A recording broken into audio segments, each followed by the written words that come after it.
天上太阳红呀红彤彤的，心中太阳是毛泽东的，看看到我们的接班嘞，这里本身当家做主人，一呀一朋友，两呀会的话，这里本身当家做主人。天上太阳红呀红彤彤的，心中的太阳是毛泽东的。看看到我们奋勇前行在革命江山，一片红梅，一呀一不有，来呀不是我啊，革命江山一片风。我们心中的片太阳，这的片片绿一片风，长白千里歌声亮亮，才人将发风起飞扬。现在江湖人，为大海，温度会过三百，年年你动情歌唱，我们心中的红太阳。毛主席，我不随了你，你的脚踏拉进心肠，沿着真理出远离，万手将万上将。天上太阳红呀红彤彤的，心中的太阳是毛泽东的。看看到我们的接班嘞，这里本身当家做主人，一呀一会有，两呀会的话，这里本身当家做主人。天上太阳红呀红彤彤的，心中的太阳是毛泽东的。看看到我们奋勇前进嘞，革命江山这一片红嘞，说了那子一个一片红嘞。What's going on, everybody? I hope everyone's having a fantastic evening, afternoon, pre-noon, no matter where you are in the world. I'm Hassan Pike, and this is HasanAbi broadcast coming to you live from the recently liberated sunny California, Los Angeles, the California Oblast of California. That's right, folks. We're live and alive in the middle of it all. Oh, I'm having a fucking fantastic morning, and I hope you guys are as well. I'm alive, and I hope all the boys, girls, and MBs are having a fantastic one, because today's a beautiful day. Today is a wonderful day. Today is the day, the first step to liberating the American heartland. Okay? Folks, this is the part of the broadcast where I tell you a little bit about my personal news, okay? It is Tuesday, August 6th, 2024, and it's 11:22 a.m. I'm right on time, as a matter of fact. I'm going to tell you a lot that occurred in the world of HasanAbi Piker for all the parasocialists out there, for all the parasocialists update, okay? I will be doing that. Do not worry. I will be telling you all about that. I'm obviously in a great mood. Ended the broadcast last night after another half day, basically, you know, just 8 hours and 45 minutes, 9 hours. Like, what the fuck are we doing here? I mean, why do you pay this guy? Really? But yeah, ended the broadcast. And what did I do? I didn't really do much. I'm back on One Piece, back on the One Piece train, trying to get through. Finally met Yamato. Interesting character. Understand why it's like considered somewhat controversial by the fan base. But anyway, beyond that, hung out with my mom a little bit, and then I went to sleep. Only to wake up to phenomenal news. That's right. Tim Walz, the governor of Minnesota, is the VP pick for the Kamala Harris presidential run. Now, I am obviously very excited about this because it just feels weird. It feels weird when you're like making not only predictions that come true, but also the Democratic Party is like listening to the things that you're saying. You know what I mean? So we're going to be talking about all of that good stuff today, obviously. But also, personal news-wise, I had a pretty solid morning this morning. I went to go play basketball, right? I went to go play basketball, and usually, you know, I take Kai to the dog park, I play a little bit of ball, right? Things are great, except my manager gives me a call, and he's like, hey, You're going to be on Dan Lebitard's show. Remember, you said yes to that? And I was like, Dan Lebitard? I totally had forgotten. For the sports heads in the chat, I did Dan Lebitard's show this morning. I don't know if it was filmed live or not, but I was on it. Yeah. Oh my God. People are saying who Omega Lol. Bro, y'all are, it's a very odd collab, but he is like, he's great. I mean, these guys have like really cool politics in general in the sports world. I know that I recall him like getting into some hot water due to his like progressive politics in general. But yeah, they wanted me to come on to specifically talk about politics, as a matter of fact. And it felt like he was very knowledgeable of my positions and everything else. So I thought it was sick. Yeah. So, hold on. Let me post this thing that I usually post. But yeah, new HasanAbi head unlocked. Yeah. The politics / sports head are going crazy. Can't wait to watch. Yeah, it was a great combo. But we'll see. Oh, Lebitard Dan Friends, thanks for coming on the show. Episode will be out soon. There you go. Look at that. Following since 2023.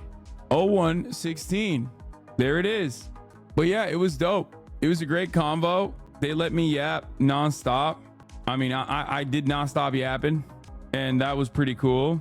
But yeah, made it quick up here. I love him with the show and Bone his dad. Yeah. Anyway, that's so cool. Actually, bonkers how you called WALZ. Yeah, I did. Well, I didn't call it. I wished it, but it happened. Yeah, Brandon actually called it. Here, he called it. Virginia, Tennessee, Oklahoma, Arkansas, Minnesota. Yeah, he's a big Diet Mountain Dew boy too. He's a big dew head. Nothing better than getting my day started with some one Minnesota Diet Mountain Dew. My goat, dude. My goat. Putting Minnesota on the map. Anyway, they call that manifesting. Maybe you have more pull than you think. Listen, if the Democratic Party operatives are watching, I'm gonna be at the DNC. We can have a secret meeting. Nobody has to know. I promise I will not talk about it. Like, I will not leak it. I will not reveal it. If you want to hear from me, we can link up, okay? I'm just saying. Ain't nobody needs to know. Just a quick, sneaky link, okay? In and out. Boom, boom. I tell you what's going on. I tell you what I think you should do. Just, if you are a staffer that wants to make a name for themselves, you know what I mean? That wants to come across like they're very intelligent in a room full of old people. And let's say you're watching right now. A wink and a nod, you know? I'm just saying, hit my line, I got you, okay? And nobody needs to know about it too. Not a soul needs to hear about it. I will not be telling anybody, okay? But anyway, Hasan, after getting shot with a liberal gun at the DNC, I'm advocating for endless war. No, I have a method. I have a couple things that I believe genuinely in my heart that are just like untested. And I don't think they're like political theories in general that are completely that off base. But a couple of them obviously are, don't capitulate to right-wing framing. Duh, that's an easy one. Everybody believes that. It's a given.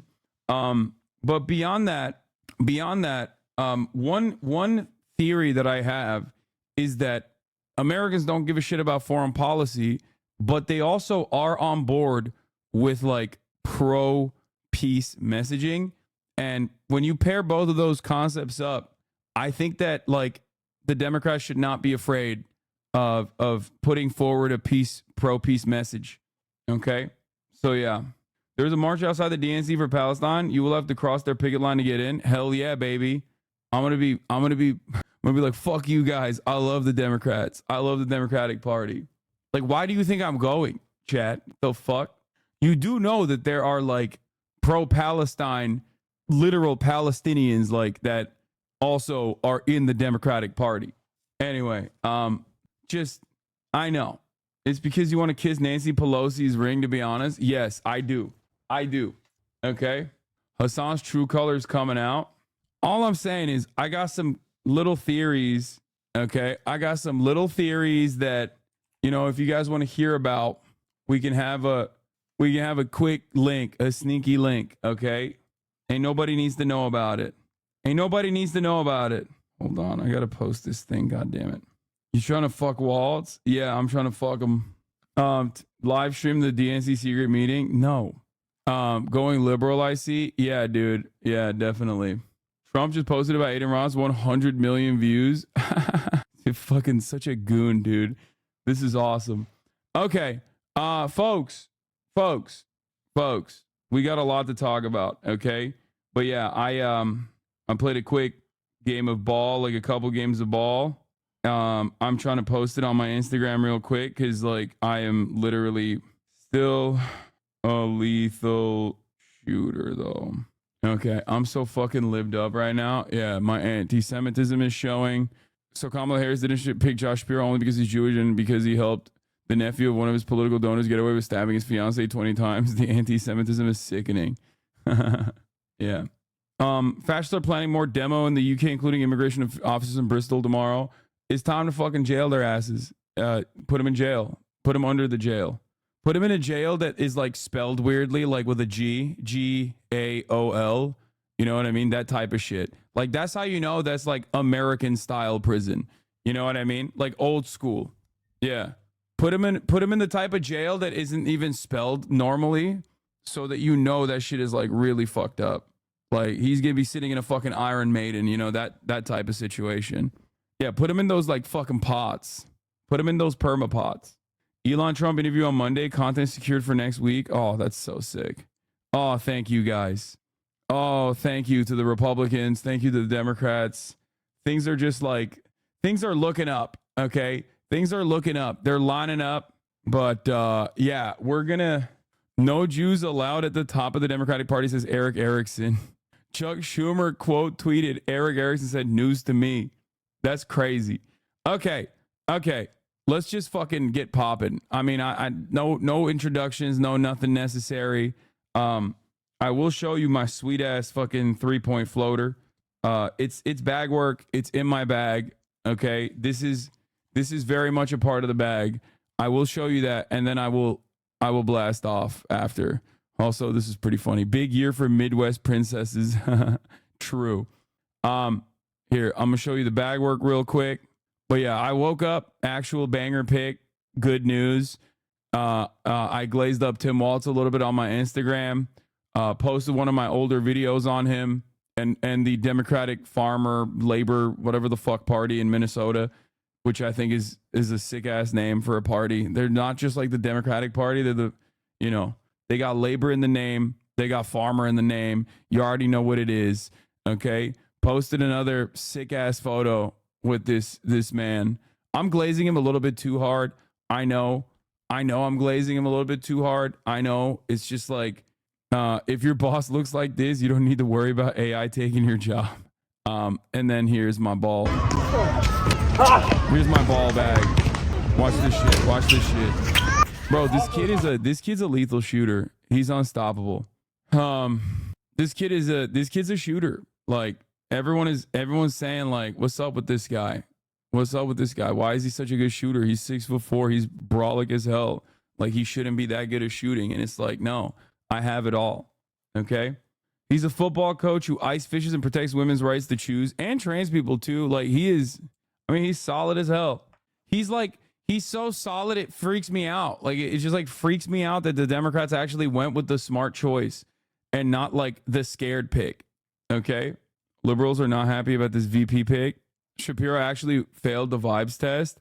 Yeah, we got a lot of inside baseball analysis coming on this front. But yeah, they're pulling the socialists as a house on WALZ too.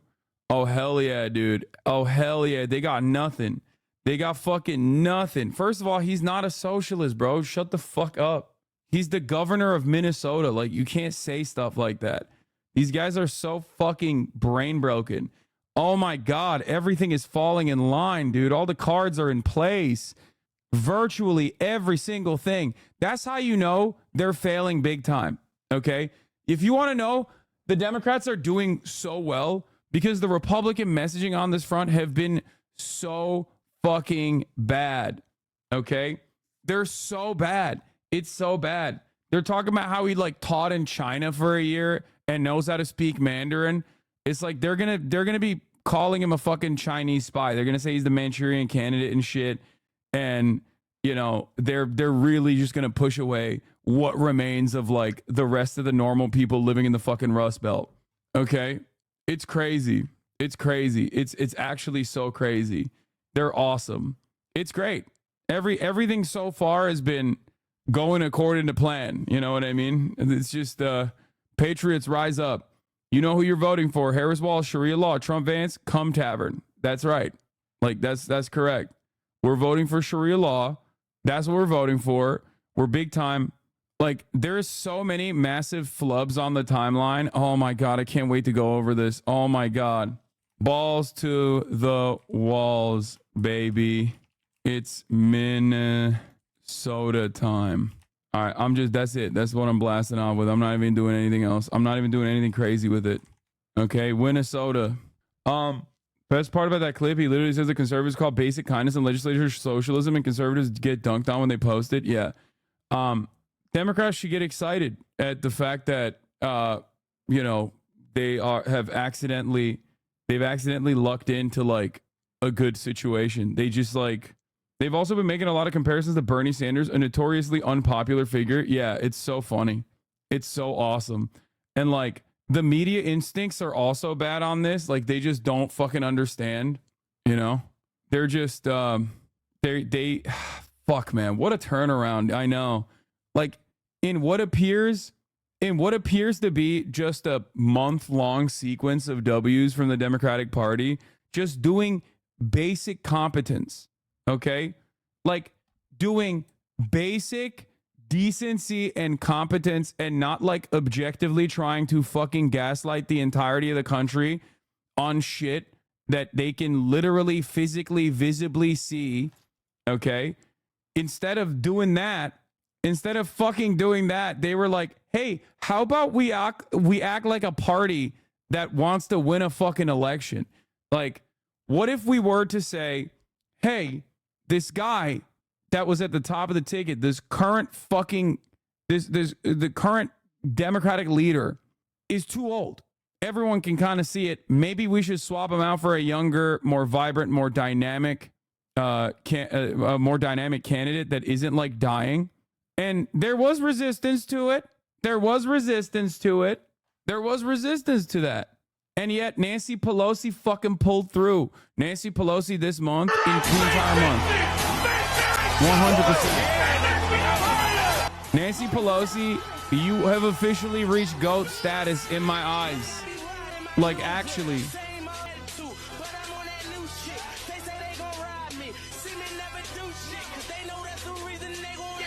Nancy Pelosi unlocked Ultra Instinct in the same way that LeBron does when they when a green player disrespects him, you know what I mean? Like tries to dunk on him or something. And then LeBron goes on a fucking 30-point tear. Like that's literally Nancy Pelosi this past month. Like it happens sometimes where like somebody will try to like dunk on LeBron or something. And then he gets like really pissed off.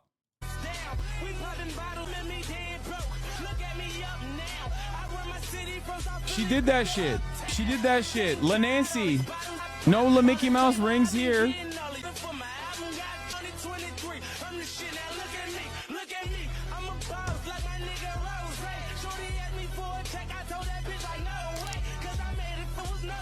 La Nancy.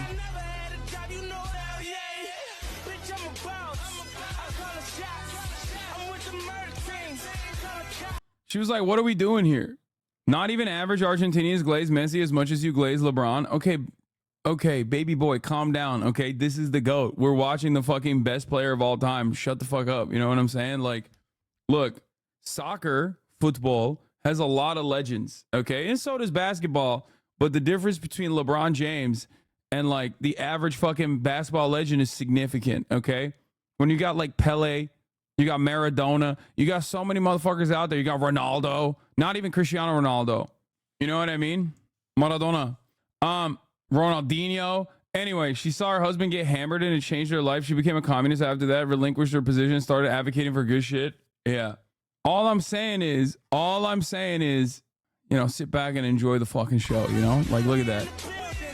They were like, this man, when he started his career, they were like, oh, he's just always driving in. He's always driving in. Fucking lethal 3-point shooter now, too. He improved his bag in every capacity. Highest fucking game IQ of all time. I'm sick and tired of hiding it. I'm sick and tired of hiding my LeBron glaze, okay? What other player is 6'9", 250 pounds, and can play every position? Literally every position. That's crazy. That's unacceptable, okay? The one thing he can't do is shoot free throws consistently at a high percentage, and that's fine because who needs free throws anyway? Bro forgot about Magic Johnson. Okay, fair. These are fair. How did this become about LeBron? Holy shit, it's a classic HasanAbi morning. Dude, listen, it's because you know what it is? I like talking about how good LeBron is because it brings out the Klansmen, okay? It brings out the Klansmen. Everybody immediately starts talking about how LeBron is not the GOAT, and then you can tell they poked new holes in their fresh white sheets. Okay, anyway, let's continue. Jokic and Luka clear LeBron too old. That's crazy. Put some respect on your elders, okay? Don't let LeBron hear this. He will dunk on you. So why the fuck am I talking about this? Because Nancy Pelosi, like I said, unlocked Ultra Instinct and did Nancy Pelosi unlocked Ultra Instinct and did the damn thing that I have never seen the Democrats do ever, honestly. Okay, I've never seen the Democrats behave like a competent party. They swapped out Biden right after the RNC, right after Donald Trump had been shot, cut into that media cycle immediately, put Republicans on a defensive posture, got them to also openly show the rest of the country that they had no option. They had no alternative for like a move like this happening, even though they were calling for it for years. Okay. And all of a sudden, we're in a situation now where like people don't even associate Kamala Harris with like all of the worst aspects of the Biden policies. Like there was 2 years of negative real wage growth in the fucking country, and people don't even tack that on Kamala Harris. Like that's not even a point of contention, partially because the Republicans are fumbling the goddamn bag. They can't even have a normal fucking candidate. They can't have a normal campaign. They're having the hardest time. They're too busy going, no fair, no fair. Why did you do this to us? How dare you actually play like a fucking normal? How dare you actually act like you want to fucking win? You're supposed to be the permanent losers in this situation. This doesn't make any fucking sense. And all they've done so far is basically dispute whether Kamala Harris is a black woman, which is like a ridiculous thing. It's like dumber than fucking being a flat earther because at least the earth looks fucking flat. Kamala Harris is like, you can do a visual check to figure out if what this person is saying is correct or not. She's black. She's a black woman. Like, what the fuck do you mean she's not black? Like, what are you saying? Like, that is such an insane thing to say. And like, that's what they're going on with. And JD Vance has an entire library, like a Lord of the Rings extended director's cut, like with commentary edition, entire like 8-hour long sequence of podcasts that he's appeared on, where he went on like the Groyper Rapist podcast, and he goes on there and he's talking about how like women that don't have fucking children are sociopathic actually and should be like forcibly bred in camps. Like, what is happening? What are you guys doing, dude? What are you doing? Like, you forgot. You're suffering from your own success. You literally forgot how to run like normal campaigns. Just say you want to fucking cut taxes, man. Like, just say you want to fucking cut taxes, dumbass.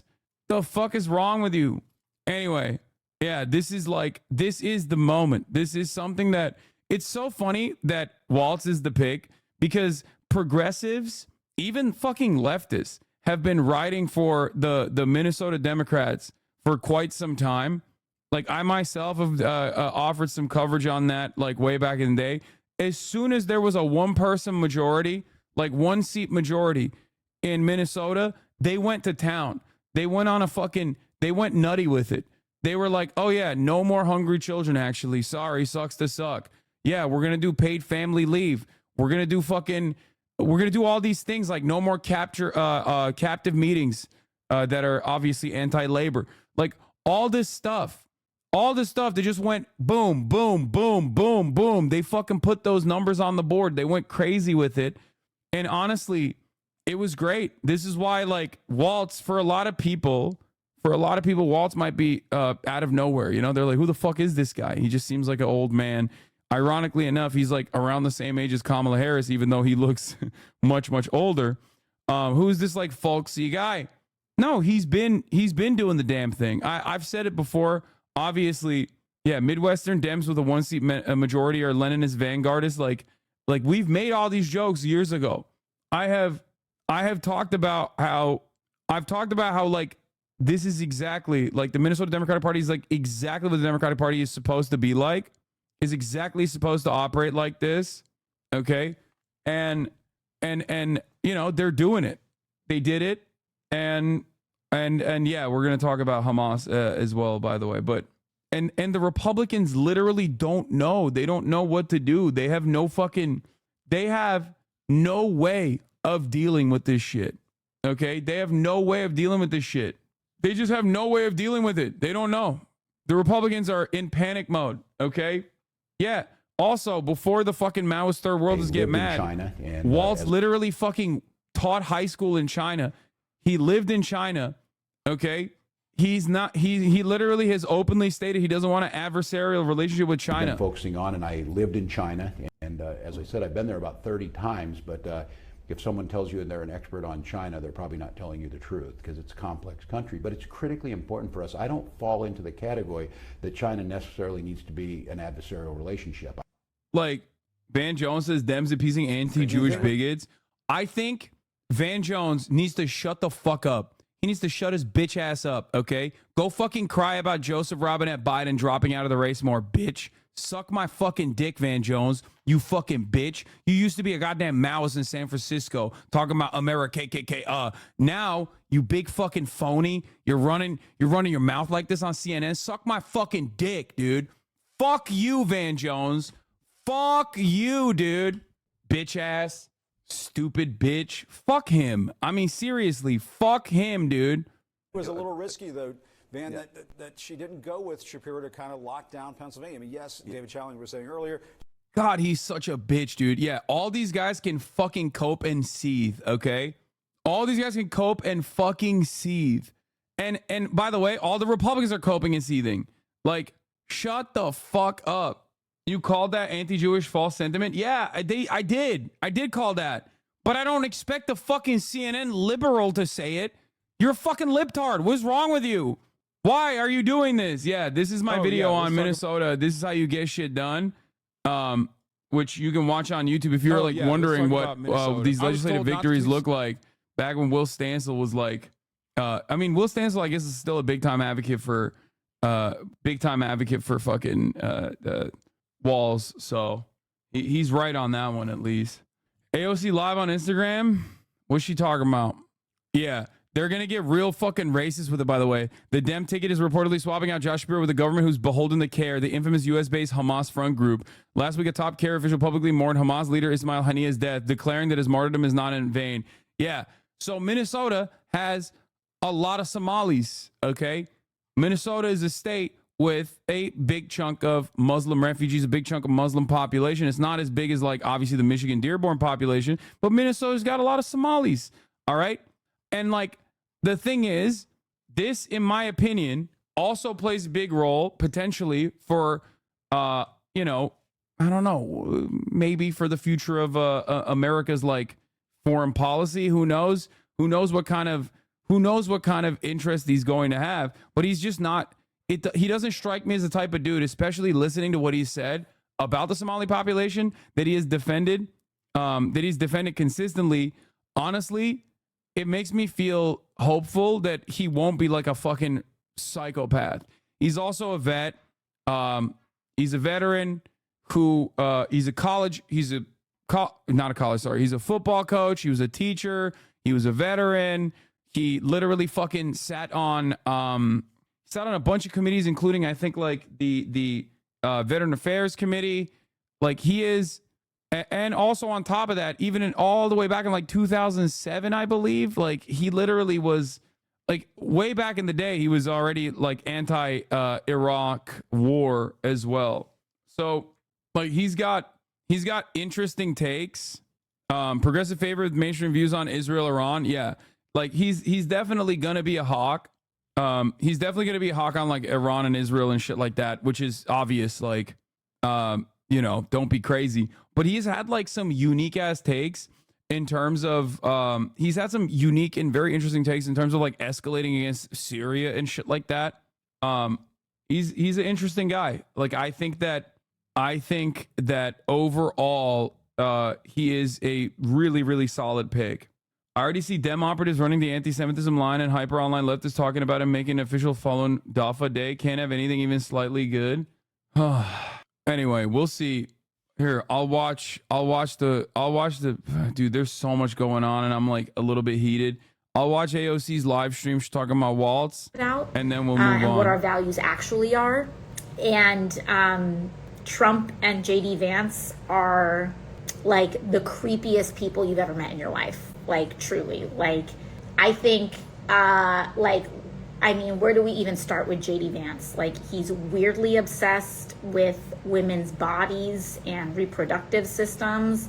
They are creepily obsessed with LGBT people. Like nobody, I don't think normal people are this concerned with what's going on in other people's situations, you know, like you kind of keep your hands to yourself, right? They don't know how to do great that. Take, AOC. Great take, And AOC. we're here to kind of make things normal, but not just normal, actually try to commit to a policy agenda that Wait, how come my fucking how come my blue check mark doesn't show when I write in the chat, but other people's does? Want to try to make that part of our conversation.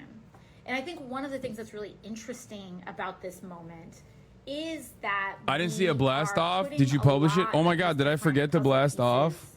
Together. Hold on, dude. I'm all over the place today. I'm sorry. I've been like really excited. That Governor WALZ was her running mate, and I believe there's a reporter that had tweeted saying, you know, both someone like me and Joe Manchin are supportive of Tim Walz as the pick, and that really is no small. I forgot to blast off. It's really. Does anyone have the kind of nuts. Does anyone have that? I'm trying to think. Sarah about Fuckabee Sanders meme. Respectfully, does anyone have the Sarah Fuckabee Sanders meme? Chat. Can you resend that to me? It's not common, not often that you see that, and so it really. The WALZ versus Sarah Fuckabee Sanders meme. When it's like, and I also want to speak to when you want to a lot of our progressive values and our progressive base, because what's also interesting about this Sarah Huckabee Sanders we're not leaving versus Tim Walz, like when she made child labor. Sure that we push for the future that we want and the kind of country that we want for the working class. And what I think is really fascinating is that how all of these forces and all of these influences are coming together in this particular moment. And so, no, it's not about checking any of that at the door, but I do think that this selection of WALZ is kind of to me, it feels like a watershed moment. It does feel like a generational shift. And by that, I mean the generation of the kinds of politics that the Democratic Party is starting to practice now is a real departure from what has been practiced in years past. Sometimes here we go. We blasted off. We blasted off. And I'm running the 3-minute ad break at the top of the hour. 43K in here without a blast off. We're so fucking back. We're so fucking back, boys. If you want an uninterrupted broadcast experience, all you need to do is subscribe for $5 or for free. You already know what it is. Twitch Primes are free, folks. We blasted off. We're back. Of Senator Sanders in 2020. We're locked in, baby. We're locked the fuck in. Candidates that were younger than him.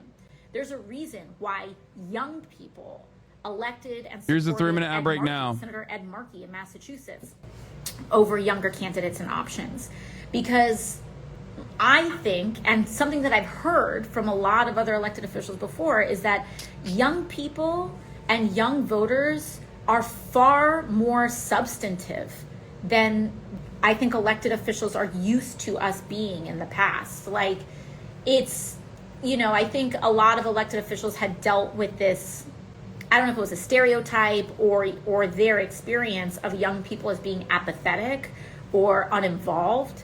And if anything, right now, I feel like sometimes when people don't vote, it's not because they're uninformed. It's actually because they're very informed, and maybe they don't like their options, or maybe they're unhappy with something, but they are very keyed in and informed about what's going on.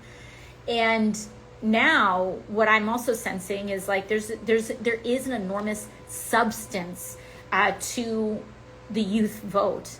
They want to know about what's happening to end the war in Gaza. What the fuck, they Rando want to Jen? know about Thank you for the what 10 policy gifted. commitments we're going to make to stop the climate crisis. I don't entirely agree with this. I think like for this community and for a lot of the people that she communicates with, dialogues with that are young and progressive, yes. Like you got the Sunrise Movement, you got people like that. Those people are definitely very invested in like policies, very invested in changing America's outcome, changing America's future, especially when it comes to foreign policy like Gaza, right? But then you have the Aiden Ross constituency, right?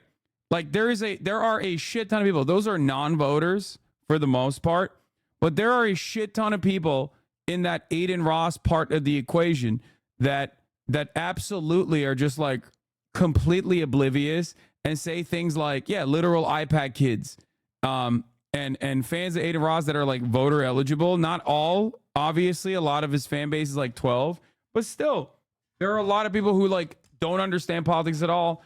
I'm reminded of that conversation that he had with Your Rage a while back in Kai Cenat, where he was talking about how like Joe Biden is the reason why abortion is banned. The replies to the no more genocide tweets today. Liberals think Biden stopped aid to Israel months ago. Wait, what? The bottom pick is from a charter school bill, not a child labor law bill. Oh, I didn't realize that the pick was flaked up from a charter school bill. You do realize that the child labor law bill did happen, though. Like Sarah Huckabee Sanders did actually fucking unrestrict child labor regulation. Like that photo might not be from the child labor one, but she did do that. That was an actual bill that she passed. So that's not fake. Of being populist, working class, labor Democrats with the added integration of a modern intersectional lens that is aware of racial rights, that is aware of women's rights, that's aware of and fights for civil and LGBT rights, and integrates the material identity values, not just superficial. We're not talking about tokenism. We're not talking about just pure representational politics. I think people are just so much more aware that this is so much more about being the first, but it's about like embodying what a first means, which means fighting for the people and places that we come from. And I think that Tim Walz does that. I think that Kamala Harris does that. And, I think that what our role is from a grassroots perspective is to continue to organize with discipline and to continue to organize with a lot of commitment on a policy basis. What was my first reaction? Coalition, I jumped out of bed. as we stop the tide of fascism. And I think lastly, one of the things that's so incredibly important for everybody to understand is that this is not going to be easy, okay? We're in a very exciting moment. And I think that this excitement, and I hope that this excitement sustains through November. But it cannot just be about excitement. Our success is directly correlated in how we translate this energy into actual individual all right. We've heard this a million times. No disrespect to AOC. I got to move on. There's a lot going on. Hearing you glaze walls, maybe bet 50 on him at 600 plus 600. So you made me like $300. Thanks, Goat. Yeah. I'm gonna need a cut from all of the fucking predicted Andys in the chat who just come in here, listen to what I have to say, and then fucking make decisions off of that and go to the betting markets, y'all are going to need to actually gift some subs back to the community. Okay. I'm sorry. It's for far too long. You've been coming in here. You've been repeating my statements to sound informed and smart, maybe to get pussy too on top of that. Okay. And that's fine. Okay. Spread the good word. But like, you can't be out here making predicted, putting money down on predicted, making a fucking big bag, and then not gifting community gifted subs back to the community, allowing people to no longer see ads at the top of the hour, in the middle of the hour, that type of shit. Okay. Anyway, so here's what the RNC research has found so far on Tim Walz. I'm gonna give you guys like I'm gonna try. I'm really excited. I'm a little bit all over the place. So like I'm having a hard time just explaining to you, just centering myself and just like having a normal fucking coverage over this, because it's like the Democratic Party doing actually smart moves has like broken my brain a little bit too. It's not just the Republicans that are brain broken. I'm brain broken as well, because like I don't ever expect this shit either. You know what I'm saying? Like I'm so used to them being dickheads that it like literally broke my brain a little bit too. But yeah, here, let's start off with the Kamala Harris pick. Let's get a little bit on the background, and then we'll continue. We'll talk about like what the Republicans are doing right now. The breaking news is big in this unprecedented campaign, this season the likes of which we have never seen before. We have one more major development. Vice President Kamala Harris, the presumptive Democratic nominee now for President of the United States, has selected Minnesota Governor Tim Walz to be her running mate. Week and a half ago, 2 weeks ago, maybe seen as a dark horse. Now he has emerged as the choice. Our MJ Lee, Jeff Zeleny, John King, Jamie Gangel, all reporting on this. MJ just saying maybe Walz, a vibes pick, seen as a Midwestern happy warrior. John King is here with us in New York, watching this unfold before our eyes. Let's just start, reset at the top of the hour, what Tim Walz means for this ticket now. It means, number one, the Democrats have their ticket. They're about to go into their convention, and after Kamala Harris clinched the nomination with the most unorthodox nominating process of our lifetime, the President of the United States steps aside after winning the primaries. She wins a virtual voting among the delegates, and then she wants to make this decision. She wants all this cleaned up before they get to Chicago for the convention, so that can all be about prosecuting the case against Donald Trump and J.D. Vance and against the Republicans.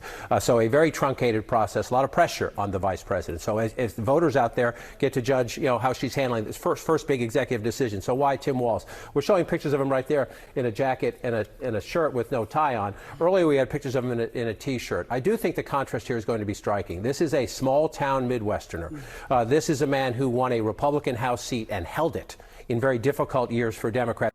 I asked this question to Sam Cedars and got jumped on. My question is, what has changed? Why is everyone so hyped about Walz? How would this address our foreign policy concerns? You will get jumped on because this is a moment where like people are finally tuning back into politics, and a lot of people are just straight ticket liberals in general, and they don't personally give a single fuck about American foreign policy. That is by design, mind you. The American foreign policy is brutal, it's ruthless, it's bloodthirsty, it's maniacal, and that is precisely the reason why it is not in the forefront of American minds ever. Foreign policy has the capacity to make or break elections only when it reaches a certain boiling point. We could technically still reach that boiling point, by the way. When people talk about like nothing ever happens, they mean like nothing ever happens to America, right? They don't mean like nothing ever happens, because things are happening all the time. A genocide is happening, for example. But that's the reason why people will yell at you and say that you're like spoiling the fun that they're having right now. Ultimately, I always manage my expectations. I grade on a curve when it comes to American politics. When I'm doing like election analysis, I'm not doing election analysis from simply my moral perspective, even though I'm very honest about my own personal motivations and my own personal, moral opinions, my own morality. I almost always try to associate it with like electability. so that the broader American base of support develop a better understanding. But in terms of this changing the outcome of American foreign policy, I don't think there is any sort of, so you're just sheepdogging for clout? Yeah, that's exactly what I'm doing. And not because I also personally think that like marginal improvements in the right direction make ease of access for labor union participation and organizing ahead of time in a country where there is no organizing, in a country where if you say, I want paid family leave, they call you a fucking socialist and say that you've killed 100 guerrillian people. Considering that I've been doing this for the past 10 years, you know, I think I know what the fuck I'm doing. Maybe I keep doing what I'm doing, but I wish you well in your in the way that you're doing it. Yeah, the big time clout that I get. So big time clout that I get from being a leftist. Anyway, so this is obviously significantly better than the former option that we were locked in with. Another leftist streamer made the argument that WALZ would be a bad pick based on the good policies he's done, which is why it had to be Bashar because he's a bland candidate that Republicans would attack him on. What? No. So I fuck, where was I? But yeah, ultimately most Americans do not care about foreign policy. And if you bring it up, they're like, oh, fuck you, you're a radical, you're a piece of shit, even though you're right, you're not wrong, right? But as far as foreign policy goes, do I think WALZ is going to be like all that different from the average Democrat? Probably not. Okay. But as it stands, I was a big time Bernie advocate, as you guys know. And I literally also said the same shit about fucking Bernie in terms of foreign policy. And I said this time and time again, Bernie Sanders had like a bunch of differences, a bunch of moments where he differentiated from the average Democrat, especially on Israel. But like ultimately, it's not like he's going to be he was ever going to be like the true anti-war vanguardist leader that you think he was going to be. He was not. So you have to grade on a curve. You have to manage your expectations. You don't have to care about American elections, but if you do care about American elections, you have to understand that, you know, there's obviously like American elections are going to be spoken about within the confines of America. And Americans are very selfish. They don't really give a shit about our foreign policy. And it is not something that moves the needle. Having said that, in terms of Israel, okay, in terms of Israel, it does move the needle a little bit in key districts, in key states like Michigan, for example. Okay. But yeah, WALZ has a really interesting background on foreign policy from his time living in China, where he was a teacher in China, and also has talked about not having an adversarial relationship with China, which is like genuinely weird to hear from a fucking Democrat. So, you know, there is definitely some good there. Okay. He speaks a little bit of Mandarin. He was anti-intervention in Syria. He has been at times anti-interventionist. He's been at times a party loyalist that voted along the party lines. So that is important to understand, though. That is important to put within the context of like the rest of the Democratic Party. In terms of his stuff with respect to Muslim populations, he has a big Somali constituency in his state. He has actively defended them on the record time and time again. That's why they're attacking him and saying he's like beholden to care. Okay. He's not going to be aggressive in being like anti-Israel or anything like that. Make no mistake.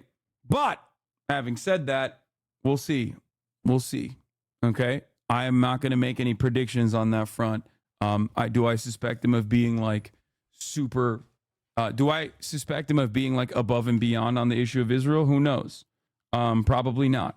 He is just like every other fucking Democrat. He's just like every other Democrat and on that issue. He held on to it. So he has that small town rural appeal, which is why did Donald Trump pick J.D. Vance? Sort of the same idea. Can you go into small communities and make the case? He's the chairman of the Democratic Governors Association. I can tell you his fellow Democratic governors love him, love him. They think he's smart. They think he builds consensus. They think he's really funny. And so they like being in his company. And that matters in a campaign. In terms of Harris being out, are you confident that do you have the loyalty and do you trust your partner out there on the campaign trail? Does that person at tense moments, and there will be a lot of tense moments in the next 90 days of this campaign, make you laugh and make you smile and maybe take some of the pressure off you? Can you do the small market television? WALZ fits that bill. Now, yes, WALZ can do retail much better than Kamala Harris. Kamala Harris still has that like elitist California stink on her a little bit when she's running around. She plays well. She plays well to younger voters for sure. But like ultimately, you put this man in the fucking Rust Belt, he's going to thrive. That's where he's from. You know, that's what he does. That's his shit. He's a goddamn teacher from fucking Minnesota. All right. So that he's got like a lovable older coach energy because that is what he is.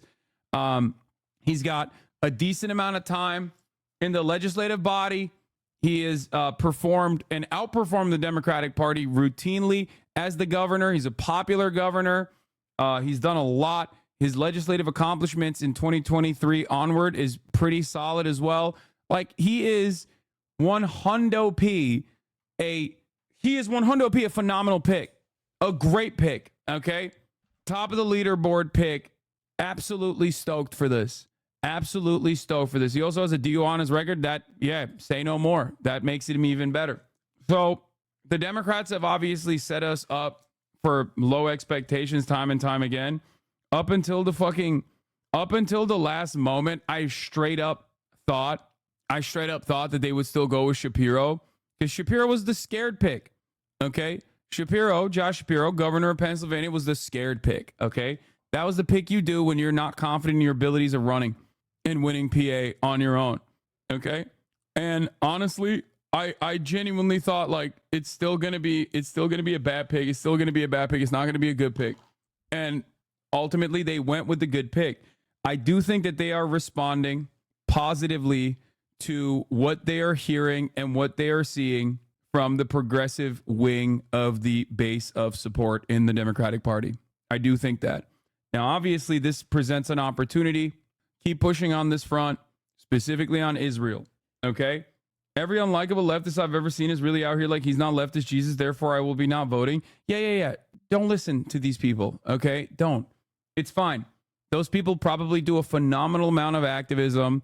They're at the forefront of all these movements and stuff like that. It's great. Those people are your allies. Those people are necessary. But this is elections. This is electoral politics. They don't fucking vote anyway. Who gives a shit? You're like, yeah, that's fine. Who cares? Like I was duking it out with some people in my own Hoscord.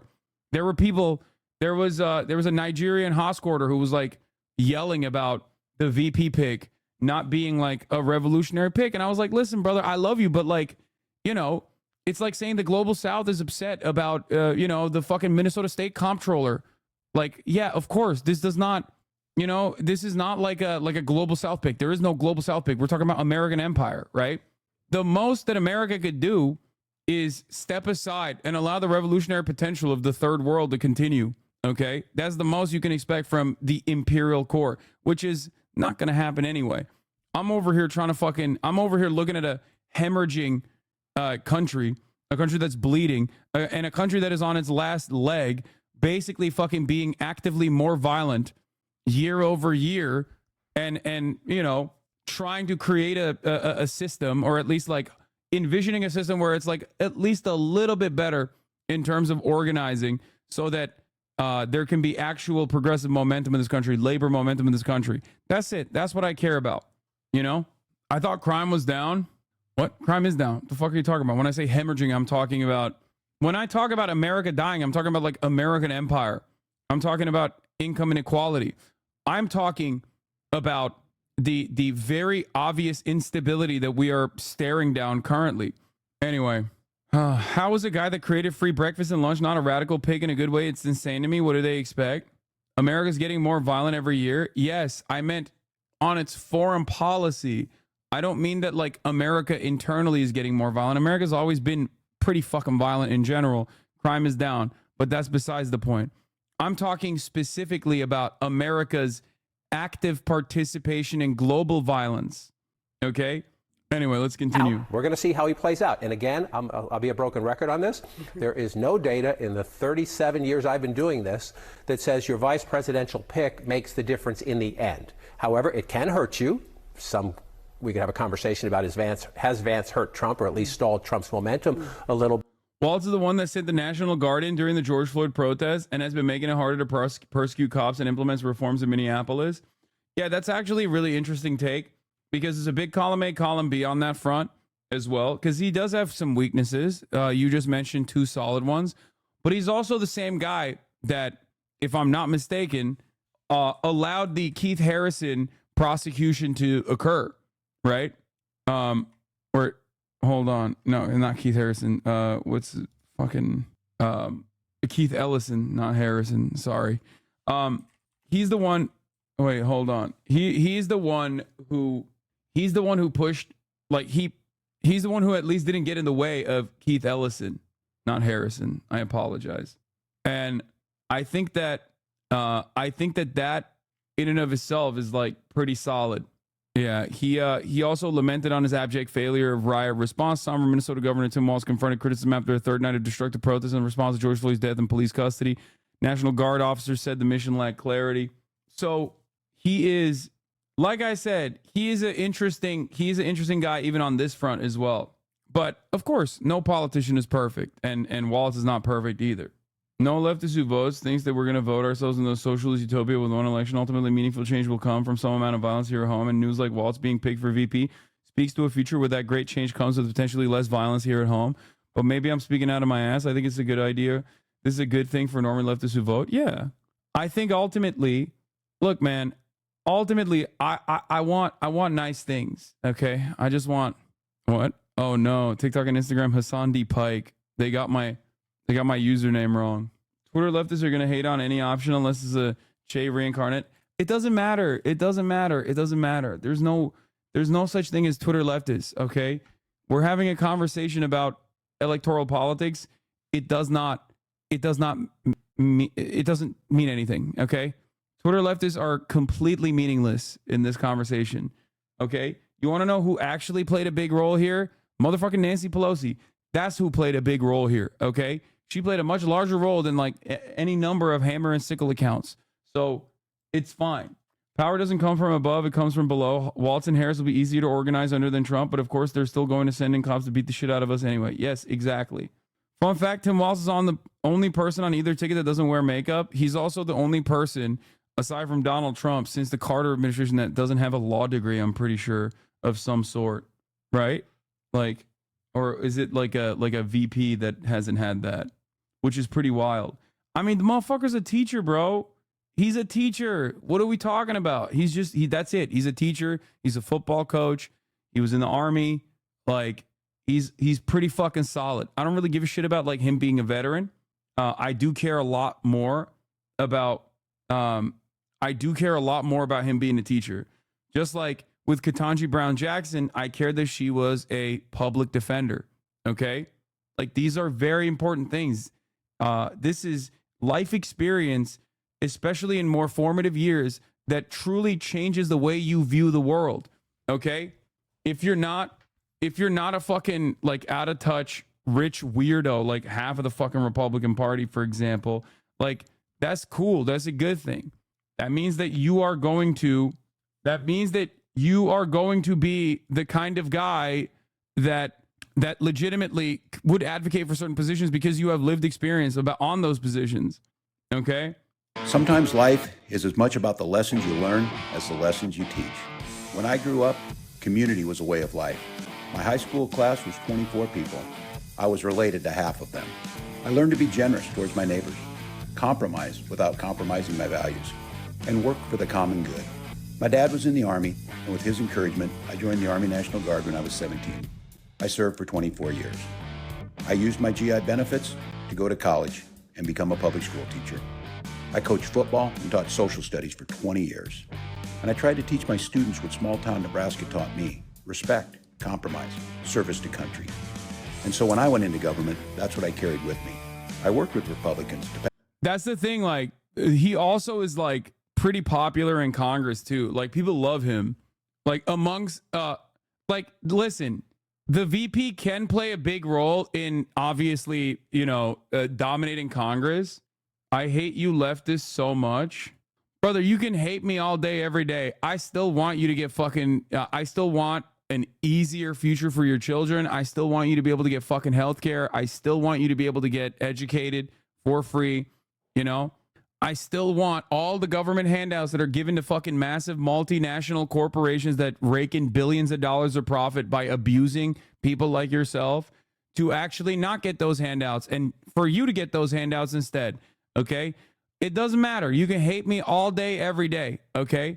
I still want that for you because I know that when you get those things, you will be less angry because the hatred that you have is simply the anger that you have for the anger that you have festered, that you have manifested in your body due to all the fucking underlying material circumstances that you're subjected to. Okay. Your life sucks. You get mad. And then people tell you, you should get mad at this fucking guy. Okay. Rich people turn around and tell you, you should get mad at this other person. Okay. This other person who says you do deserve nice things, as a matter of fact. That's how it works. I hope that regardless of how you feel about me, I hope that, you still have a happy future. All right. Pass an infrastructure bill, cut taxes for working families, signed paid leave into law. I codified abortion rights after Roe got overturned because I go to work for the common good. But enough about me. Let's talk about you, because that's what this election is about. It's about your future. It's about your family. And Vice President Harris knows that. She too grew up in a middle-class family. She too goes to work every day, making sure families can not just get by, but get ahead. We believe in the promise of America, in those values I learned in Nebraska, and we're ready to fight for them. Because as Kamala Harris says, when we fight, we win. Who the fuck are you and what did you do with Hasan? Wait, what? I've never fucking strayed away from my advocacy. One of the things that I routinely mention is Medicare for all means for all, okay? It doesn't matter. It doesn't matter what your political background or your ideology is. Even Nazis get healthcare. Like, that's how it works. This is something that I've always advocated for and will continue to advocate for, regardless of what fucking people think about me. It doesn't matter. Like, yeah, there are heated moments where I fucking yell at people when they come in and they like immediately attack like random marginalized groups or whatever, and they piss me off. But ultimately, it doesn't change my mentality on whether they deserve. It doesn't change my calculation on whether they deserve nice things or not. That's how it works. All right. Also, I'm in a really good mood. People who only watch clips of you saying you've changed law. Yeah, I know. People who only watch clips of me are the same people that like will watch one clip of me where I, describe a position that I've maintained for like 10 fucking years, right? And then they'll go, wow, incredibly rare HasanAbi W. And it's like, bro, it's just me being pro-trans. You know what I mean? Like, you think that's a rare take, brother? That's like the reason why you've seen all the negative fucking takes about me in general. Anyway, so... yeah, people would be like, wow, Hasan said he wants everyone to have health care. Rare HasanAbi W. We are getting you on here before you are starting your workday, so I don't know if anyone's heard what your thoughts are on Kamala Harris naming Minnesota Governor Tim Walz as her VP candidate. What are your thoughts there? Oh, I love it. I'm very excited about Walz. Walz he's a fighter. He's done a lot with a very slim majority in the state legislature in Minnesota, and I've been writing for the Democratic Party of Minnesota for quite some time. So I'm actually very excited about Walz. I definitely think he was a better choice than Shapiro. A lot of people immediately think, oh, is it because of Israel or whatever? No, like Walz is also going to be pro-Israel. Most Democrats are in general. That's American foreign policy. My frustration with Josh Shapiro was actually because he was pro-school vouchers. Like, he worked with the Republicans in the state when he became the governor to push for a school voucher program, and I think that's very right wing for me. I don't really like that. I think that's immediately it spells that you're anti-teachers union. And, that's a pretty solid, pretty important constituency for the Democratic Party. Tim Walz, on the other hand, is a teacher. So I'm very excited to hear how he will communicate a more progressive agenda for the Democratic Party. I think they actually have listened to the voters. They've been doing a lot of good things this past month, especially. They've almost become this competent party that I never really experienced. I never really thought they could be. Did you bring a tripod to the court? Yeah, I always bring a tripod to the court to film myself playing basketball and stuff. But like this time, it actually worked. So that I could whip this up because I forgot about this. Outside of playground lol. Yeah, I'm I'm flexing to all the right wingers that as someone who is a staunch anti-pedophile, I am allowed near playgrounds as they are not. Getting you on here. It's like this is something that you are not legally allowed to do. Half of the Republican Party's base of support. Anyway, my fiance says you have big pick me energy, bro. You appeared in her dreams too, bro. Yeah. Have you talked to Dan before? No, I have not. This is Matt Dakar. Thank you for the 50 community gifted subs. What a crossover. What a crossover. People are saying, who the fuck is this sweaty dude? Yeah. All of my like sports broadcaster friends that I've worked with over the years are gonna be so shocked that I appeared on a fucking sports show. Anyway, first time I hear you thanking someone for gifted subs. I always thank gifted subs. PFD's gonna lose his mind at this. Yo, isn't he in LA right now? I'm gonna see if I can get him on the broadcast. I'm gonna send him a real quick text here, okay? See if he's around. This is becoming a sports broadcast at this point. We are a pro sports. Please don't take more days off this election cycle and only get so insane. Did you glaze LeBron on the show? I did. I talked about like Democrats on immigration are like LeBron James actively choosing to play chess against a grandmaster like Magnus Carlsen instead of playing a dunk competition where he would clear it. I did that analogy. I was like, don't talk about immigration. The least you could do is like, if you're going to talk about immigration, just like talk about how bad the Republican Party's immigration policies are. Another reason why Tim Walz appeals so well to rural areas in the Rust Belt. Yeah. The video's out, by the way. Are you pro sports? I am. How about Anthony Edwards? I love Anthony Edwards. Okay. Let's continue. Have you covered the racist riots in the UK? Yes, I have. I did extensively yesterday. Dude, this has been awesome. This has been so awesome. I'm telling you right now, I'm all over the place right now. I haven't been able to like give you guys the fucking good stuff because a lot happened in such a short period of time. But honestly, fuck. Let's just continue. I'm going to lock in. And it can help you in the idea that, again, popular with governors, that helps you raise money. Popular with governors, that helps get more people on the team. Popular in small town America, create a little buzz for Democrats in places maybe where they're not always seen. And that is one of the Democratic Party's problems. In the years I've been doing this, Michael Dukakis was my first. What? Bad take? You're basically saying the Republicans are right about immigration and we can't beat them? Saying immigration is good is actually better than avoiding the issue? No. My thing is, either set up a counter narrative that is objectively based and rooted within reality, okay? Or if you're going to talk about it, if you're going to talk about the issue of immigration, don't fucking literally play into their narrative. You're wrong. You don't understand the point I'm making. I'm making the opposite point. First campaign, 1988. He won 10 states. Massachusetts miracle. Yeah, Iowa and West Virginia were states won by Michael Dukakis in 1988.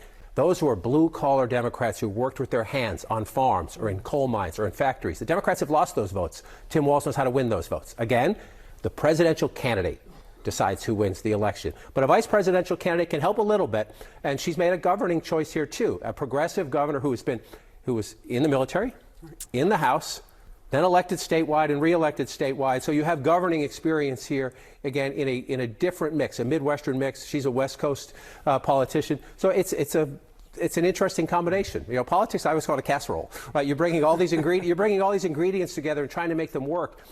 The last thing I'll say is, in my travels over the last year, You know, one of the issues is people are so disillusioned with politics. That's why you have so-called double haters, people who don't like Trump and don't like Biden. Well, now President Biden's out of the race. So that gives the Democrats an opportunity. They have this opportunity to shake up the race, to get people to look again. So somebody who's a little different, a little unorthodox. Kamala Harris is different. She's a woman of color, right? So she's different in her own right. Now to bring somebody else different into the mix when you're trying to get another look, it's an interesting pick. And you mentioned him being a happy warrior. That's not something that you always hear in politics. There's been a lot of people who have been really, really annoyed, pissed off is probably the best word you could use. I'm gonna stop being annoying and shut up after this, but have you seen this Squid Tips video about V and motorcycles? It's really good, and I'd love to hear your thoughts on it. I have no idea what any of those words you just said are. I'm sorry. At the candidates recently using very dark language, et cetera, et cetera. He's not that guy. No, he makes the case against Trump and Trumpism with a smile. And he says make it, he urges people to make it with a smile. And he urges people to say, don't demonize the voters. Don't demonize the people with whom you disagree. Try to have a conversation with them. Try to win them over with your own arguments and with your own details, not by saying you're a moron or you're an idiot or go away, I don't want to listen to you. Try to find out how they got there. What is the source of their disillusionment and their disaffection? Not just push them away because they disagree with you. Yeah. Let's go to Jeff Zeleny now. Jeff, there is this question about what the relationship was before all this. How much did Kamala Harris know Tim Walz or have ever sort of talked to and had conversations with Tim Walz before the dark horse became the pick? HasanAbi likes Anthony Edwards, a known homophobe. I'm sorry, bro. It's not the homophobia, okay? I don't know if you know this, but like that has no basis in my analysis. Okay, have you seen the way he balls? Okay, it's like Kyrie. Listen, I got a lot of love for Kyrie. Okay, and it has nothing to do with his takes. Don't come in here and pull some shit like that. Okay, Anthony Edwards also. Yep, you're right. Pro-abortion. This is true. Naber gördüm anne konuşamam şu anda.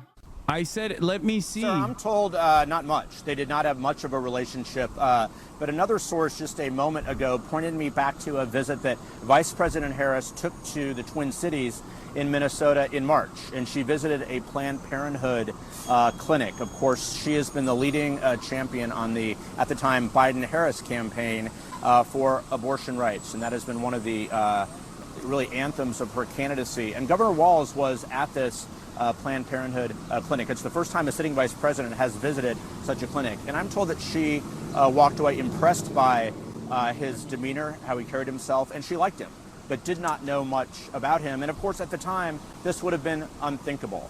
Just 16 days ago, she was the running mate. She was not looking for her own running mate. So that is what is remarkable about this. But really, in the last 2 weeks, Governor Walz went from a third-tier contender in the views of someone who's close to him to one of the top three. And they believe that was largely because of what he was doing sort of very publicly. He was doing every interview he could do, trying to make the case to some Democrats and make the case why he is the type and flavor of Democrat that could help win voters back. If you think back to it, Mehdi with another 50 gifted. God damn, I didn't even see that shit, dude. That's crazy. If you think back to sort of the Democratic Party, how it was not that long ago when Barack Obama won in 2008 and 2012, they won a lot of areas that are now red. John was just talking about many of those areas. Governor Walz is someone they believe who can help sort of win back these areas. There, of course, are limitations to this. Vice President Harris is at the top of the ticket. She is the standard bearer. So we will see in the coming days how much he can sort of give some calm and relief to some voters who are unsure about this. But the contrast is something I'm told the Harris campaign very much liked, and the chemistry is something that she also liked in the final days of this search. Guys. Not a lawyer. Tim Walz also not a lawyer, which is unusual, right? I guess Al Gore wasn't a lawyer. I mean, it's not often you...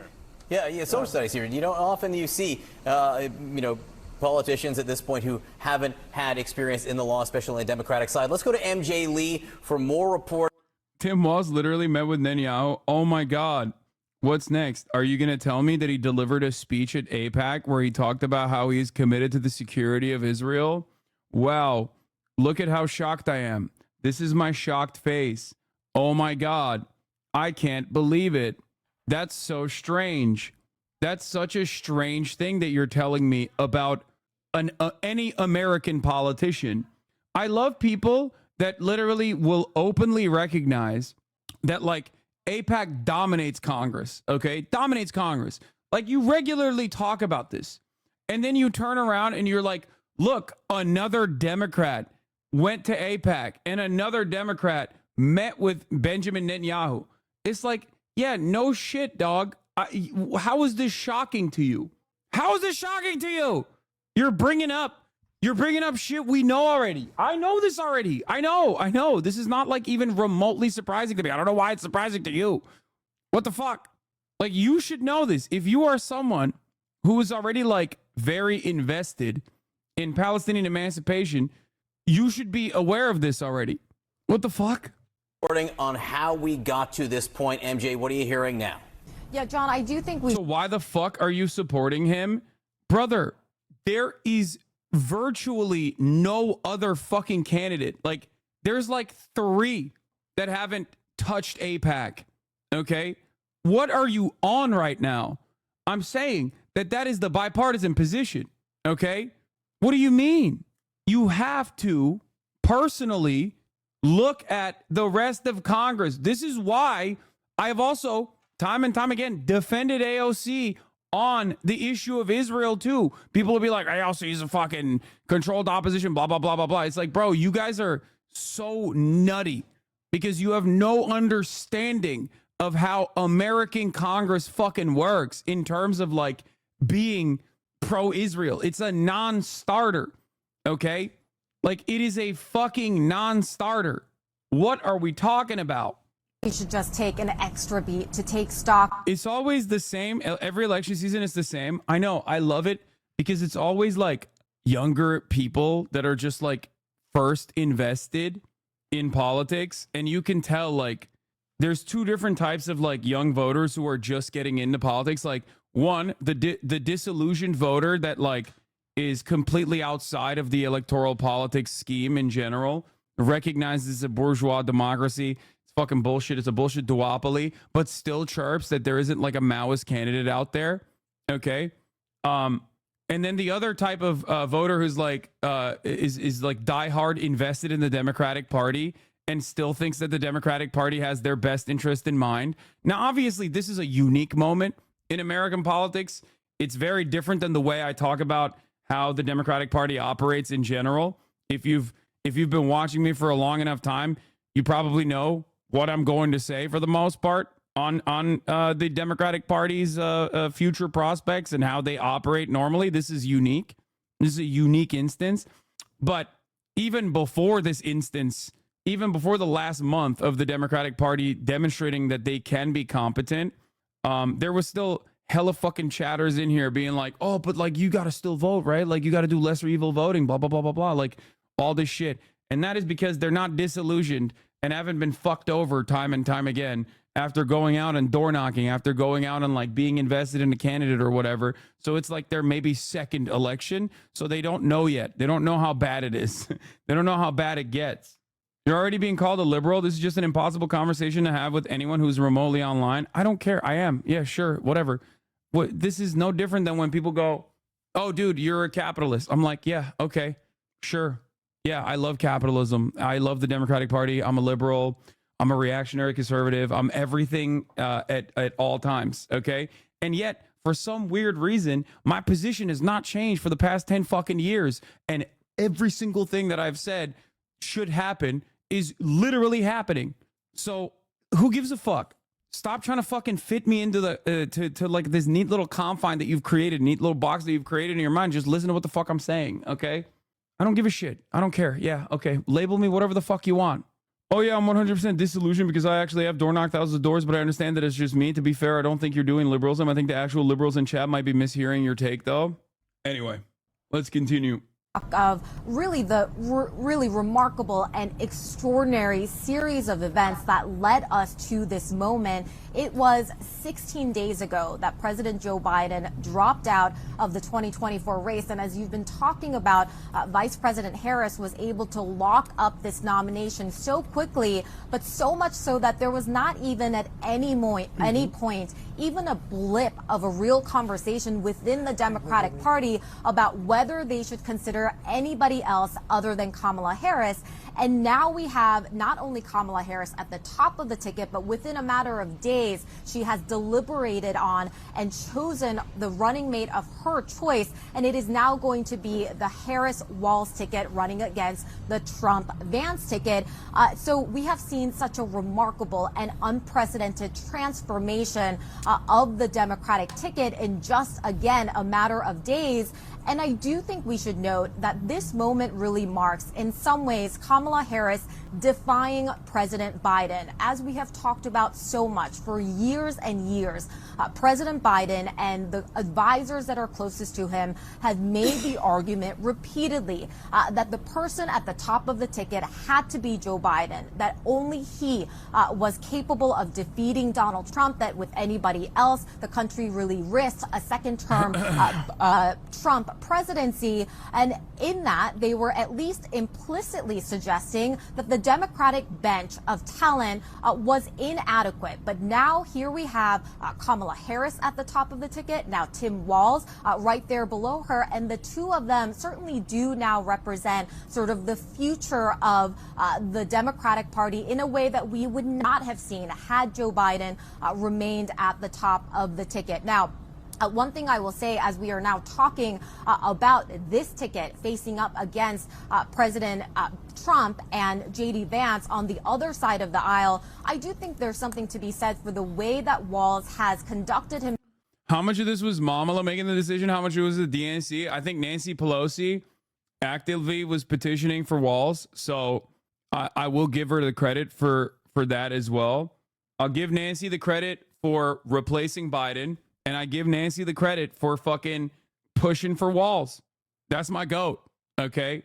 I despise her worldview, but that's my GOAT when it comes to fucking making picks, making stock picks, and that's my goddamn GOAT when it comes to changing the history and the trajectory of the Democratic Party in such a dramatic fashion that this race went from a Donald Trump lock, okay, to what you are seeing unfold in front of your eyes. What? POV, you begged like a dog and didn't get it? They're calling you out? Wait, what? Dude, there is no point in this process where I said I don't want Walz. I said I like Walz a lot. I've glazed Walz for at least a year plus at this point. Anyway, let's continue. In the last several weeks or so, as he has made the case effectively, a lot of Democrats would say, against Trump and Vance. You know, he is the guy that made the weird messaging really take hold as he described the Republicans on the other side of the aisle as those weird guys. That has been a really politically effective messaging, and he has clearly shown, whether he was intentionally auditioning for this job or not, that he can be that effective messenger for Kamala Harris and the Democratic Party. So all of these things would have gone into that decision-making process. I know that we were talking about this a little bit in the last hour, but I do think sort of that vibes decision, how much that factored into things, just the idea that this is somebody that she would have had good personal chemistry with, that he is widely described as somebody that people just enjoy spending time with. Let's go to senior White House correspondent Weijia Jiang. We're gonna get to like the way that the weirdo Republicans are reacting to this. I mean, here, John Podhoretz treats boy himself. Appointing Tim Walz, who praised Ilhan Omar, is like appointing the head of Sister Soldier's record label to run the Federal Communications Commission. And that's not like a random guy who's extremely online. That is the editor of Commentary Magazine, okay? This guy is supposed to be like a representative of the normal Republican side. They are actively bludgeoning themselves in the fucking head. Okay, timely reference, brother. Oh no, I mean, he's always been a fucking gross weirdo. Okay, but it's great. Great messaging, man. Thank you, John Podhoritz. Thank you. Doing great. Doing great. Chaya Raichik running with the Libs of TikTok account owner, Chaya Raichik, running with hashtag Tampon Tim. You might be wondering why hashtag Tampon Tim? Because they made a push at Capitol to fund menstrual products for students in Minnesota public schools, saying that pads and tampons are as essential as toilet paper and soap in school bathrooms. That's why they're calling him Tampon Tim. Bro, you're so fucking stupid. You are such a dumbass. Like, what are you saying? What the fuck? Like, what's wrong with you? How could this be seen as a bad thing? What's next, dude? Are you gonna fucking yell at him for feeding children? Is that what we're doing? Yeah. Oh, man. Stupid ass Tim Walz. He wants to feed our children with free breakfast and lunch, dude. What a fucking animal. What a bad guy he is. Team Trump is already out with a brutal ad against Kamala Harris's VP Tim Walz. They're really good at this. Signing a bill into law that requires schools to stock tampons in boys' bathrooms. Or weirder than signing legislation allowing... Yeah, this is not going to work, man. It's not working. You're fucking a gross loser, okay? You are a gross loser. It's gross. This shit's not gonna work. It's not gonna fucking work at all, man. It's not gonna work. Minors to receive sex change operations. Try electing the man who signed those bills, Vice President of the United States. Enter Chief...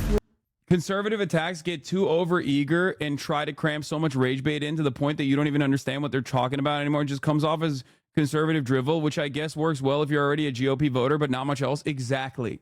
It's like literally fucking what Jesse Waters did the other day. Remember when he was like, oh, the Democratic Party has actively become the party of Dylan. We understand what he's saying because we're fucking brain broken. He's talking about Dylan Mulvaney, a trans TikToker who was on one fucking Bud Light can. You are signaling to the most insane people in your base when you talk like that. But ain't nobody else cares about that shit. You're delusional. It's like, it's literally like fucking imagine a thing that is like obviously very top of mind in this stream. When I say top of the, everybody goes, oh, top of the hour ad break, right? But no one outside of this fucking community perks up when they hear top of the, like the way you do, okay? Because you've been adjusted to have this Pavlovian reaction. Because at the top of the hour, there's a 3-minute ad break, okay? But you cannot run a fucking national narrative like that. Because most people won't know what the fuck you're talking about, okay? But at the top of the hour, there is a 3-minute ad break. And if you no longer want to see those ads, all you need to do is subscribe for $6 or for free with a Twitch Prime. It's like trying to run the Democratic Party with Mao references. Yes, it's ironically what like a lot of leftists that are, diehard leftists who are, activists for sure, who are always on the ground at the forefront of like community movements, right? Getting mad that like Tim Walz, the governor of fucking Minnesota, is not like saying we should nuke Israel or something. Okay. Like that's not like, what are we talking about? That's not going to happen. Like he's not going to fucking, ain't nobody that is coming near a crumb of power is running like that. Anyway, here's the 3-minute ad break now.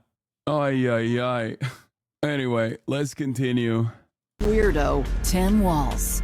As governor of Minnesota, Walz supported legislation that endangers minors, hurts women, and puts radical ideology ahead of common sense. Yeah, Tim Walz hates minors.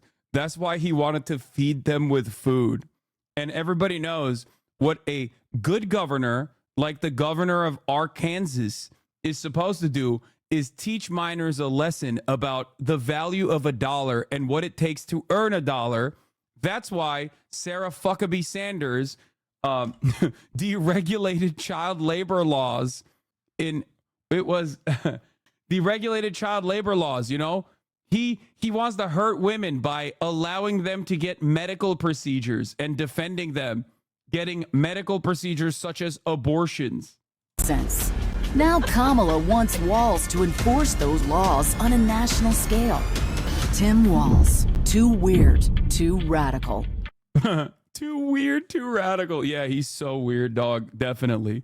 I really do hope. I really, really, really do hope that the Dems don't get scared by this and just lean into it. And they're like, these guys are fucking weird. They think feeding children is a radical proposition. You're gross. They want to constantly talk about trans people. That's like 10,000 total people across like 8 states.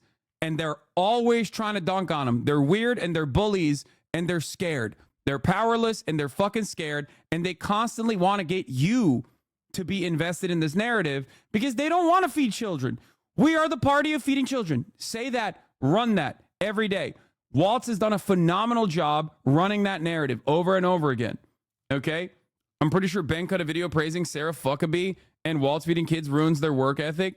Yeah. I'm not going to get involved in making a choice. What I will say, though, is I've been impressed by Tim Walz's ability not only to communicate to the working people of Minnesota, but to also be an advocate for them. So I like Tim very much, and I wish him the best. Wow, I can't believe how far left is Kamala's VP Tim Walz. Last week, Bernie Sanders specifically named him as his dream choice.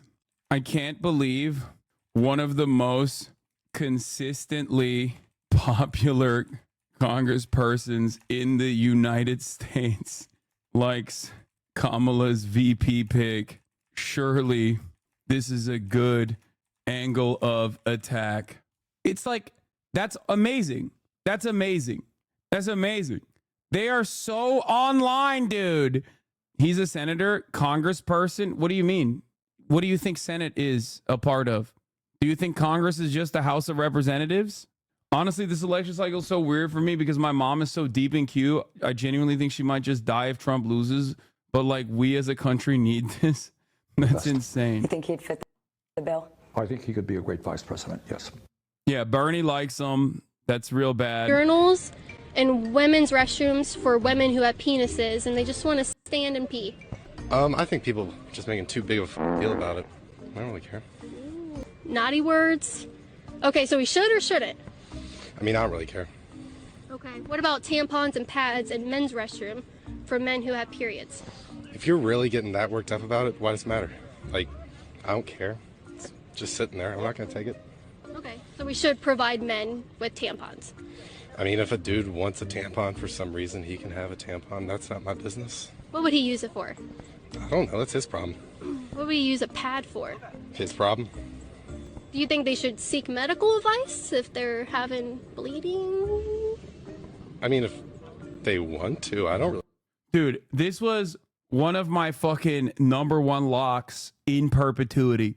The hyper focus on like what people are doing in the bathrooms being like the actual weirdo position and not the fact that like trans women get to use the women's restroom. Like, you are legitimately a fucking weirdo for bringing a camera into a bathroom, constantly thinking about where people are shitting and pissing. You are weird, okay? I've been saying this for so many fucking years, and I am legitimately glad that there are at least some goddamn Democrats out there who also fucking say the same shit.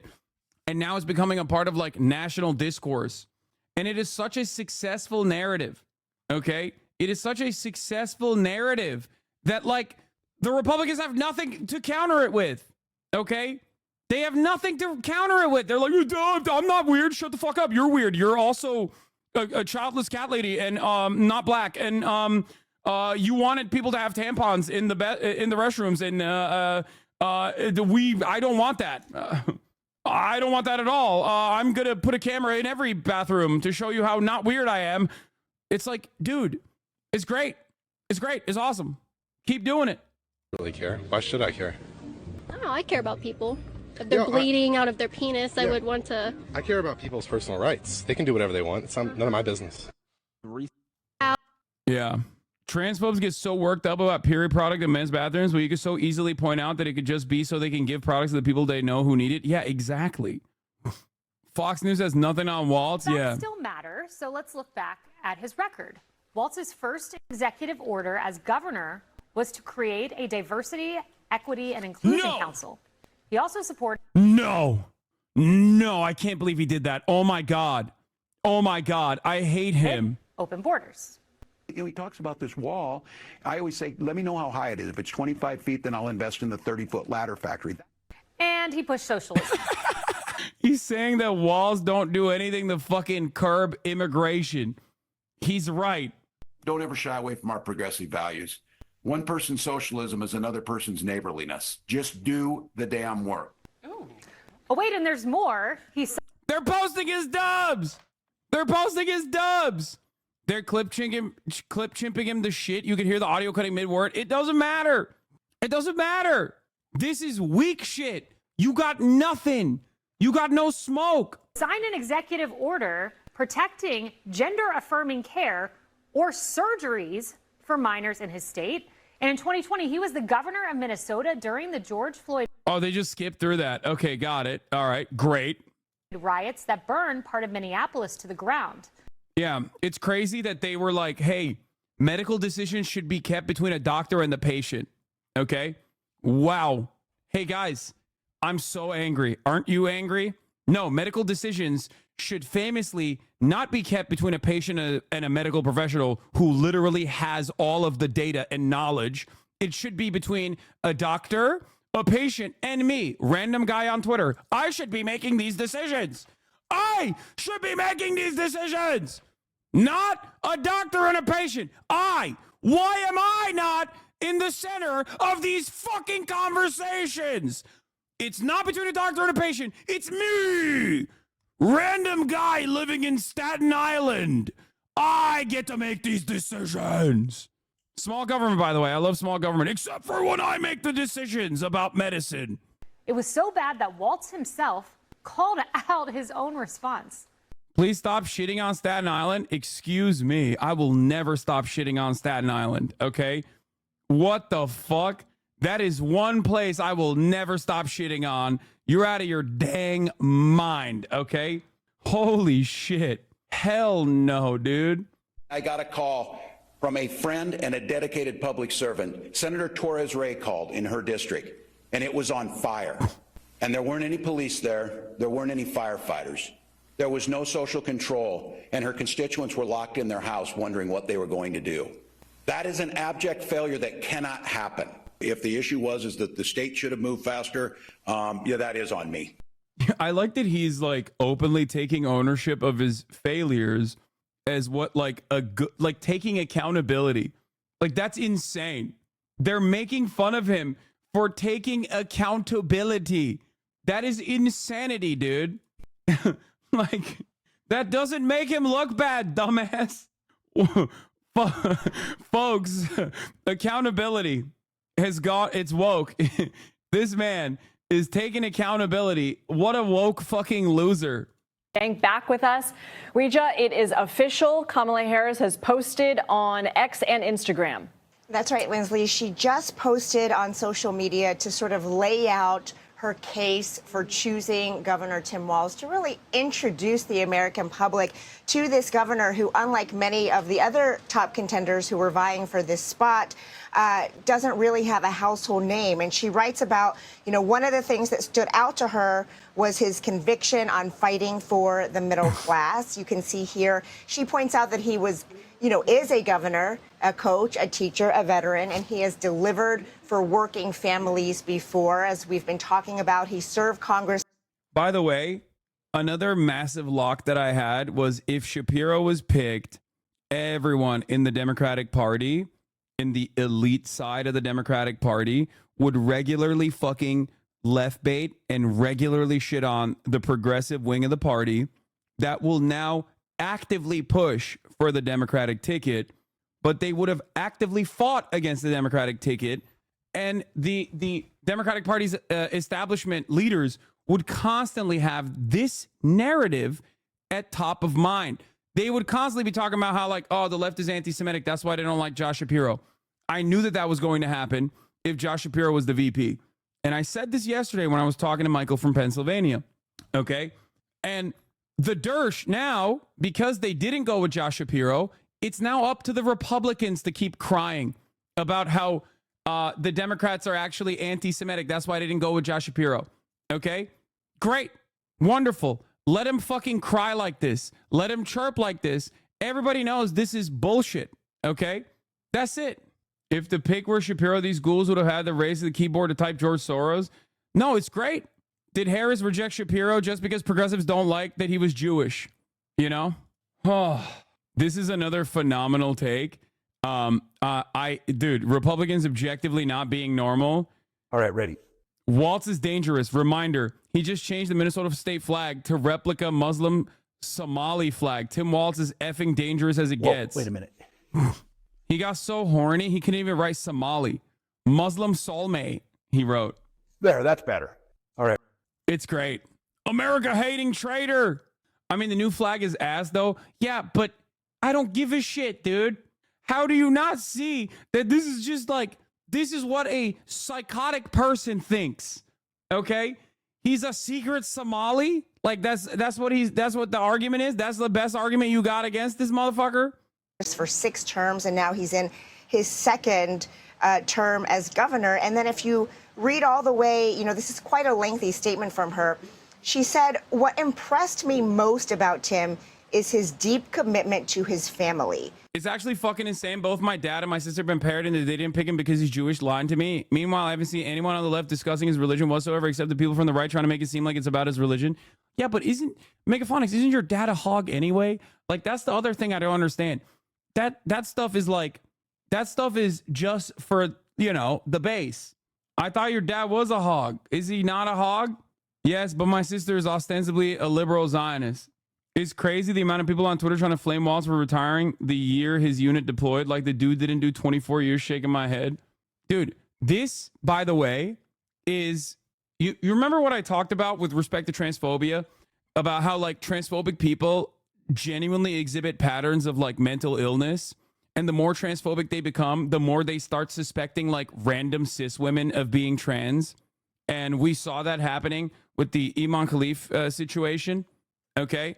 You remember that? This is the other version of that, where looking at a fucking white dude and being like, he's actually secret Somali. Like, that's the other side of the mental illness, okay? They're just being this way on every issue now, okay? They're like, oh, yeah, he's a secret Somali invested in Sharia law and wants to turn America into a Sharia nation. You only have this kind of attitude if you have just completely lost your dang mind. Gwen, Gus, and Hope, referring to his children. And she said, "Doug and I look forward to working with him to build an administration that reflects our shared values." So in addition to all the experience you see on your screen right now, it really came down to who Tim Walz is as a person. And that really mattered to Vice President Harris as she made this decision that came down to the wire. In fact, she didn't make it until this morning. And I just spoke with somebody who was very familiar with the entire process, who said that on the phone call to Tim Walz, the vice president said that we are underdogs and let's get to work. So she's not, allowing all the momentum, the excitement that we have seen in recent weeks to cloud all the work that is ahead. And they really wanted to try to capitalize on this moment, get even more excitement, because the team is well aware that, that enthusiasm could dwindle. And so they want to gen up as much support, as much excitement as possible while they can, with, of course, today's big announcement. And I should point out, Lindsay, that you mentioned, but in case our viewers didn't hear this yet, what's really interesting is it was so close that her team printed out multiple versions of campaign signs for tonight's rally in Philadelphia. You can imagine that Harris Shapiro was... What do you think about his closest to Israel? He is not closer to Israel than any other fucking regular Democrat, which means he is close to Israel. But so is every other Democrat, okay? Like, we talked about this with Bashir, too. Like, that's it. Every fucking Democrat is close to Israel. I don't know if you're, like, new to this story, or maybe you just recently started paying attention. There are the only Democrats that are not close to Israel, the only congresspersons that are not close to Israel are like a select few. Okay. Is among those, and it will be in Governor Shapiro's home state, where we see now Vice President Harris and Governor Tim Walz, really make their case for the first time in public to the American people. Yeah, let's hope they pass out the right signs, right, Ouija, at the event. I want to ask you something about something you just mentioned, the underdog framing. I mean, that in and of itself is strategy, right? Because who doesn't like rooting for an underdog? Right, and who doesn't want to... Do you think Walz is progressive? My liberal Minneapolis mom described him as that, which I thought was odd. Yes, he is. No, Tim Walz is definitely. Thomas Massey, but you never give him kudos? Yeah, Thomas Massey's a one Republican. You're right. Honestly, I agree with you, but let's be honest. You weren't saying this when Biden was the nominee. If you think Joseph Robinette Biden's rabid Zionism is not above and beyond in comparison to the average congressperson, especially the average Democrat, I don't know what to tell you. Biden is unique in his rabid Zionism. Like the rest of the Democratic Party, from Nancy Pelosi to even fucking Chuck Schumer, who also simultaneously invited Benjamin Netanyahu to come speak and deliver a speech in front of Congress, literally has moved on to the liberal Zionist position. Biden is running to the right of Netanyahu, okay? The fuck are we talking about? Maybe not to the right of Netanyahu, but like firmly planted on such a pro-Israel stance that he is basically a fucking Likudnik. Like, what the fuck are we talking about? Yeah, Biden called dead Palestinian civilians Hamas numbers. Biden routinely lied and still continues to lie about like Palestinians going in and Hamas going in on October 7th and like lighting fucking babies on fire. It's just objectively not true. That never happened. Okay. He still lies about that. He lied about seeing beheaded babies. He said that the Palestinian Health Ministry is run by Hamas and therefore he disputes the numbers. He gave a bear hug to Benjamin Netanyahu early October and never strayed away from that fucking course in terms of like giving unconditional support to Israel. He is part of the reason. If progressives can't be happy about this, we're fucking cooked. No, I think many people are happy about this. A lot more people are happy about this. He said that Palestinians have an ancient gene that makes them anti-Semitic, okay? During his Holocaust remembrance speech, Biden is above and beyond. He outflanks some Republicans, not just Thomas Massey. Like, he outflanks a big chunk of Congress on how firmly committed he is to defending Israel unconditionally. So no, it is definitely different. Give more money to an underdog that is actually doing quite well. And in our latest CBS News poll, Harris is actually up by 1 point nationally and tied in the critical battleground states. And that 1 point is really important because Biden never enjoyed that lead. In fact, when he left the race, he was 5 points behind. But 1 point is still, not significant enough for them to lean back and say, okay, we can relax now. And that is why it's going to be a slog ahead, including this week when Walz and Harris go to several battleground states to try to maintain that kind of support, because it's not just about, getting people out in November. Between now and then, it's about making sure their operation continues and they have the infrastructure through money. Ouija Jang, thank you. A working class politician. Anyway, Tim Walz, here, this is what he said about the uncommitted vote in his own state, by the way. This is something to remember. It is pretty significant. Votes right now, 20% of the vote going to uncommitted. And we've seen that already in this primary in Michigan. What message are voters in your state trying to send to President Biden? And what do you want to see President Biden do in response? Yeah, look, they're engaged. We're really proud in Minnesota. Civic responsibility. We have some of the highest voter turnouts. These are voters that are deeply concerned, as we all are. The situation in Gaza is intolerable. And I think trying to find a solution, a lasting two-state solution, certainly the president's move towards humanitarian aid and asking us to get to a ceasefire, that's what they're asking to be heard. And that's what they should be doing. We've gone through this before, and we know that now we make sure we've got 8 months. We start bringing these folks back in. That's why I said he's interesting, because, like, again, big Somali population in the state. He has routinely gone out to bat to defend them, defended Ilhan Omar, and also on top of that has, like, delivered a speech to CARE, which is unheard of, okay? Like outside of like specific Michigan congresspersons and like Rashida Tlaib and shit like that, you don't ever get that kind of, you don't even get that kind of lip service from the Democratic Party. Okay? That's why they're gonna, that's probably why they're gonna run with the, that's why they're running with the he's a secret Muslim narrative. For those of you who don't know, CAIR is the Council on American Islamic Relations. Okay? Dude had a dynamite interview on Ezra Klein. Yeah, I know. I was very Walt pilled after that interview. He was great. He was great on that. He does a really good job. He does a really good job of not just like saying that Republicans are weird, but also then basically saying like, look, I push for progressive policies because I want to help people. I want to help people that, you know, got me elected. And I want to make sure, like, Republicans, whether they admit it or not, doesn't matter. They also benefit from paid family leave.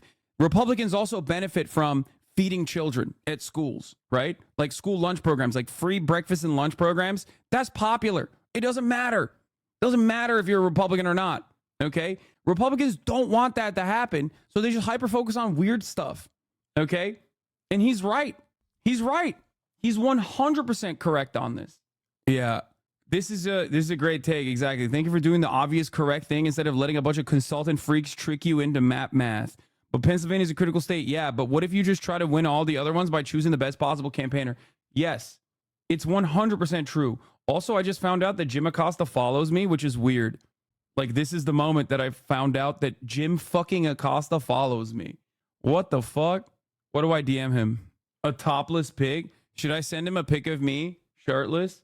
Mario Goetze? Okay. We listen to what they're saying. That's a healthy thing that's happening here. But I would note that that the former president lost twice as many votes here in Minnesota to Nikki Haley.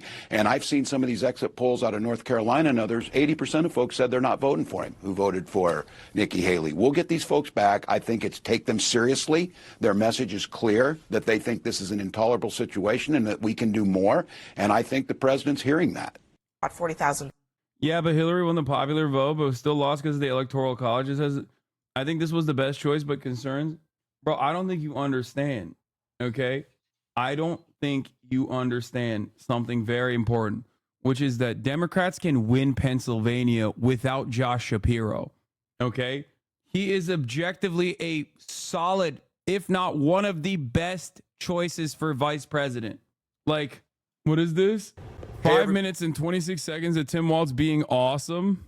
Buddy, Tim here, 11 days till the election, but oh, I love this video. Of the day out on the road. I got to show you this. This right here is the headlight harness on a 2014 Ford Edge. Ford, this is unacceptable. It burned out hot on the connector. So for $7.99 at Napa Auto Parts here in the city, you can replace this. Just clip off the back. Not only can we, he was actually a very weak option that anyone who looks into realized he was brand new and had tons of skeletons in the PA political scene. Exactly, dude. Exactly. Josh Shapiro was weak. He was a weak fucking candidate, okay? Back, use some shrink wrap connectors on there, tape it back together and put it back in. It's about a 5-minute fix and you're back on the road safe and sound. So pro tip of the day, second one is get out and vote for One Minnesota. Get out and let's take this state in a direction we know it needs to go. Go vote. This is the beautiful moment that everyone will be playing in campaign ads if the Democratic Party is even remotely smart about their strategy. Okay? This is when he signed into law free breakfast and lunch programs for all school children in his state. Okay? This was an emotional moment. This is a phenomenal thing that he did. He's literally a fucking school teacher. Like, what are we talking about, dude?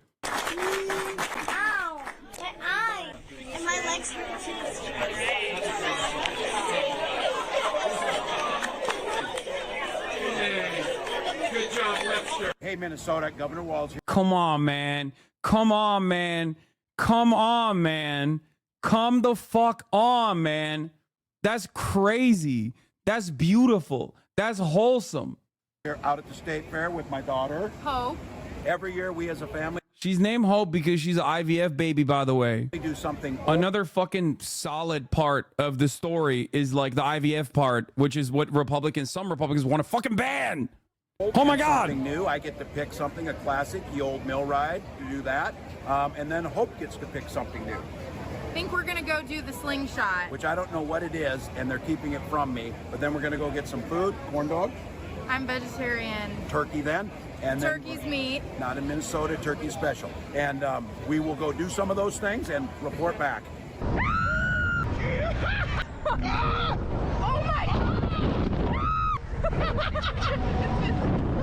Dude, it's like, oh God, I'm losing my mind. Dude, I'm losing my fucking mind. It's like a gift. Like, you will not see JD Vance in a situation like this. You will never see Trump in a situation like this. You won't even see Kamala in a situation like this for the most part. Okay? This is what I've been saying when I say the Democratic lineup for talent is fucking deep. The fact that they were stuck with Joe Biden was unimaginable to me, because there are governors like him out there. Beyond him, there's Andy Bashar is pretty fucking solid too.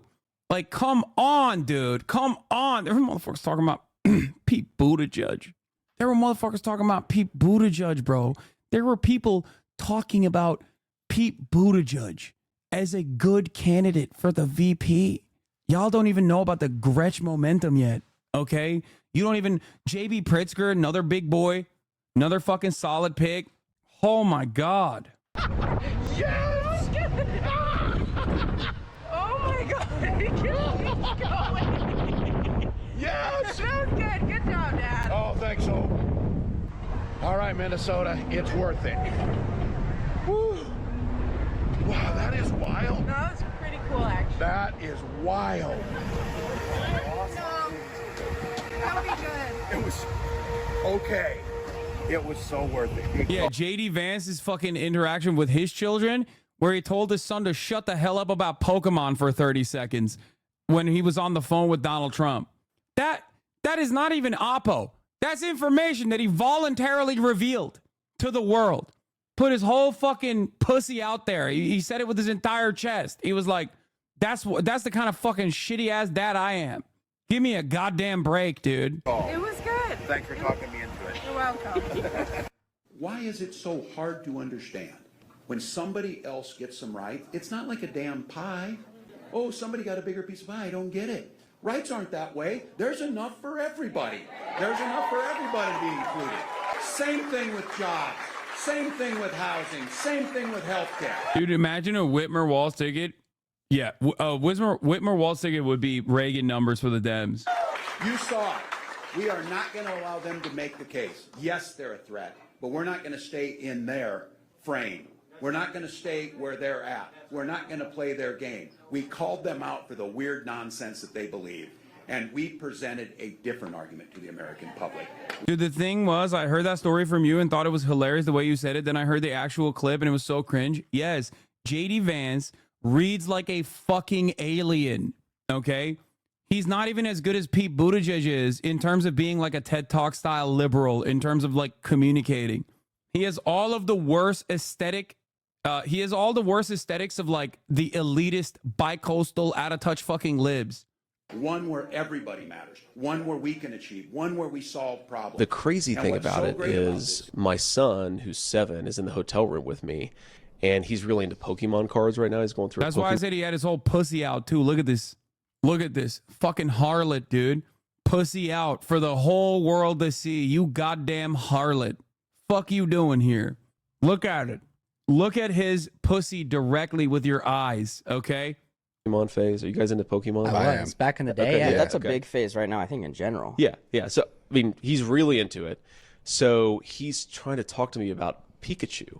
And I'm on the phone with Donald Trump, tweet. and I'm like, son, shut the hell up for... Yeah, son. About Pikachu. And I'm on the phone with Donald Trump, and I'm like, son, shut the hell up for 30 seconds about Pikachu. The crazy... AOC said, why are you sitting like that? Oh, that's awesome. The campaign ads write themselves, dude. The campaign ads write them fucking selves. Holy moly, dude. Is we know here in Minnesota that message works. We are the majority. That's why they shrink the vote. That's why they make it harder to vote. That's why they try and bring fear. And that's why they try and get you to the point where you're pessimistic. And what difference does it make? On the theme of talking about what's real out there a little bit, we can't talk about public safety without talking about guns. So let's have that conversation. I'll go ahead and put my credibility up against anyone on this issue. I'm a veteran and I'm a hunter. And for many... Finally, we're not debating them on the issues and just saying they're weird and feeding children. It's literally so easy. No, that is actually the issues, though. That's the beauty of it all. You're saying they're weird for not focusing on issues because on the issues, they're awful. And you recenter the conversation back to what you want to offer people. That's it. You have to earn people's votes. You have to earn people's votes. This is why governors are actually pretty solid in terms of like running for the presidency, because like governors are objectively popular. Governors oftentimes will be so popular that they outcompete the ticket in their states. Why are they so popular? Because they have an immediate impact on the fucking lives of the people that are voting for them. That's why you have red governors in blue states and blue governors in red states. Okay? A governor is basically like being the president of your fucking state. And then you have pieces of shit like gruesome Governor Gavin Newsom, but I don't want to talk about that. A hunter as a vegan, I'm out. Okay. Does it make it better that WALZ was a teacher and not a lifetime politician? Absolutely, dude. Abso-fucking-lutely. Years, I was one of the best shots in Congress, and I got the dang trophies to prove it. I know guns as well as anyone, but I'm sick and tired of talking about that because I'm not just a veteran, not just a hunter, not just a gun owner. I'm a father, and for many years I was a teacher. And we all know damn well weapons of war have no place in our schools, in our churches, in our banks, or anyone wants to live in peace. Of all her potential running mates, you might have the most progressive record as governor. I know you were more of a moderate when you were in the House, but you've legalized recreational marijuana, you passed universal background checks on guns, you expanded LGBTQ protections, you implemented tuition-free college for low-income Minnesotans. There's free breakfast and lunch for school kids. Do you think your record is an asset to the ticket, or would it risk fueling Trump's attacks as you being a big government liberal? What a monster. Kids are eating and having full bellies so they can go learn, and women are making their own health care decisions. And we're a top 5 business state, and we also rank in the top 3 of happiness. Look, they're going to label whatever they're going to label. The funniest thing is climate change will make Minnesota one of the most livable places in the United States of America. So like there's also that aspect of it as well. Straight up. Wasn't it? It was literally Minnesota, right? Like it was like Minnesota, Michigan, like all of those states will literally become the most valuable states in the nation as a consequence of climate change. Yeah, Maine, Vermont. My mom was a public school teacher and an elector and campaigned for him when he ran for state office. She talks about how even though he had a busy ass schedule, he came to speak in her government classes. Yeah. Minnesotans are going to become insufferable. I mean, they deserve it. They deserve this momentum. Well, he's going to roll it out, mispronounce names, to try and make the case. The fact of the matter is, where you see the policies that Vice President Harris was a part of making, Democratic governors across the country executed those policies, and quality of life is higher, the economies are better, all of those things. Educational attainment is better. So, yeah, my kids are going to eat here, and you're going to have a chance to go to college, and you're going to have an opportunity to live where we're working on reducing carbon emissions. Oh, and by the way, you're going to have personal incomes that are higher, and you're going to have health insurance. So if that's where they want to label me, I'm more than happy to take the label. Have you? So that's just a taste of what we were going to. Yeah, I mean it's incredible. It's beautiful. It's wonderful. I'm on board. Like. This is great. How are you going to build a water treatment plant in a town of 400 if you don't have a collective effort at it? So I have to tell you, they scream socialism. We just build roads, and we build schools, and we build prosperity into this. Their whole plan is to go backwards, to give tax cuts to the wealthy. And look, it was so surprising. These super successful Donald Trump, who inherited $400 million and then proceeded to fail at everything. Middle America, you earn it, but you know what? You're not on your own. Neighbors help neighbors. And I will, this one bothers me. I heard you talking about punching back at the bullies. They see people less fortunate as scapegoats and punchlines for their jokes. We see them as neighbors. And I said it with my mom. My dad dies when my little brother's young. We're teenagers. We get Social Security survivor benefits. I'm all for pulling yourself up by your bootstraps. We didn't have any boots. Social Security was the boots, and we pulled ourselves up, and we paid that back. And I think J.D. Vance gets none of that. You know, it's the aw shucks, I'm from here or whatever. So my hillbilly cousins did not go to Yale, but I'll tell you what they did. They contributed to our community, and they're proud of it. Look out for your neighbors. Bro, he fucking lasers JD so much. He literally, oh my God. Like, even when he was talking to Ezra Klein, who is, again, a liberal and a bit of an elitist and one of those, like, bi-coastal Andes, like, Ezra kept trying to talk about, like, how JD Vance is actually really interesting that he became, like, the hillbilly that has this anger and resentment. And all of that is fucking fake. And you could see in that conversation where he's talking to Ezra Klein, where he's like, no, dog, that's just like, those are my fucking neighbors. Like, that's not like he even managed that conversation pretty well as well. I think. Will the standard voter care? I think so. It's entirely dependent on the hundreds of millions of fucking dollars that they are fundraising currently and how they put that to work. If the way you feel about this guy right now, from just my like regular coverage from his media slots, like from his regular old, appointments that he's doing in the media before he was picked as the VP. Like, think about the way you feel and then try to think about like how a normal person would feel when they hear this shit. Do you think that like a normal person reads this as inauthentic? Or do you think a normal person would read this as like a pretty authentic, run-of-the-mill, salt-of-the-earth kind of fucking guy who is genuinely being like, I don't know about this socialism shit. I care about building roads, man. What the fuck are we talking about? I care about being neighborly. That's it. It's great. You're on a debate stage with, say, J.D. Vance. Okay, I feel like I'm strike breaking here by showing this take. And he accuses you of being a big government liberal who's attacking our families, making life worse for our families, doesn't share our values, doesn't care about families like yours. What do you say to him? Yeah, first of all, it was up to him. I wouldn't have a family because of IVF and the things that we need to do reproductive. My kids were born through that that way. And also I make sure that I'm the guys and our folks are investing in prenatal care. We're the ones that are there for universal pre-K. We're the ones that are providing school meals at this. I'm not going to back down one bit on this whole family values thing and it's us. That construct that he's putting out there is absolutely untrue. We're making it more affordable to have children by having paid family and medical leave so that you can go home when your kids are sick and take care of them.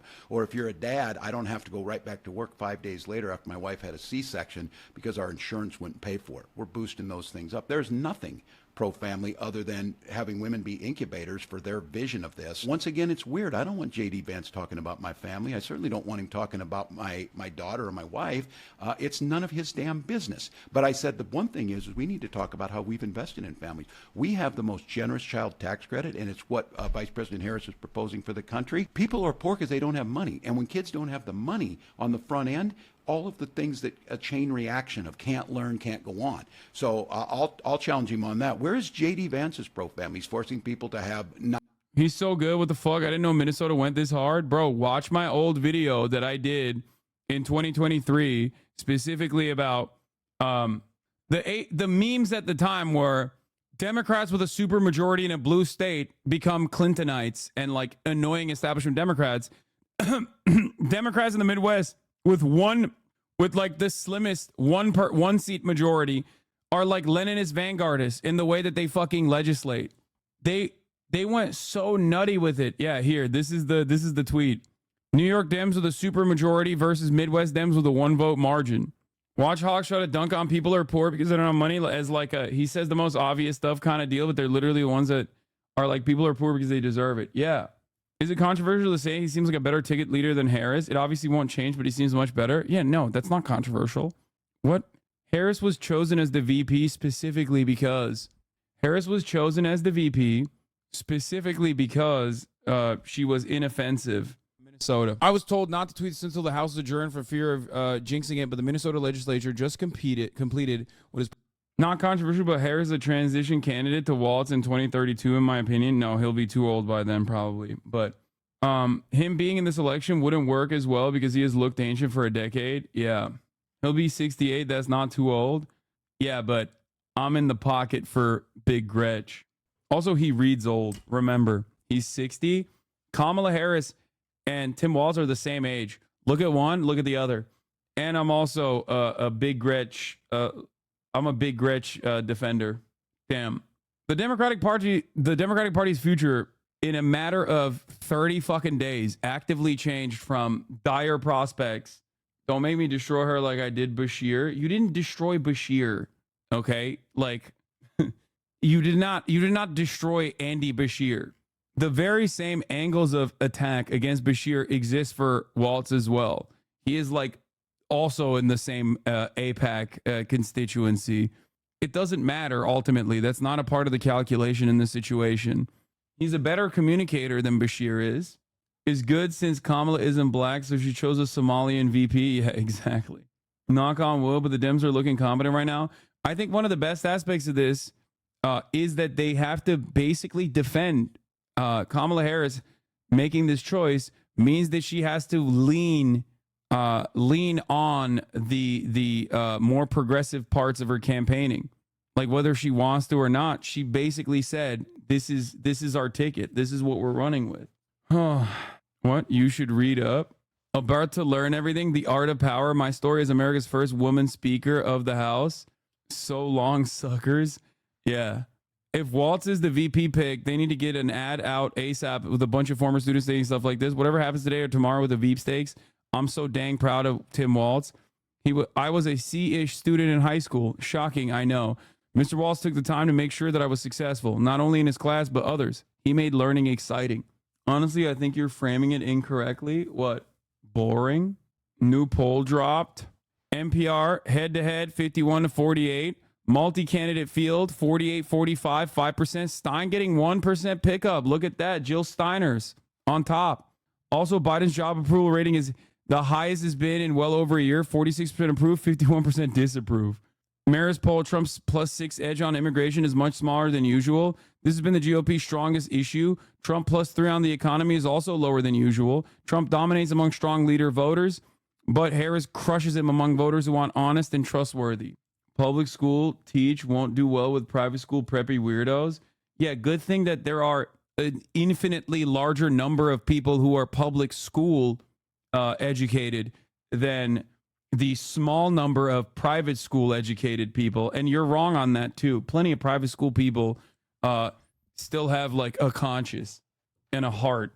The reason I ran around that corner is because we want to get... This is the first rally. We're going to be watching this later. But I want you to know something. I know we didn't practice this, but I have 2 questions for every Pennsylvanian in this audience. Oh, 2 largely undefined Dems, yet Gen Z has 2.5x higher negative views towards the one with a Jewish last name. Mark Kelly, favorability, unfavorability among 18 to 29-year-olds, 27 to 10. Josh Shapiro, favorability, unfavorability among 18 to 29-year-olds, 19 to 25.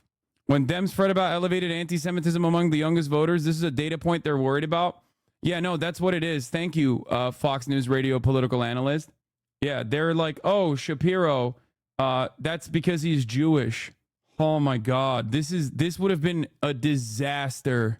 This narrative, now only being a narrative from the Republican Party, is another gift to the Democrats, okay? It's another gift to the goddamn Democrats. Can you imagine Democrats fucking running with that narrative against their own base, the progressive base, their own left flank constantly? Holy shit, dude. Holy moly. Ay, ay, ay. It would have been so fucking... It would have been unimaginably annoying if Josh Shapiro was the pick and they were constantly being like, the left don't want to vote for him because he's Jewish and they're anti-Semitic. I'm having nightmares about that fucking scenario. Now we can focus on the top of the hour ad break instead, which of course comes at the top of the hour. If you no longer want to see those ads, all you need to do is subscribe, which you could do for $6 or for free with a Twitch Prime. Donald Trump's type. The 2024 election is in full swing. For every key campaign moment, the Washington Post is there, bringing you live coverage with insight and... Like, I regularly talked about Josh Shapiro not on the issue of Israel, but specifically on his right-wing attitude towards school vouchers for this reason.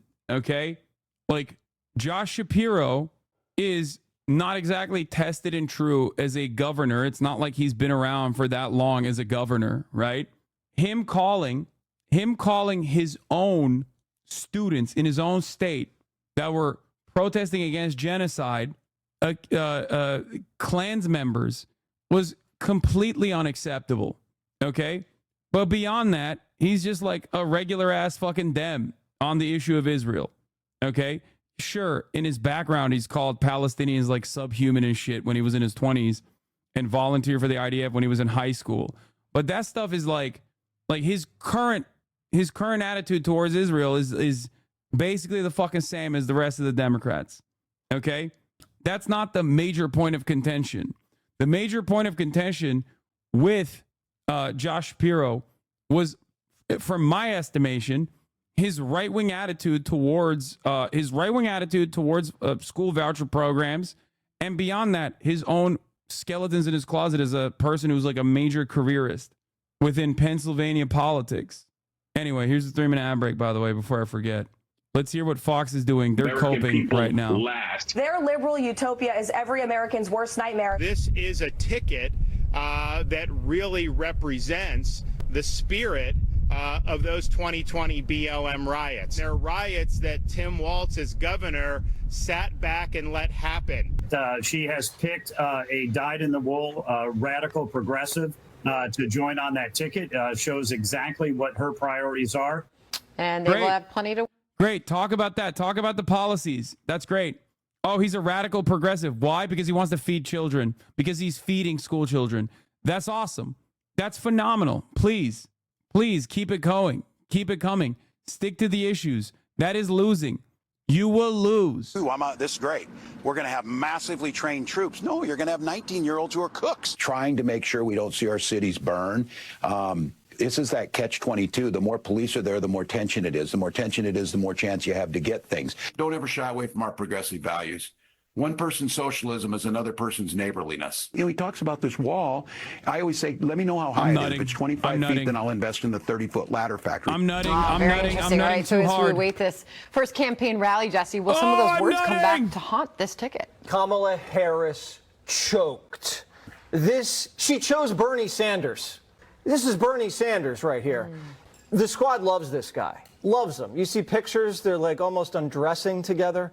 What? And she managed to pick someone who looks older than Biden. I would have gone with the younger guy, but who knows if this was even her choice. Eric Holder was running the vetting op. He chose him, probably. You know, he's Obama's wingman. He probably was like, Kamala, you're picking Walz. Let's just lose this and get on to 28. Because this is like a sacrificial lamb pick. This is the pick you put up there to get crushed, and then so you keep your better candidates ready for the next cycle. It's also a trick pick, because this guy's not Minnesota nice. He's Minnesota nuts. Yeah. They keep saying this guy's, there's Midwestern white value. Come on, this guy's a lunatic. Sanctuary cities, driver's license for illegals, sanctuary cities for sex changes for children. And if you don't want the sex change for your kid, then the state will come take your kid away from you. This guy put tampons in boys' bathrooms. 4th grade boys' bathrooms, tampons. He wants CRT taught. He was all about toppling the Columbus statue. This guy changed the flag of this state to look more like Somalia. What is wrong with this guy? In COVID, he had a snitch line so your neighbors could rat you out if you broke his lockdown rules. This man is out of his mind. He actually went and joined the army, and then right before they deployed to Iraq, quit. And all his unit is like, whoa, bro, where'd you go? They can't stand this guy. I've never seen this guy ever try to get out of a DUI. He said he was deaf from being in the army. And then he blew a .12. I didn't know that. And Jessica, I have to ask, why did he honeymoon in China? What? He's been to China 30 times. That's strange. Ooh. Oh, I find that there with Hunter Biden? suspicious. Okay. Someone should look into it. Okay. Do you care to answer that question? Well, we obviously got different research today. Okay. Jesse's side and my side. You just on all didn't this. get yours. Oh, no, I got mine. Okay, so, I got plenty so here's of mine. the question, Jessica. To Jesse's point, apparently the Trump campaign is rather pleased with this pick. They think it'll be easier to beat them. Yeah, they're definitely projecting that. I saw J.D. Vance this morning in front of a huge Kamala sign where you couldn't even read the chaos. So everything is going really well for that side of the aisle. And they were going to act like this no matter who the pick was. And they weren't going to come out and say, oh, we're really scared of Josh Shapiro. But there is a clear line. If you need Pennsylvania to win, Josh Shapiro made a lot of sense for that. He has a 61% favorability. He's a great speaker. He's definitely a lot more moderate. But Politico is reporting that the teams just didn't mesh as well, that Kamala and Josh Shapiro did not have nearly as a good sit down as she did with Governor WALZ, and that Governor WALZ brings a lot of experience that she wanted on the ticket, not only his time in Congress, where he was, I think, the 7th most conservative Democrat in the House, someone who is a gun owner, someone who does have those Midwestern values, but his executive experience in Minnesota. And I've seen, and Jesse just radiated some of them, the attacks on him as a socialist. I don't know what kind of socialist runs the number 6 best state in America for big business. Target is there for a reason. 3M is there for a reason. United Healthcare is there for a reason. General Mills is there for a reason. And the kinds of things that he has gotten past are exactly the kinds of things that Kamala Harris wants to talk about. Things like paid sick leave, $2.3 billion into public schools. He did a huge infrastructure bill. Was this your top pick? Yeah, actually it was. In the last couple of days, I was honestly happy with all 4 finalists. And if it had been Andy Beshear, Mark Kelly, Tim Walz, or Josh Shapiro, I would have been happy. But what you're going to see is the right trying to define him as Jesse did. But you're going to see that side-by-side picture of Tim Walz after he signed free school breakfast and free lunch. And someone like Sarah Huckabee Sanders, who is a star in the Republican Party, got a prime speaking spot at the RNC, signing a bill to allow kids under 16 to be able to work. That is the contrast here. A guy who wants to put food in kids' bellies and someone who wants kids to be able to work. And he's the real deal. He is what J.D. Vance wishes that he were. So you're questioning whether or not he's a socialist, and we just played a clip. One person's socialism is another person's neighborliness, were his own words. I don't think people know what the definition of socialism is. Okay, first of all, I think that this pick reveals who she is, because we don't know who she is. She's pro, she's against, and we don't know who he is. Something like, America has no idea who this guy is. We've only got how many days before the election, and we're going to spend all this time talking about he is, he isn't, he is, he isn't. It's almost like she doubled down on someone like her. In other words, we don't know who he is, just like Trump doubled down on someone like he is. But the truth is that this guy, Tim Walz, was Bernie Sanders' choice. AOC's dancing. Let me finish. AOC is dancing. Rashida Tlaib is dancing. All of the progressives, the squad, Jamal Bowman is dancing.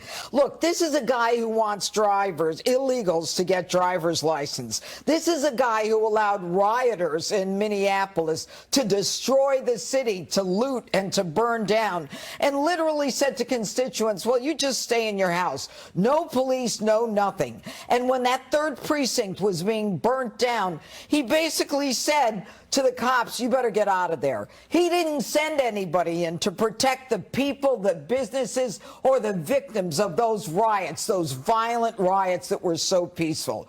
So the fact that he is the pick, and she turned against a guy who brings her a swing state, Josh Shapiro. He's got a 61% approval rating. 6 out of 10 people support him. Minnesota has always been a Democratic state. The guy brings nothing. He's a nobody, and here's the reason that she picked him, because nobody knows who he is or what he is. Well, I suppose perhaps we'll learn a little bit more about him when he speaks moments from now. Greg, what do you think?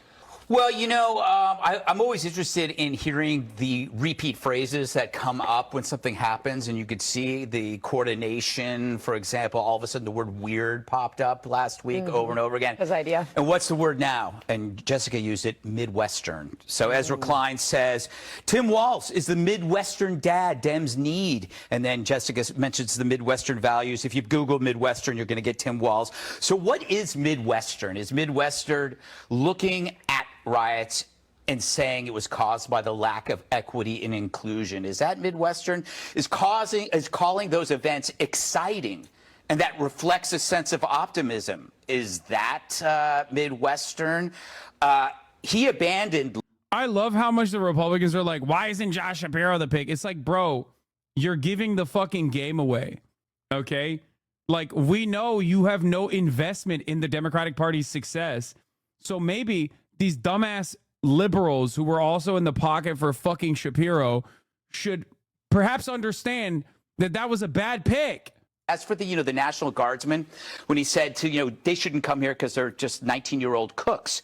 Well, at least the only thing they're burning are food, as opposed to the 19-year-olds burning down an Arby's. I think this is a match made in heaven, or hell. You have WALZ and Harris, they're the, he defended the burning of his cities. Yeah, Republicans cried that Biden dropped out. Now they're crying that Shapiro wasn't the pick.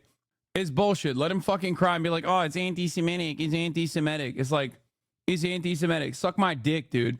Especially when talking about progressives as anti-Semitic is so funny. Because, like, they complain that the left wing of the party loved Bernie too much. And then they complained that the left wing of the party that loved Bernie so much, they voted for a third party, voted for Jill Stein. Like, consistently, out of all of the people that the supposed left wing of the Democratic Party or progressives in this country love, the fuck are we talking about? Anti-Semitism being a point of contention here is so fucking stupid. As a Midwestern undecided voter, the Republican rhetoric is weird and WALZ is everything I'm about. That's what I'm talking about, baby. Notice how they're saying WALZ Harris because they can't even conceive a woman in power. I mean, that's listen for that for just a moment. Point. We know that already. Should Republicans be careful not to yeah, I forgot. Kamala literally is married to a Jewish man too. Like what is this argument, dude? The anti-Semitic Democratic Party is not like, bro, you are not clearing beyond 28%, okay? In terms of the Jewish vote, I'm giving it 28% max for the Republican Party. That's my most, that is the most favorable percentage point in voters that they're going to get, okay? Like, if they think that this is going to, if they think that this is going to, win them massive favors, yeah, good luck. They call him a bad Jew, so I don't think he counts to them. That's the other part. They will literally immediately be like a guy like Donald Trump will turn around and be like, Chuck Schumer, he's like a Palestinian. He's a bad Jew. Like, yeah, good job, man. Yeah, good luck. Good luck with that. That's definitely, you are getting the most conservative Jewish voters that were already voting for you. You are not picking up additional Jewish votes. It's just not happening. Especially because, if anything, one of the points of contention here are young voters, and young Jewish voters are anti-Zionist by the same margins that young voters are across the board. Okay, the TikTok vote, it's just not happening. Earlier, long lines. What are you seeing inside? People here are going crazy. In a way that I have not seen in all of the dozens or more of Biden events that I have been to in the last couple of years. You look at this crowd, there are 10,000 or so, mostly young people, right now singing along to a ludicrous song. They have been very engaged the entire afternoon that they've been waiting. And it's got more of a concert vibe than a political rally vibe. And you can see behind me, people are wearing the kind of wristbands that they can control. Somebody in the back is controlling. They can be red, white, or blue, like you would see at a Taylor Swift concert or something like that. And so they are bringing out prominent Democrats from Pennsylvania. We just heard from Fetterman. We heard from Bob Casey. Josh Shapiro is going to come next. They are still making him talk as the battleground state governor, even though he was passed over for a running mate. But there is so much more excitement from the people that are here and from the people that are putting on this event than we saw for anything with President Biden. And we come to Philly with him more than we go anywhere else. Other than Delaware, he has been to Pennsylvania more times than any other place, but we'll pop into a Union Hall, or the big one that they did here was at Independence Hall outside, and he was talking about threats to democracy. It looked really dramatic, but there were not a ton of people, and they are cheering like somebody else is about to come out. So I will throw it back to you. All right, Peter, thanks so much. And Minnesota Governor Tim Walz set to make his debut as Kamala's new running mate. While we wait for that, hiding Kamala is taking a page out of the Joe Biden play. Oh my God. Do not let anyone forget how wrong so many Democratic Party loyalists were and how right this guy was in terms of talking about how much momentum would immediately fucking land on the Democratic Party's fucking feet, dude. Oh, God damn, dude. Year of vindication. Year of HasanAbi vindication, motherfucker. Holy shit. Everyone that portrays themselves as like these big, brilliant thinkers that just toe the Democratic Party's line and repeat basically whatever the fuck they hear from MSNBC, turning around and just eating crow, okay? On why Kamala has been dodging the press.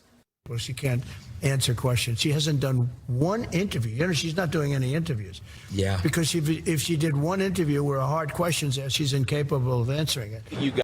I'm a Minneapolis resident. Walz has been handling he let the city burn narrative for years. He uses an opportunity to show how well Minnesota's doing nationally. Yes. I think that's also a great take as well overall. I think that's that in and of itself also can be framed within the weird narrative too. Republicans are weird. They keep talking about like these beautiful American cities are, you know, shitholes and burned to the ground. Look at how well Minneapolis is doing. They're lying to you. They're lying about your backyard too. The very few things she said about this administration actually trying to address inflation. And in 2021, when inflation just started to rear its ugly head, and they sort of downplayed it, ignored it, said it wasn't going to last, and it sure did, and it's still here. She had this sort of stumbling, mumbling answer as to how this administration was going to tackle. Folks, I've officially become a Dr. Pepper boy.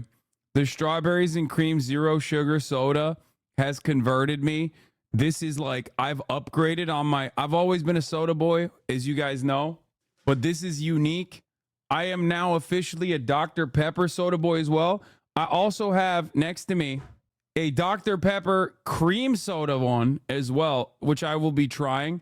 It is honestly, I'm invested. Okay. I'm PhD Pepper. Okay. A lot of people have said this is a really good soda. I'm actually in the pocket.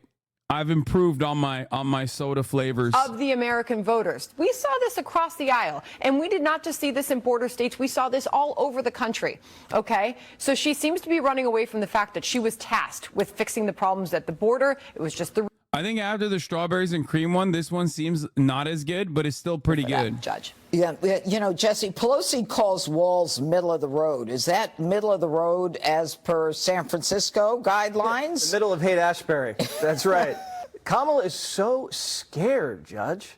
It's been since June she's done an interview. What's she so scared of? I thought she was this big tough prosecutor. Yeah. That was going to take on Donald Trump. Yeah. Oh, yeah, we're not afraid. We're not flailing. Oh, Kamala, she made a really big mistake. It's like, yeah, dude, she made a really big mistake for fucking getting an objectively popular governor on the ticket who has done so much. He'll talk to anybody. He's trying to be the president of all Americans. Kamala's terrified of ABC News. She's terrified of MSNBC. What is she hiding? I mean, everybody knows what she's hiding because she's a mess and she's been protected by the Democrat machine. That's why she's laughing. Greg touched on it yesterday. She's just going to giggle until they drag her across the finish. Yeah, that's crazy that they're saying this when like Donald Trump is refusing to do a debate with Kamala Harris unless it's on his own terms, which is pretty wild. She owes everybody in Congress Anything they want, she has to give them. She knows the deal. She's a puppet who's just going to start signing checks and giving away goodies for the entire term if she's elected. You know, Jessica, there is some truth to that. I mean, even with Evan Gershkovich coming back, there are so many times in the last 16 days that she could have come out and set herself up as a real candidate. But she's just smiling and giggling and reading from a teleprompter. Why? Well, first, on the hostage or the prisoners being released, she was the first person to hug Evan Gershkovich when he got off that plane. You can She was there to greet too. I'm glad she hugged him.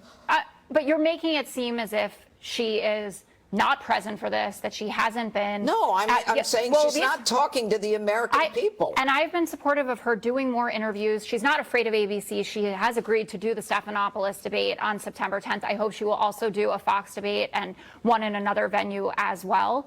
But she's not hiding from that, and I've been consistent. I think that she should sit for long interviews and talk about how she's evolved on policy positions. I think that she How do you think she'd do? I think that she would do certainly a lot better than Jesse thinks. And he says in the last block, you know, I'm not taking anything for granted. The way that you're talking, you are taking it for granted, kind of like you did before the red wave that wasn't in 22. We don't talk about red waves. We do. Well, not anymore. Okay. It's going to be close. The idea that you're going to be able to paint Tim Walz as a San Francisco. It should be noted that the first time he went was 1 month ago. JD Vance lived there for 4 years. Okay. So what do boys need tampons for? I don't know about Why this is he tampon giving in the little back. boys tampons then? Why is he giving illegals driver's licenses? I don't know, because they need to drive to work. Easy Where's answer. where you're going with that? Asked and answered. Anywhere. I'm asking a simple question. Yeah, because they're human beings. And they participate in the American economy in much more meaningful ways than you drunk piece of shit. So yeah, no, it's a good idea. If you look at any of the statistics relating to accidents with illegals, there's a real problem for Americans. So most accidents are from undocumented people in America. No, what I'm saying is when they get into accidents, they don't have Okay. insurance. If you continue running a campaign like this, where you're attacking him in that way, where you're talking about Kamala as someone who doesn't know anything, who's incompetent. That's great. Judge Jeanine Perot making an argument for undocumented migrants to not only have driver's licenses, but also to have insurance. There you go. Asked and answered. Problem fucking solved. Pitch on inflation. A single policy pitch on the economy. That is back. All right, Have you gotten to the... Greg, why don't you wrap this up? Well, thank you. I was getting kind of bored over here. Yeah. You know, a couple of things. I'm always curious when I see liberals get upset when you point out the liberalism of their allies. It's like, why would Pelosi be upset when you mention that WALZ is a liberal? Isn't it weird when you describe a better version of your politics as something that is less what your politics? My family's Jewish and my dad loves it. There's a second Jewish second husband, and all of our Jewish friends have never even thought about voting for Trump. I actually have no idea what Fox News or Trump is talking about. Yeah, it's like trying to run with the, first of all, the Jewish vote in and of itself is not like statistically important. Let's just make that very clear. It's not even, and part of that is because it's in like already deep blue areas regardless. Okay. So like, what are we talking about here? It's ridiculous.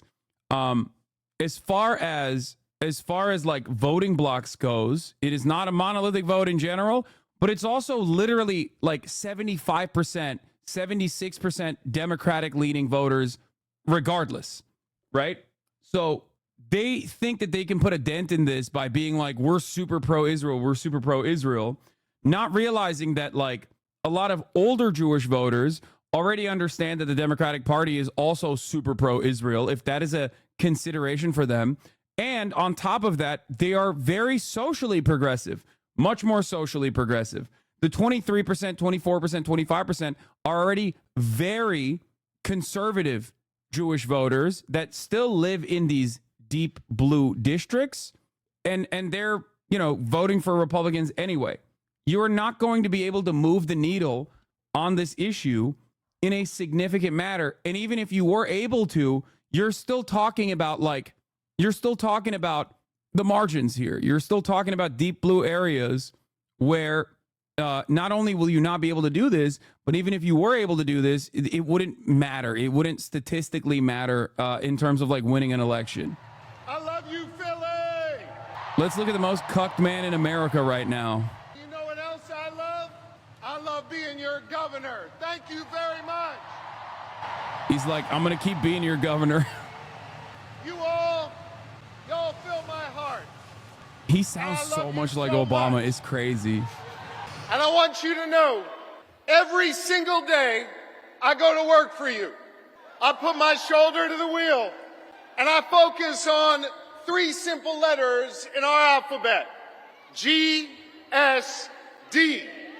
I focus on getting shit done for all of you. White Obama. Thank you. Thank you. I want you to know I am going to continue to pour my heart and soul into serving you every single day as your governor. Yeah, well, that's because he's not VP. And whether he wants to or I'm not. going to be working my tail off to make sure we make Kamala Harris and Tim Walz the next leaders of the United States of America. That's right. Let me tell you about my friend Kamala Harris, someone I've been friends with for 2 decades. She is courtroom tough. She has a big heart, and she is battle tested and ready to go. Whether in a courtroom, whether fighting as Attorney General, whether remembering the people who have oftentimes been left behind when she was sitting in the halls of power in the Senate. Kamala Harris has always understood that you got to be every day for the people, for the people. She has served with honesty. How are people saying he's mad right now? Different from the people who just said you were mad yesterday. He seems fine because he is a careerist, and I genuinely benefit from Aiden Ross interviewing Donald Trump. He does not genuinely benefit from not being the vice president. Like, that's the difference. People are like, oh, you're mad. You're mad. Aiden Ross interviewed Donald Trump. Why would I be mad? It's content for me. I got a fucking 1 out of 10 YouTube video out of it. 60,000 people tuned in to watch me watch Aiden Ross. I didn't have to do a single damn thing for that. He, on the other hand, wanted to be vice president.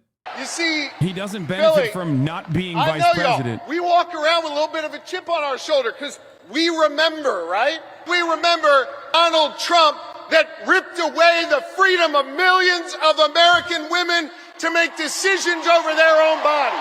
We remember that. We remember that. We're not going back. Not going back. Here's the thing. We don't want to go back, but let's go back for a second. Just remember. Let's just remember. Because I think there's some folks out there that still have a little bit of brain fog, having a hard time remembering what it was like. Now listen, he brought all that chaos and limited our freedoms back when he was president, and let's be honest, didn't know what the hell he was doing. But this is serious, gang. He knows what he's doing now. He does. And the Supreme Court that he packed, the Supreme Court that he has packed, has ruled that he is above the law. He is outside of the law. Dude, I never thought we would have fucking rallies like this for the Democratic Party. I never thought I would oversee this. Okay? Holy shit. Think back to a month ago when everyone's like, I'm totally checked out. What the fuck's going on? This sucks. Joe Biden can't even speak. God damn, to go dude. against our enemies. They got a clear plan to isolate us in the world. And let me tell you something. I ain't going back. I am not going back. Neither do you want to go back. We are not going back. And not only are we not going back, we're not going into the future with Donald Trump, not going in the future with him. A guy who has made clear, he's told us what he wants to do, more chaos, less freedom. And yo, friends, it was Maya Angelou who said it. When they tell you who they are, believe them. And I don't want to see that. Bro, that's crazy. Donald Trump, quoting Maya Angelou, bro. He's now got a partner with him. Bro, he is Obama. Yeah. He's literally Obama, dude. What the fuck? J.D. Vance, he's not exactly off to a good start. I think we can all agree on that. But I think part of the reason why he's not off to a good start is this, and it's serious. He doesn't know who he is. And he's not being honest with himself, so he can't be honest with the American people. He can't. If I hear you right, and I think I do, you're chanting, he's a weirdo. Which means, man, I love you, Philly. Which means, if you're chanting, he's a weirdo, then you heard of my good friend and our next vice president, Tim Walz. Tim, in his beautiful Midwestern plain-spoken way, he summed up J.D. Vance the best.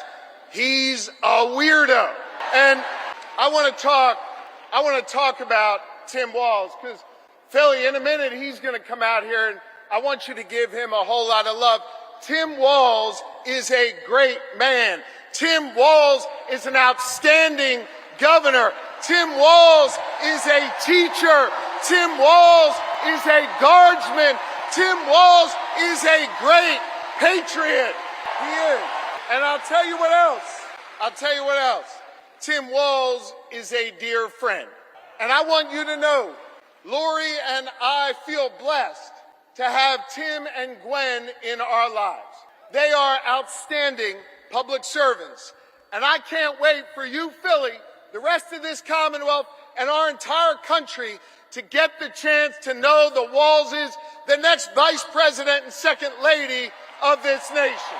Dude, the other good thing is, like, I don't think Kamala Harris cares about, like, the VP pick outshining her in the way that, like, Donald Trump cared about it, in the way that even Hillary Clinton cared about it, in the way that Joe Biden cared about it, which in my opinion is also pretty fucking solid for her as well.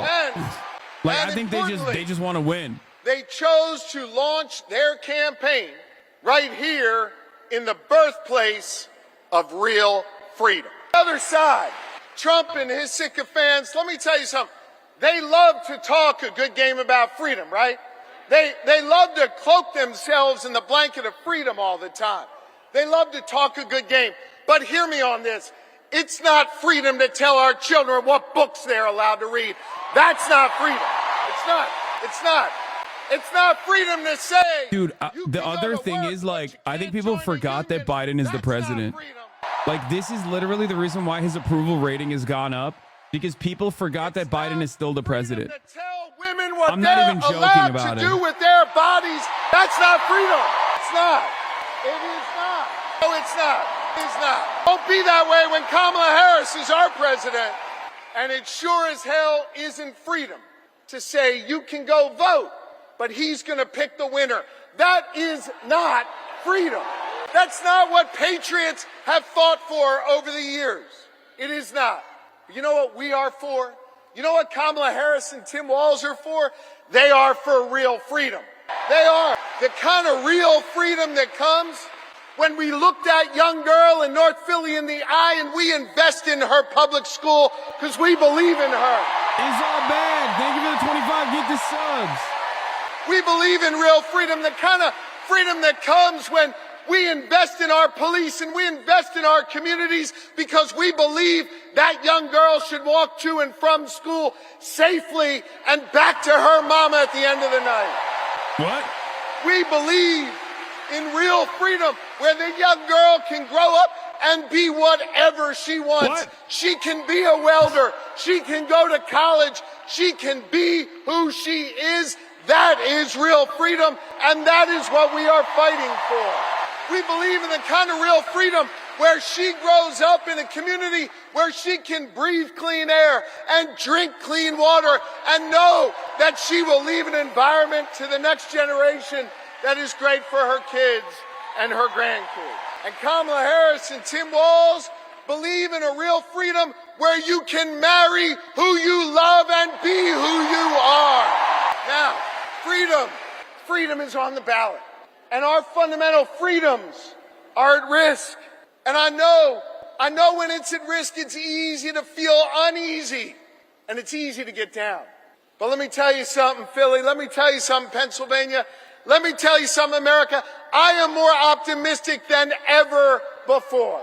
And the The reason I'm more optimistic than ever before is because of all of you. And because of what a band of patriots started here in our taverns, in our town squares, and at Independence Hall, just a couple miles from here, nearly 2.5 centuries ago. You see, they came together.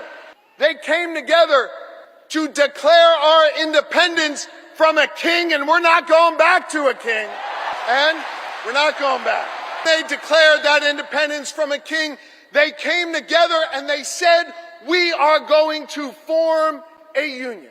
And over the last 248 years, the reason why I'm optimistic, the reason why I'm hopeful, is because as we've written this American story over the last 2.5 centuries, it's been ordinary Americans taking up the baton from those patriots and saying, we're going to do extraordinary things. Octavius Catto understood that responsibility. Cecil B. Moore understood that responsibility. Gen Z, when they're organized and on TikTok, understand that responsibility. And I'm optimistic today because the task of perfecting our union, the task of defending our fundamental... Don't all the Democrats want to ban TikTok? What's happening? To freedom-loving Americans all across this great country, and to the good people of the Commonwealth of Pennsylvania who will decide this next election and understand our unique responsibility. I love you too, and this is a moment where we all have to understand that while we'll see Kamala Harris and Tim Walz's names on the ballot, that this election isn't just about their names on this ballot. This election is about all of you. And whether or not you're willing to do this hard work to fight for our freedom, whether or not you're willing to do this hard work that started here 248 years ago. I want to just say this. I lean on my family and I lean on my faith, which calls me to serve. And I am proud of my faith. Now hear me. I'm not here to preach at y'all, but I want to tell you what my faith teaches me. I think he's much better than Pete Buttigieg at stumping like Obama. My faith teaches me that no one is required to complete the task. It is almost 1-to-1, dude. He could be an Obama impersonator. That means and yes, he is a good orator for sure. But so was Obama. To so get off the sidelines, to get in the game, and to do our part. Are you ready to do your part? To form a more perfect union. To build an America where no matter what you look like, where you come from, who you love or who you pray to, that this will be a place for you to look the next President of the United States in the eye and say, hello, Madam President. So let's get to work. Howard Dean Alting, that's not a real thing, okay? In this day and age, that's not a thing that people give a shit about. Come on, Donald Trump was president. People don't fucking give a shit about voice cracks any longer. I think that could be, Judge. I'm not ready to say. Have you heard something that might prevent him from being Kamala a Harris running 2028 for re-election? candidate? No, something else, Jessica. Could it be that he's Jewish and Democrats hate Jews? Oh, that Jessica? could be it. Yeah, that's what it is. Yeah. Let me tell you something. This guy is phenomenal. He may have stepped on himself in the past. I mean, there might just be skeletons. Oh, wait, are you talking? What about that whole story in Philly about the woman? Let it go. Why? Well, we don't know everything. Well, wait, I can talk. I have free speech. There was a woman that was declared a suicide when, in fact, it was a homicide. 20 stab wounds. No, including in the neck. No. They declared it. Now she wants to talk about it. No, okay. Well, no, I just have to make it clear. At first, she said it was a homicide, the medical examiner. Then she said it was a suicide. Right. Now, they had to go to the highest court in the state of Pennsylvania to get the court to give them permission to even question this 21 stab wounds against a 27-year-old woman, I think. School teacher, right? School teacher. 2 of the stab wounds occurred after she was dead, but of course, they're alleging that she stabbed herself. Now, I ask you, what are the chances of someone stabbing themselves in the back of the head or in their back or after they're already dead? Now, how does this relate to Shapiro? That's the question. He was AG. AG. Yes. There you go. Is that the story? It may be. We have to investigate, but what the Supreme Court is... I like that they switched up on him instantly. They listened to him be charismatic for like approximately 15 minutes and immediately were like, remember when he actually flubbed that murder investigation and which, you know, he claimed was a suicide? Like, that's all it took. That's why you need to understand, like you now know why he was a liability. It took you 10 minutes to point out why he is a liability. It's because you already had that oppo in the back of your mind because you suspected him of potentially being the VP pick. 3 fucking seconds in, bro. Come on now. Homicide. I've taken suicides and proven homicides. Well, it can be done. Going back to the screen here, I think it's fair to say there's a lot of enthusiasm in this room. I think they're about to highlight. Oh boy! You talking about this room or that room? Oh, both, Jesse. Okay. Both. Yeah. Jesse. This is the 5. They're literally bent because they can't fucking use that against Kamala. Like, that's it. They're bent. Which one? The one about Jim Cramer. I don't even know what it's about. Economy. It's about the economy. Yes, Here's they're the saying bottom that line. if you want a strong economy, you got to vote for Trump. We Well, kind of Jim already Cramer, know that. well, no. What? And, Yes. Well, yesterday was, you know, this is the end of the world. It's the apocalypse because of the market, which started rebounding as it went up. Then overnight, Japan went totally back. So that story went away. And then today, what it went up 600 points when she announced Tim Walz. I don't think that. I don't Are you think tying that. the stock market to whether or not? I certainly like that's Donald Trump That's does. new. I'm just saying, if you live by it, you die by it. is the Well, usually it's based on fundamentals like profits. And the stock market has been hitting record highs under the Biden-Harris administration. No, you've reported Are you it. touting the stock market as a gauge of performance of the White House? I'm just saying that if you're going to. Okay, I'll take on your segment. Sure. And there's an AP reporter who went on another network who said, Chad, it's always 1v4. She's the token lib. They always have a token lib in that seat. when people go back to the grocery store, the enthusiasm goes away, and they realize these high prices are here to stay. And they're here because of the massive government spending that happened during this administration. And until we hear Kamala Harris, which I don't even know, we didn't listen to all of Shapiro. I don't know if he addressed the economy or inflation.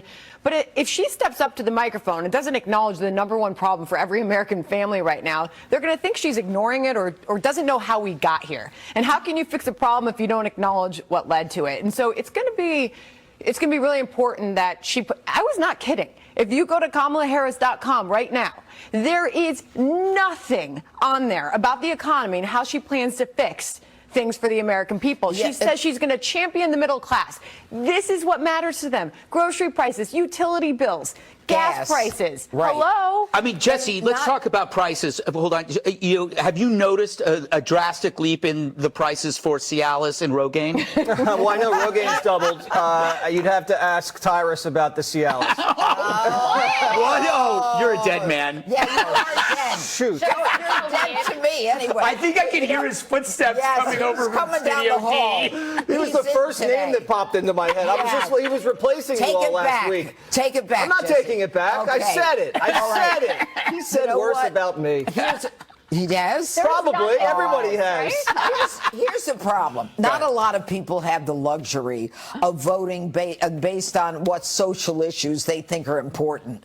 People have to vote on their pocketbook, on food, on gas, whether they can live from day to day. And right now... And the Republicans have no answers for that. Donald Trump- That's why they constantly talk about the genitals of children. was 2.5%. Inflation was 1.4%. Consumer prices were 20% lower when Donald Trump was there. Okay? Oh, fuck. Kamala Harris can't even talk about this stuff, let alone print something about it that somebody else wrote for her. So this is an easy one. COVID and injecting bleach into. Oh, come on. That's a hoax. We're talking no one about said injecting bleach. He said it in front of the entire nation. We'll do it in real time. Go. That's so funny. Oh man. Look. Yeah, it's on video. Okay, it's just like it's I want to see where we're at with the fucking rally. Let's get, I mean, we're just Let's talk waiting. about those reactions, Ron. Yeah, and also Ilhan Omar, who is Yeah. a congresswoman and part of that so-called squad. And from She also, Minnesota. and from Minnesota. She also spoke favorably about him as well, too. And immediately, it's not like these statements came out, you know, a day later. Immediately, you saw sort of all corners of the Democratic congressional arm say very favorable things about this pick. Where the fuck? Come on, man. Permission to get libbed up. Don't worry, I'm gonna lib you down in a minute, okay? No, I don't want to watch this. I want to watch the Fox News coverage over it. Oh, here it is. I want to watch the mauled. And I also want to see. It's your problem. have to It's do a things he reset. says, not what he Yes, does. actually what he if you did, focus too. on what Trump does, What he then you go does- like, okay, I'll take the mean How tweets. about what he does for us? At least we don't have. At least he doesn't have dementia. Yeah. Can you Yeah, say at that least he can about walk up Biden this- or Kamala? Or WALZ with the tampons for little boys. Again, let's go back to that. What do they need tampons for? And he wants an electric grid. So if you're tuning in just now, this is The Five, and that's a live look at Philadelphia, where we do anticipate to see for the first time since naming her running mate, the governor of Minnesota, Tim Walz. Kamala Harris is expected to speak any moment now, followed by her choice for running mate. Governor Shapiro of Pennsylvania just spoke a few moments ago. Hey, why don't we do our very homework? impressed Jesse Waters. Do you know what the next 2 months are going to be like at this table? You're going to I have to hope I watch can. every day. It's going to be a wild 2 months. You know, we never get enough time for one more thing. Why? I know, and now we have time, and we're so bad. Why do you think it's a good idea to platform Fox News? Because I agree with them and they're patriotic, just like I am. Or maybe it's really good to understand what right wingers are getting brain broken by, so you have a better way of dealing with your stupid ass fucking parents who are literally mind melted by watching these fucking weirdo losers on a regular basis as they fucking churn out these exact same talking points to you, so you know how to address them. It's pretty, don't you think? Don't you think that's important? Listen, backseat gaming is one thing, but when you do backseat political commentary, what are you doing? Top of the hour himbo? Oh, dude, no two-parters. Take a week off. No two fucking parters. It's weak. It's weak nuts. Pitch. And I think that people do know more about them than perhaps my esteemed colleagues at the table do, or that they're letting on. And I think that you're going to be really impressed with Tim Walz. I mean, he's someone who just wants... I'm impressed. No, you can't do two-parters. No two-parters. We've abolished two-parters. They're weak.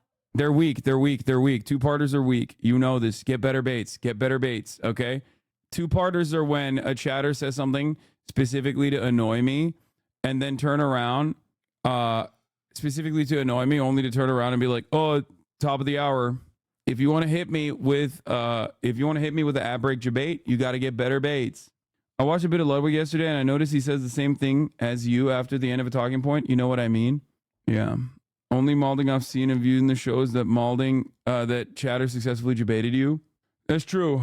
Two-parters are weird. We're not doing that. We're moving into the new year with the one-parter baits. But chatter is correct. At the top of the hour, there is a 3-minute ad break. If you no longer want to see those ads, all you need to do is subscribe, and you can do that for $6 or for free. Javier O32, thank you for the 10 gifted subs, allowing 10 people to no longer see the ads at the top of the hour. Yeah, I saw the fucking duck camo. Chatter, shut the fuck up, okay? I don't own just the only pattern to duck camo. Please stop. I saw. Oh my God. Anyway, here's the 3-minute ad break now. It's coming. The bakery, thank you for the 5 gifted subs, allowing 5 people to no longer see the ads. It's happening. All right, let's get back to it. Music change. Philadelphia. Phones are up. Please welcome the National We're locked and loaded. Vice President of the United States, Kamala Harris and Tim Walz. It's crazy because they like arrive on time too, which is like a subtle thing that Joe Biden never did either. God damn, dude, it's electric out here. What are they pointing to? The fucking crowd, dude. Walz is another elderly gentleman. No, he's the same age as Kamala Harris. He just looks old. By American standards, he's youthful, brother. He's 60. Oh my God, it's good. America isn't ready for a cornball dad with cats. A Midwestern corn. Want to remind everybody how wrong liberals were. Good evening. So let me say, on behalf of myself and the first second gentleman of the United States, my husband, Doug Emhoff, for the warm welcome. To say, it's good to be here with all of the friends, all of the leaders who are here. I want to thank former Governor Ed Rendell, Senator Bob Kay, who we will Mayor Sherelle Harrison. It is so good to be here with your incredible Governor, Josh Shapiro. And I will say, Josh is a dear, dear friend and an extraordinary leader. He and I have been spending a lot of time together over the years. And I told Josh, look, I am so invested in our friendship in doing this together, because together with Josh Shapiro, we will win Pennsylvania. Why the boo for Fetterman? What did I miss? Are you serious? And I thank you, Josh. I thank you. So, Philadelphia, I launched my campaign for the President of the United States a mere 2 weeks ago. And it's been a bit of a whirlwind. And just last night, the delegates to the Democratic National Convention finished voting. So, before you today to proudly announce I am now officially the Democratic nominee. To do, we need to move to the general election and win that. And to all the friends, listen, we also need to level set. We are the underdogs in this race, but we have the momentum, and I know exactly what we are up against. Now, many of you know, before I was elected vice president or elected a United States senator, I was an elected attorney general, and before that, elected district attorney. And before that, I was a courtroom prosecutor. So in those roles, I took on perpetrators of all kinds who abused women, fraudsters who scammed consumers, cheaters who broke the rules for their own gain. So hear me when I say, Donald Trump's type. This campaign, our campaign, is not just a fight against Donald Trump. Our campaign, this campaign, is a fight for the future. It's a fight for the future. Lock him up. In Pennsylvania, we fight for a future with affordable housing, affordable health care, affordable child care, paid leave. We fight for a future where we build a broad-based economy, where every American has the opportunity to own a home, to start a business, and to build wealth. We fight for a future where we bring down prices that are still too high and lower the cost of living for America's families, so that they have a chance not just to get by, but to get ahead. We fight for a future where we defend our most fundamental freedoms: the freedom to vote, the freedom to be safe from gun violence, the freedom to love who you love openly and with pride, the freedom of a woman to make decisions about her own body, not having her government do. Bars. I love you too. So here's the thing. Since the day that I announced my candidacy, I set out to find a partner who can help build this brighter future. A leader who will help unite our nation and move us forward. A fighter for the middle class. A patriot who believes, as I do, in the extraordinary promise of America. A promise of freedom, opportunity, and justice, not just for some, but for all. Big balls, walls, baby. So, Pennsylvania, I'm here today because I found such a leader. I don't think this dude had any ambition like this, by the way. That's another thing that is, like, in my opinion, overlooked. He was just good. He was good, and he did the right things, and that's why he's here. To those who know him best, Tim is more than a governor. To his wife, Gwen, he is a husband. To his kids, Hope and Gus, he is a dad. To his fellow veterans, he is Sergeant Major WALZ. To the people of southern Minnesota, for 12 years, he was congressman. To his former high school students, he was Mr. WALZ. This speech is a bit lame, I'm not gonna lie, but it's all good. And to his former high school football players, he was coach.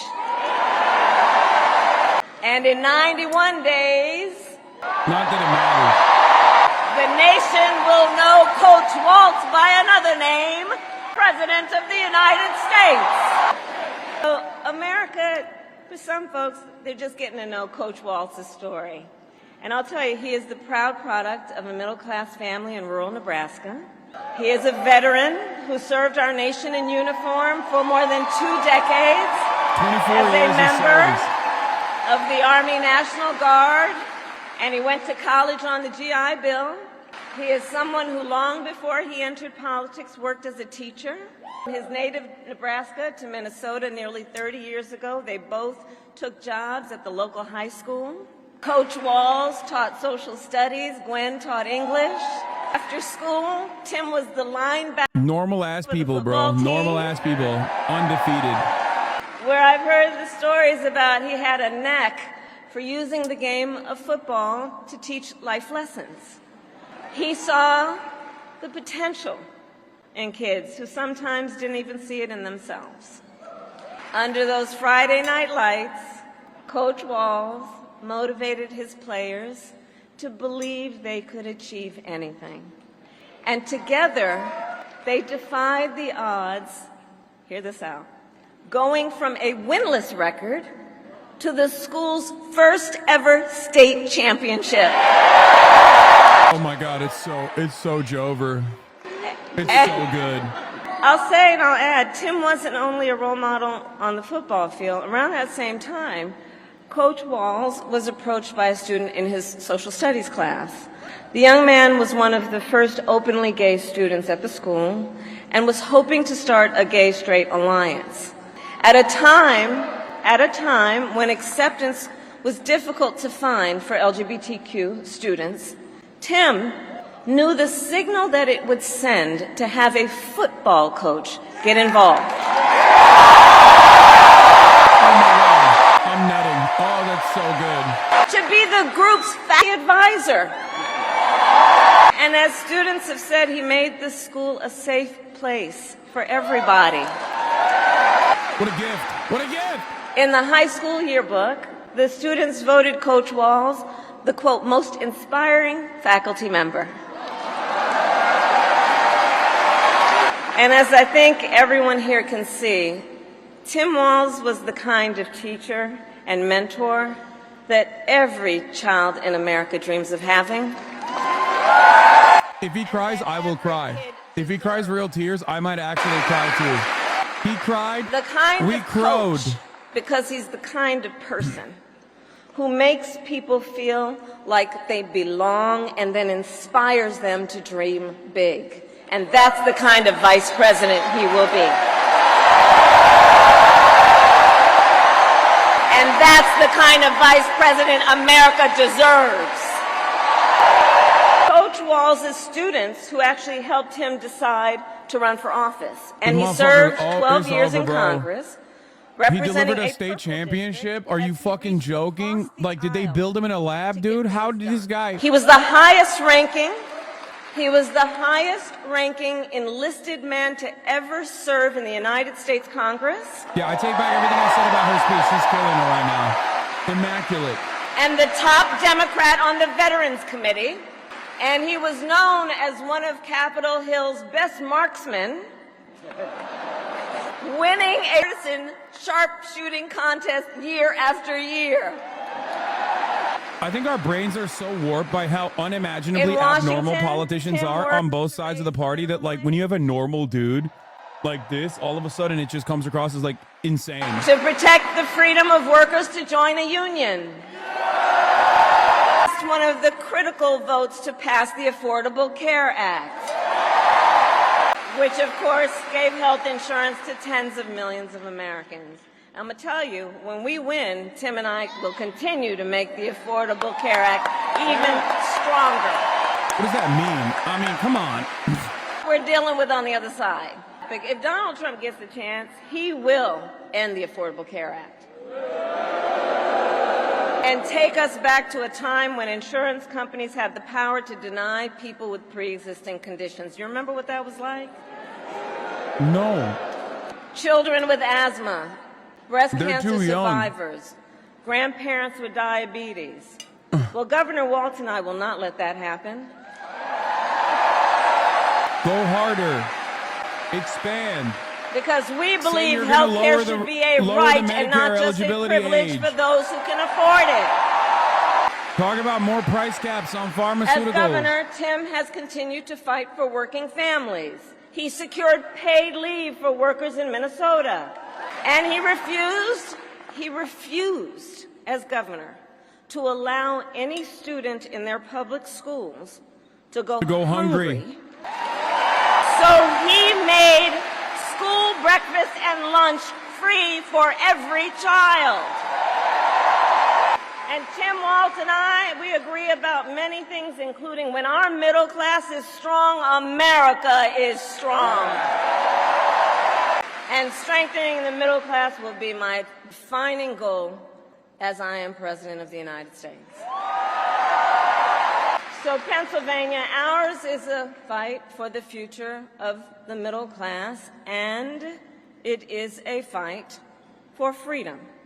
Plato, thank you for the 50 big ones. God damn. In this moment, we are witnessing a full-on attack against hard-fought, hard-won freedoms and rights. Take reproductive freedom. Now think about this. Donald Trump said Why do you he think wants she never to mentions the punish lower class? women. Because every American thinks they're middle class, regardless of what their class is. And as a result of his actions, today in America, 1 out of That's it. 3 women live in a state with a Trump abortion ban. 1 out of 3. Some of these bans go back to the 1800s, even before women had a right to vote. Think about that. Well, Tim and I have a message for Trump and others who want to turn back the clock on our fundamental freedoms. We're not going back. We're not going back. About Tim Walz, he has shown up to stand against these attacks long before he stood on the stage with me. After Roe was overturned, he was the first governor in the country to sign a new law that enshrined reproductive freedom as a fundamental right. And with Tim Walz by my side when I am President of the United States and we win majorities in the United States Congress, we will pass a bill to restore reproductive freedom, and I will proudly sign it into law. That's new, but I like it. The win majorities in the Congress. That's actually interesting that she said that. Tim Walz has also defended the mind that. sacred I like freedom it. to vote. As governor, he signed the most significant expansion of voting rights in Minnesota in over 50 years. And with Governor Walz's help, when I am president, we are going to finally pass the John Lewis Voting Rights Act and the Freedom to Vote Act. We're going to get it done. So Tim is a hunter and a gun owner who believes, as the majority of gun owners do, that we need reasonable gun safety laws in America. That's another lock because they kept saying like Kamala wants to take your guns away. He expanded background checks and increased penalties for illegal firearm sales.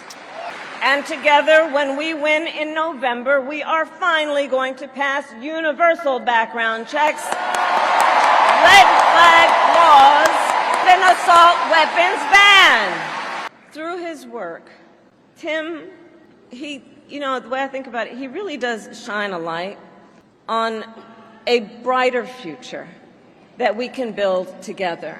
In his state, he has been a model chief executive, and with his experience, I'm telling you, Tim Walz will be ready on day one. In fact, when you compare his resume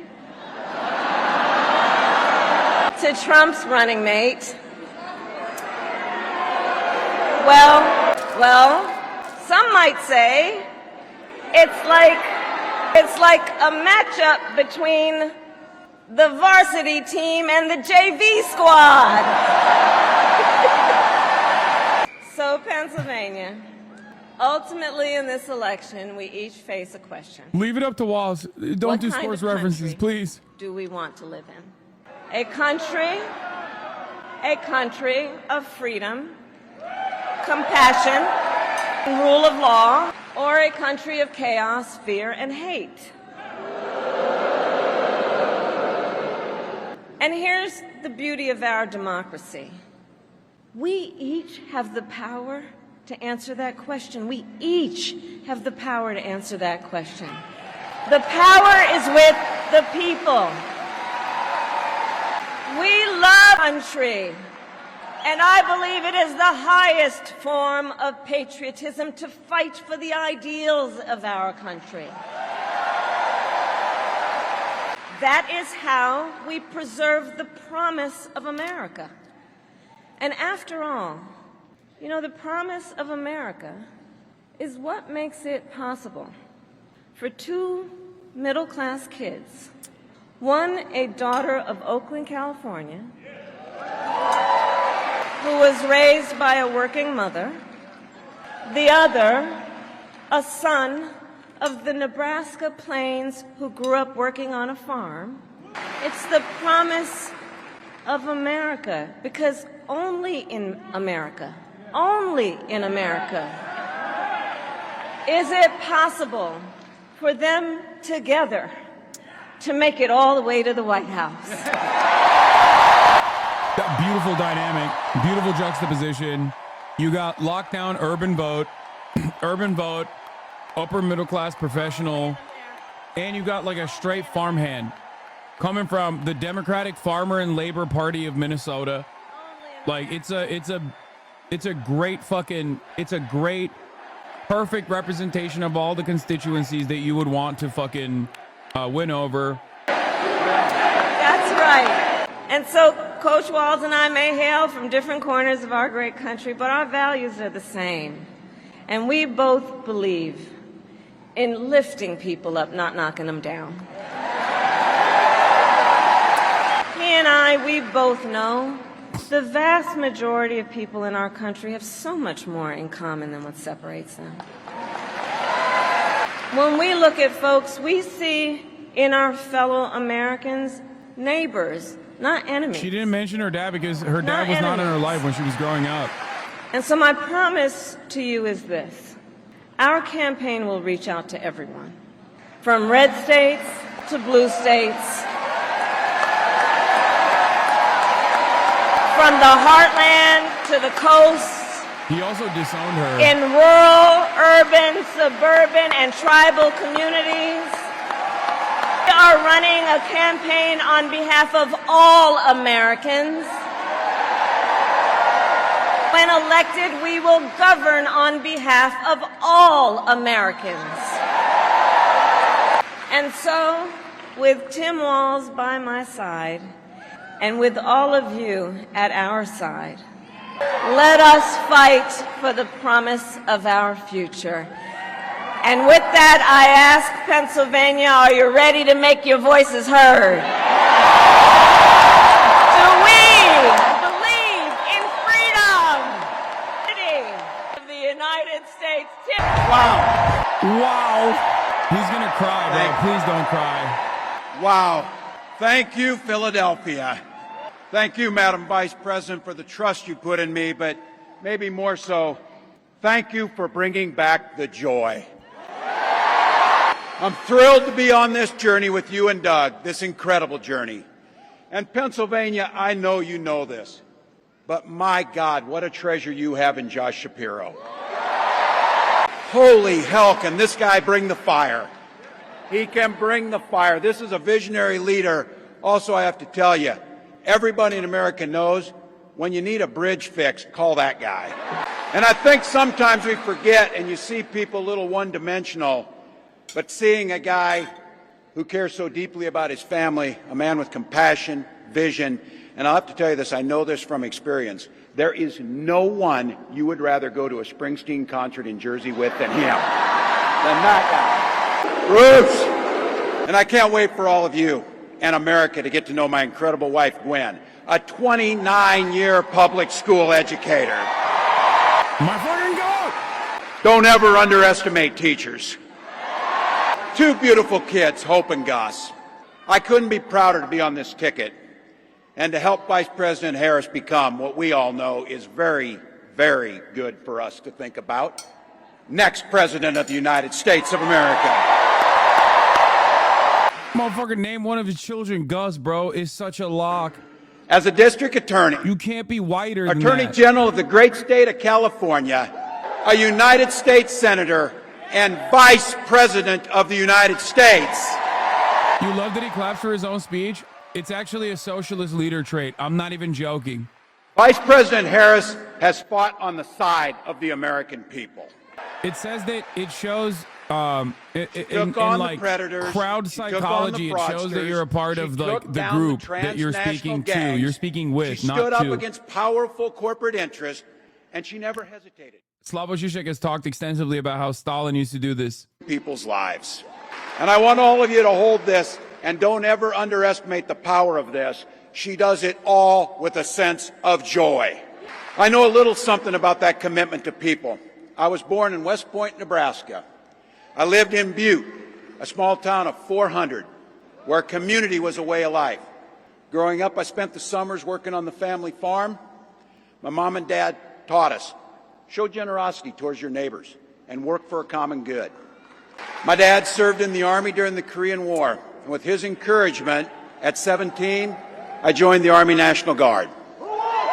For 24 years, I proudly wore the uniform of this nation. The National Guard gave me purpose. It gave me the strength of a shared commitment to something greater than ourselves. And just as it did for my dad and millions of others, the GI Bill gave me a shot at a college education. Dude, that's so sick. Openly writing like what is like the closest that you can get to unconditional social safety nets and I is followed in their fire. footsteps. 3 out of 4 of us married teachers. What we do. For nearly 20 years, I had the privilege of teaching high school social studies and coaching football, including winning that state championship. So thank you. Don't ever close the yearbook. Don't ever. But it was my students. They encouraged me to run for office. They saw in me what I was hoping to instill in them. I believe a this. commitment I don't of think common he had good. any fucking a belief that one person I don't think he can make I don't a think difference. he thought he was like running So for in president.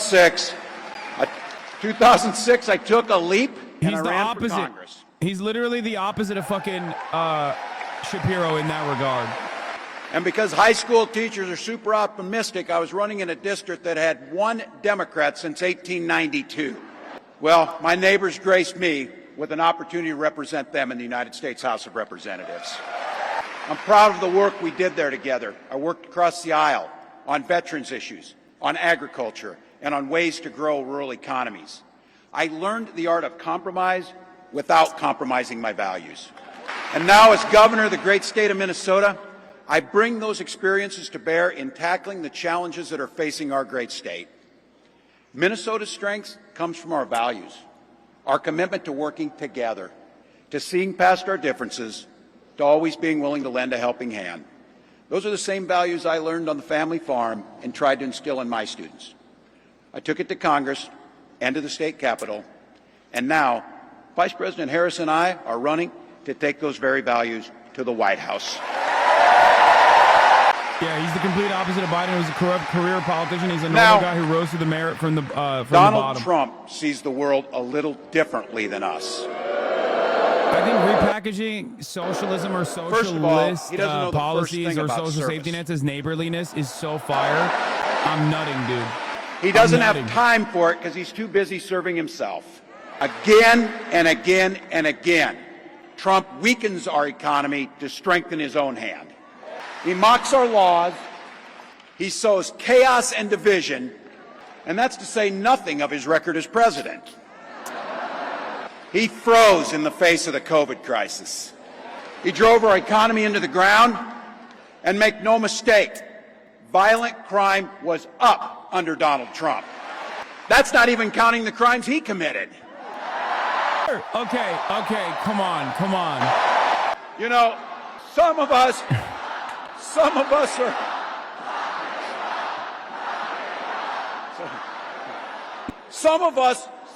in here are old enough to remember. I see you down there. I see those old white guys. Some of us are old enough to remember when it was Republicans who were talking about freedom. It turns out now what they meant was the government should be free to invade your doctor's office. Yes. In Minnesota, we respect our neighbors and their personal choices that they make.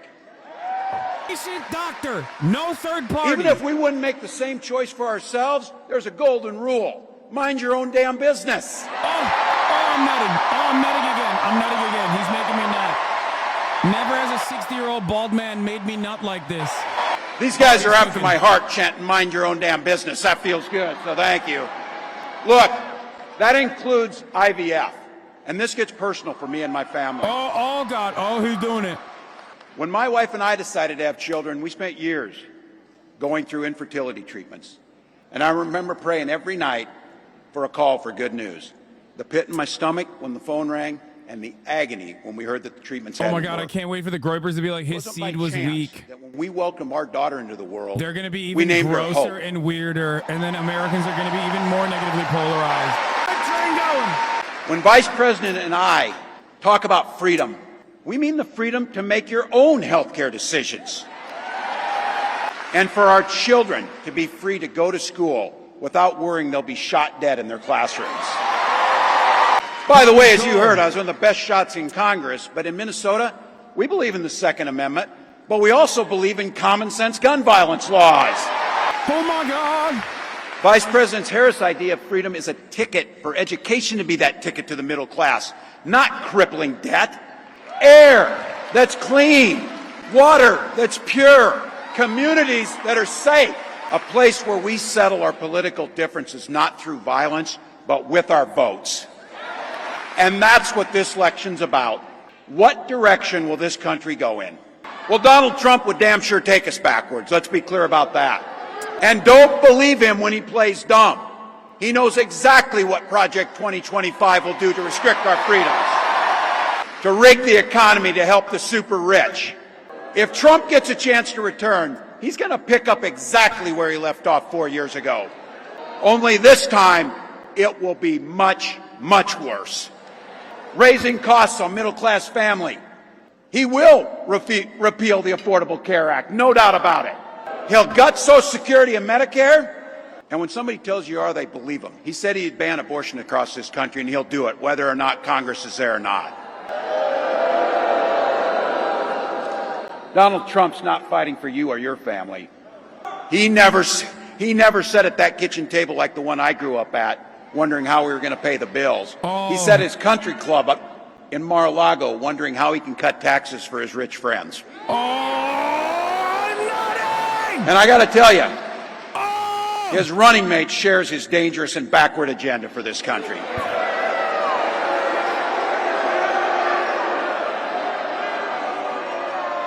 J.D. Vance literally wrote the foreword for the architect of the Project 2025 agenda.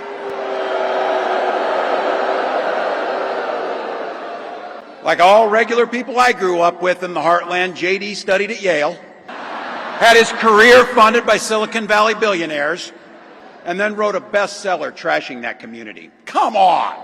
That's not what middle America is. And I got to tell you, I can't wait to debate the guy. That is, if he's willing to get off the couch and show up. So, you see what I did there? Look, I got to tell you, pointing out just an observation of mine that I made. I just have to say it. You know it, you feel it. These guys are creepy and yes, just weird as hell. That's what you see. That's what you see. So you know what's out there, so say it with me. We aren't going back. He made a couch comment. I missed it. I was tweeting. So we got 91 days. My God, that's easy. We'll sleep when we're dead. For those next 91 days and every day in the White House, I'll have Vice President Harris's back. Every single day. And we'll have yours. You know how this works. We can't do it alone. We need you. Each and every one of you. Go over to KAMALAHarris.com. Get on board because we need you. Freedom to make our own choices. This leader, this compassionate, careful, joyous leader believes in each and every one of you. My God, you came here tonight to sit at the very top because you love this country and you're not going back. She believes in the opportunity for every single person to join the middle class. She believes in the promise of America. We just got to fight. We just got to fight. Because as soon-to-be President Harris says, when we fight, we win. Thank you, Philadelphia. Thank you, Vice President. God bless America. I'm just going to say one thing. Holy fuck, dude. I'm not used to the Democratic Party being competent and making right decisions. But that's what it feels like when they actually do. I mean, this is like every single thing that I said would be the best possible scenario, and they followed through on it. Yes, I will go back to the couch clip in a second. Now, one thing I have to mention here is the reason why I say Kamala Harris is like, she's all right in terms of like being an orator is because think about the difference between her and the speech that she delivered versus the way that Tim Walz was delivering his speech. Like, the reality of the matter is he's pretty fucking solid. He is naturally charismatic in a kind of goofy, endearing way. I think that he plays really well to the base. It's a great contrast. Kamala Harris is incredibly educated, obviously like represents one pathway in the American dream, coming from a family being raised by a single mother, immigrant parents, and just like and you know, becoming the vice president now, running for president. Like, that shit is really, really captivating in terms of representation. It's really captivating for a lot of people of color across the board. That is a story that a lot of people share in this country, right? On the other hand, you got Tim Walz also coming from a working class background, literal fucking farmhand shit from Arkansas or Nebraska, okay? Becoming a teacher, serving the military. Like, it's just, he is so authentic. He comes across very authentic, very endearing. I think that, I mean, this is a really, really fucking solid, this is a really solid ticket. Walz's home county in Nebraska is larger than Connecticut, but with only 5,500 people. Phenomenal. I think phenomenal overall. He didn't even stop the thing. He just talks and talks. Let's see what MSNBC has to say, and then we'll tune into the Copium Factory. The running mate, vast majority of Americans saying they don't have an opinion of him because they do not know him. She taking the time today in her remarks to introduce him in detail, and then her newly announced running mate. I will say this much, though, and this part remains true. Like, I don't think Walz ever was like, oh, yeah, I have ambitions. Like, I have higher office ambitions. As a matter of fact, someone was bringing up his one-time quote about how he'd rather eat glass than go back to DC, and I think that he was basically called into action through his legislative accomplishments. Like, Josh Shapiro, on the other hand, very ambitious. Pete Buttigieg, very ambitious. Barack Obama was also very ambitious. Barack Obama, on the other hand, was very charismatic as well and could communicate in a way that at least seemed authentic. I think Tim Walz gives off a totally different vibe, and he was basically built in a lab to dominate American politics. He's got the best biography and the best and got policy chops. A great choice. That's why I was behind him earlier when people were talking about others. They don't have that role player come off the bench mentality, but Barack didn't debate on Fox News. Yeah, I suspect you're joking and making a joke about Pete Buttigieg. Like, it's kind of crazy that people were even thinking about Pete Buttigieg, a dude who was the mayor of South Bend, Indiana, when you got a fucking dude who was a governor who was a congressperson, like committee chairs and shit. It's pretty crazy. Anyway, overall, Republicans are gonna be ruthless. They're gonna be weird. They're gonna talk about how, like, I've seen liberals on Twitter saying they like WALZ, but they're concerned by the fact that you also like him. If someone is like negatively polarized towards liking a candidate because I like them, they have the brain capacity of a hamster. Okay? Like that's it. That's the dumbest thing on the fucking planet. If someone is genuinely making political calculations about like what someone they have been negatively primed into hating thinks, it's just like, you should just go outside. You should never touch a computer. Okay? You should just not touch a computer.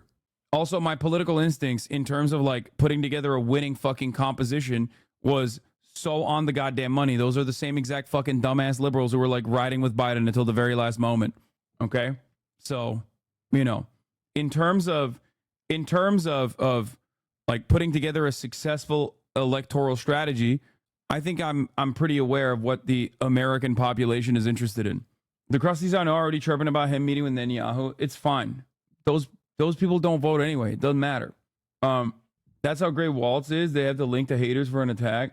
Yeah, he plugged up a lot of holes that Kamala had that Republicans were going to attack. Well, the other side of this story that like a lot of people, I was actually very worried with a Shapiro pick. I was worried that Kamala Harris would probably tack to the center. It is a age-old Democratic Party instinct to tack to the center when you get attacked by the right.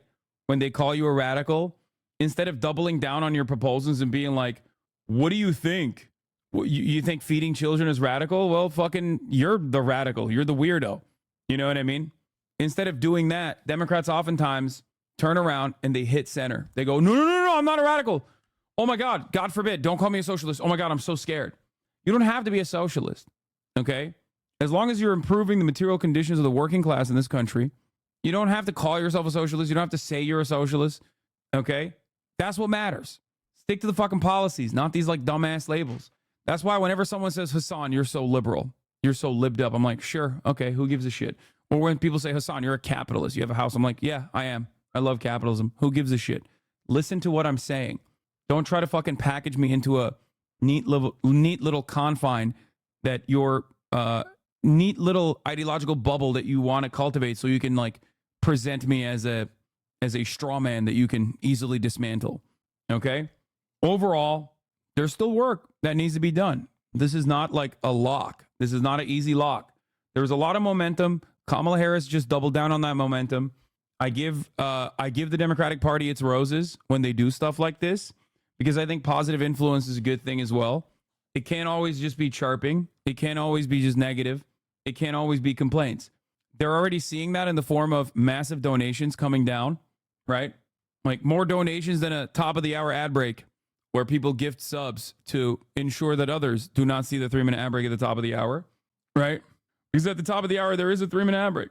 If you no longer want to see those ads, all you need to do is subscribe for $6 or for free with a Twitch Prime. Twitch Prime is free. I'll watch the couch clip in a second. Okay, calm down. I'm going to get there. I have a lot of thoughts. As I was saying, though, here's the 3-minute ad break now. As I was saying, the Republicans are going to be like, these guys are radical. These guys are radical. So the Democratic Party now has to go, what exactly is radical about feeding children? I think it's radical to offer more tax breaks to the wealthy at a time when they have seen record high profits. I think it's radical to give handouts to massive corporations that rely on the welfare state to keep their employees alive. Okay? I don't think it's radical to feed the hungry. I don't think it's radical to feed children. I don't think it's radical to expand child tax credits so that people with children have an easier time raising their children. Republicans want you to think that these ideas are radical because they've grown far too complacent with their completely incomprehensible and utterly inhumane worldview. Okay? That's it.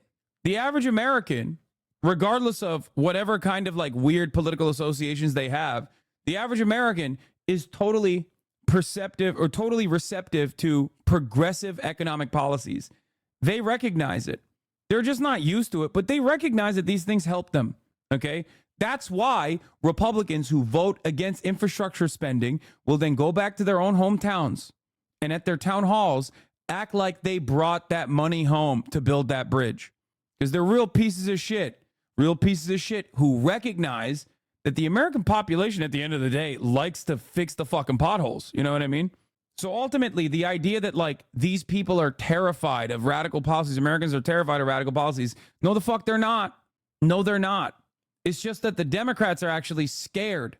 They're so personally invested in this narrative that like Americans actually despise progressive policy that they never want to run on it. They should. And that's why I really like WALZ. Because WALZ, make no mistake, has a very progressive agenda. A progressive agenda that the Republicans will spend a whole lot of time calling socialist. Okay? And now that Kamala is locked in with him, she has to defend those positions. And to me, that's great. That's why it's hilarious whenever these guys are trying to fucking attack him now. These people who were not completely familiar with his background, they want to attack him. What are they attacking him with? They're associating him with the most consistently popular congressperson in American history. How far left is Kamala's VP Tim Walz? Last week, Bernie Sanders specifically named him as his dream choice. Like literally, that's how completely out of whack these guys are. That they think that invoking the name of Bernie Sanders is going to be a burden. Okay? In that respect, they are no different than the MSNBC commentators. These people do not represent real America. They do not understand what the average American looks at and what the average American wants. Okay? They're completely out of whack.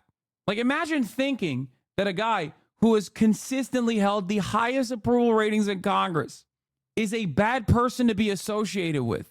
The fuck do you mean? There's MAGA conservatives that will admit that they don't hate Bernie. Yeah, of course. Of course. These guys are so echo chambered up.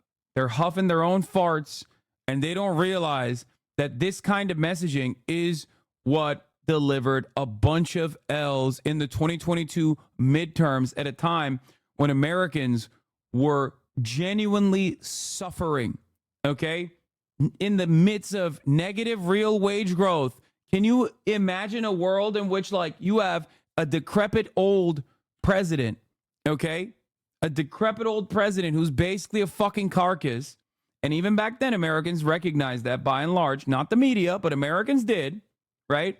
And they still went out and voted for Democrats by large enough numbers that the red wave that was supposed to happen never actually came to fruition. Part of that was because the Republicans were so primed on anti-trans panic narratives, crime narratives, all of which fell apart. And in areas where the Democrats actually capitulated to that right-wing framing, they almost lost. Areas like New York. It's time for the Democrats to actually fucking deliver for their base. It's time for them to actually run to their base, not away from their base. That's why I'm excited about Tim Walz, sorry. Like this guy's a perfect representation of the conservative mania. Joey Manorino, okay? Tim Walz dressed up his dog for a pride parade, and he's basically a Somalian. I won't say the rest, but I hope that dog is okay. Like you look at a dude, like a smiling governor who's objectively popular with his fucking dog, and you go, that's a Somalian, and his dog is gay, and he had sex with his dog. You are mentally ill.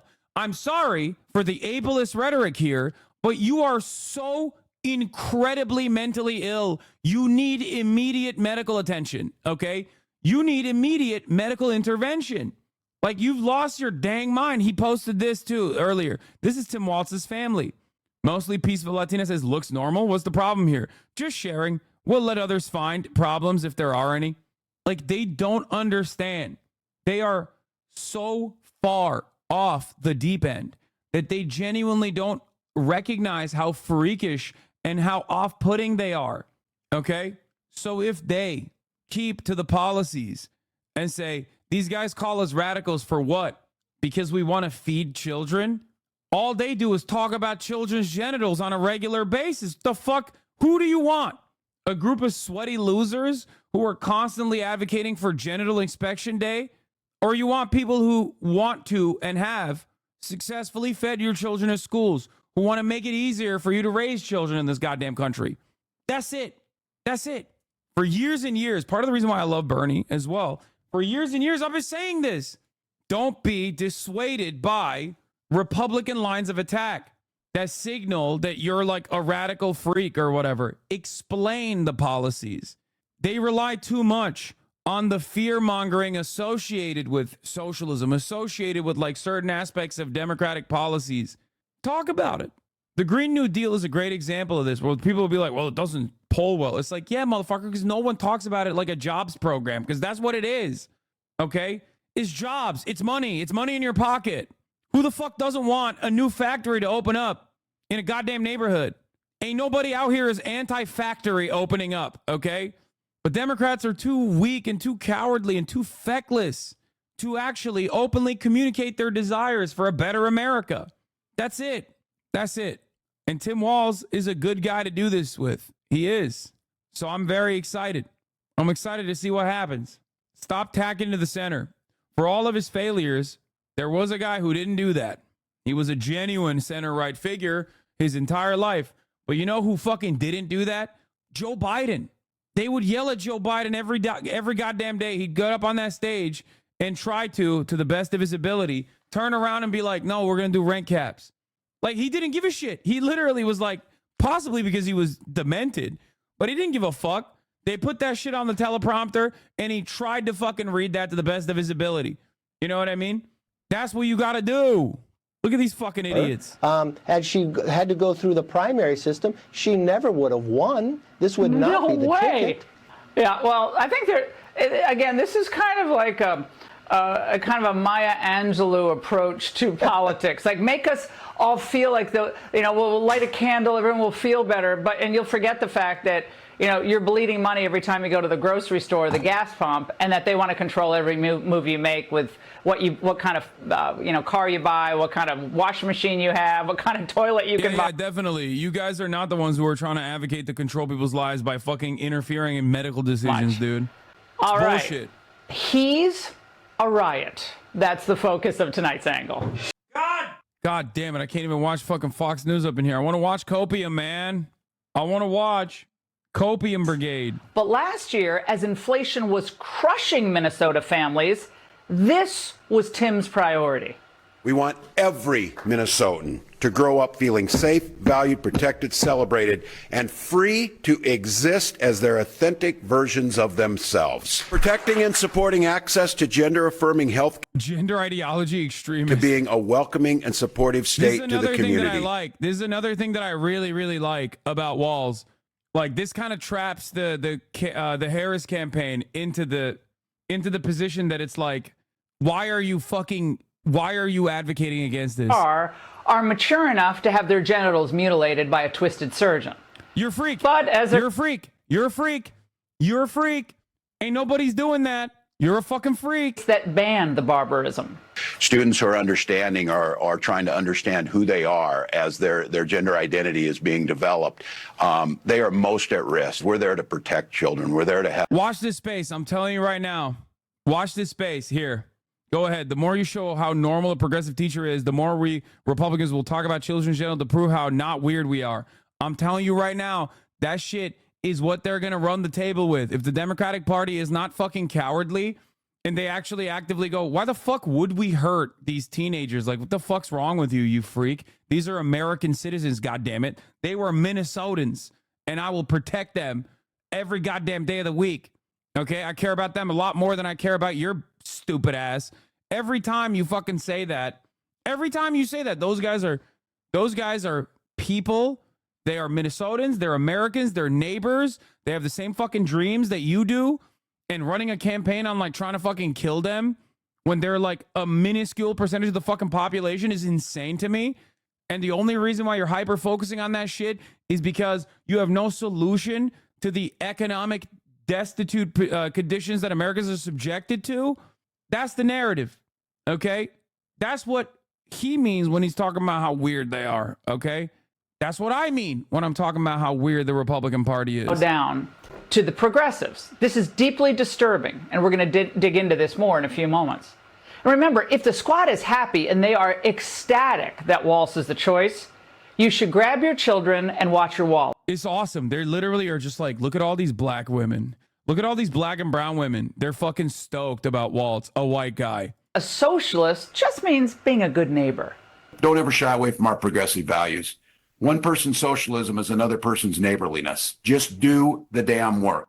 If America hoped that Kamala Harris's running mate was going to temper her far-left instincts and maybe even reassure an anxious nation, you might remember how things looked over Memorial Day weekend 2020 in Minneapolis. I think this is also a very stupid narrative. Oh, if Walz is the governor, this is what's going to happen. Black people are going to riot and they're going to steal your shit. Is also really fucking racist. That's number one. You have to go back to 4 years in the past to fucking point to this. Look at what has happened to Minneapolis under his watch. Again, crime panic. Black people are rioting panic. Immigrant rapists and immigrants or criminals panic. All of this is bullshit, okay? You can just very easily turn around and be like, look at the fucking recovery in this beautiful city. And that's it. That's all you gotta do. And when I say we, Minneapolis, St. Paul, the state of Minnesota, nationally, and as we've seen over the last 24 hours, internationally.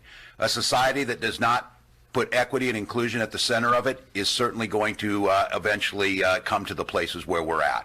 When they were taking over and then burning parts of the liquor store, destroying a small business, was that part of the DEI, failures of the country? But his failure to lead and call in the National Guard earlier allowed neighborhoods and small businesses to burn.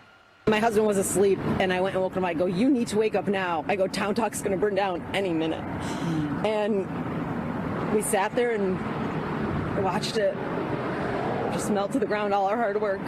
It started with people with bats entering, people pushing on the front windows, and then hundreds of people went in and they looted, not for an hour, 2 hours, 5 hours, and then they came back the next night and the next night, 6 fires, and it's unbelievable. Yeah, the Ingram angle was on the scene doing that reporting year. One of the funniest parts about this is that all of that shit happened in America and Donald Trump lost the election. So what you're doing right now is quite literally going back to a shitty narrative that didn't help you win the election. So kind of feels weird to try and do that again.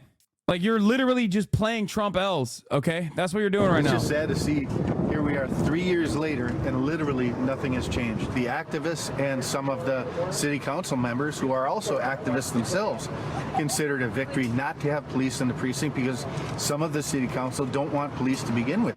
Don't want police to begin with. But wait a second, we got to be fair tonight. What about Governor Walz's great... Yeah, I heard her say DEIs did it, as in a substitute for black people, because they're racist fucking freaks. You've lost 40% of your force in the past 4 years. That sounds like a big problem. It is incredible. It's not just that we lost 40% of the force. They've been facing the highest levels of crime and violence in some categories that the city has ever seen. Walz has helped tank law enforcement in his state, and he's on his way to tanking education as well. You heard a lot tonight about his experience as a public school teacher, and that sounds lovely. But he's forgotten whatever sense he learned, and now it's all DEI all the time. We can't find a teacher that looks like the kids they're teaching. You don't need another one that looks like me. You need somebody who's in there. All the research shows that. All the research. They keep showing his dubs. They keep showing his dubs. Naturally, it's so with this awesome. loopy focus of his, Minnesota's just going in the wrong direction. In its national education ranking, it's dropped now to number 19. But let's look at the bright side. At least the boys can use the girls' bathrooms and get free tampons. Isn't he a riot? And that's the angle. Joining us now, Minnesota State Rep Walter Hudson and John Justice, Twin Cities News, fantastic talk radio host. Representative, what is your warning tonight about the type of leader Tim Walz is? Because we saw the gauzy, warm and fuzzy version tonight, those of us who were forced to watch that rally in Philadelphia. Well, I think you'd be hard-pressed to find a more radical governor in the union. If he's not number one, he's certainly in the top three. He certainly radically transformed Minnesota into a socialist hellscape in just the 2 short years since he's had the trifecta of Democratic majority in both the Senate and the House here in the state of Minnesota.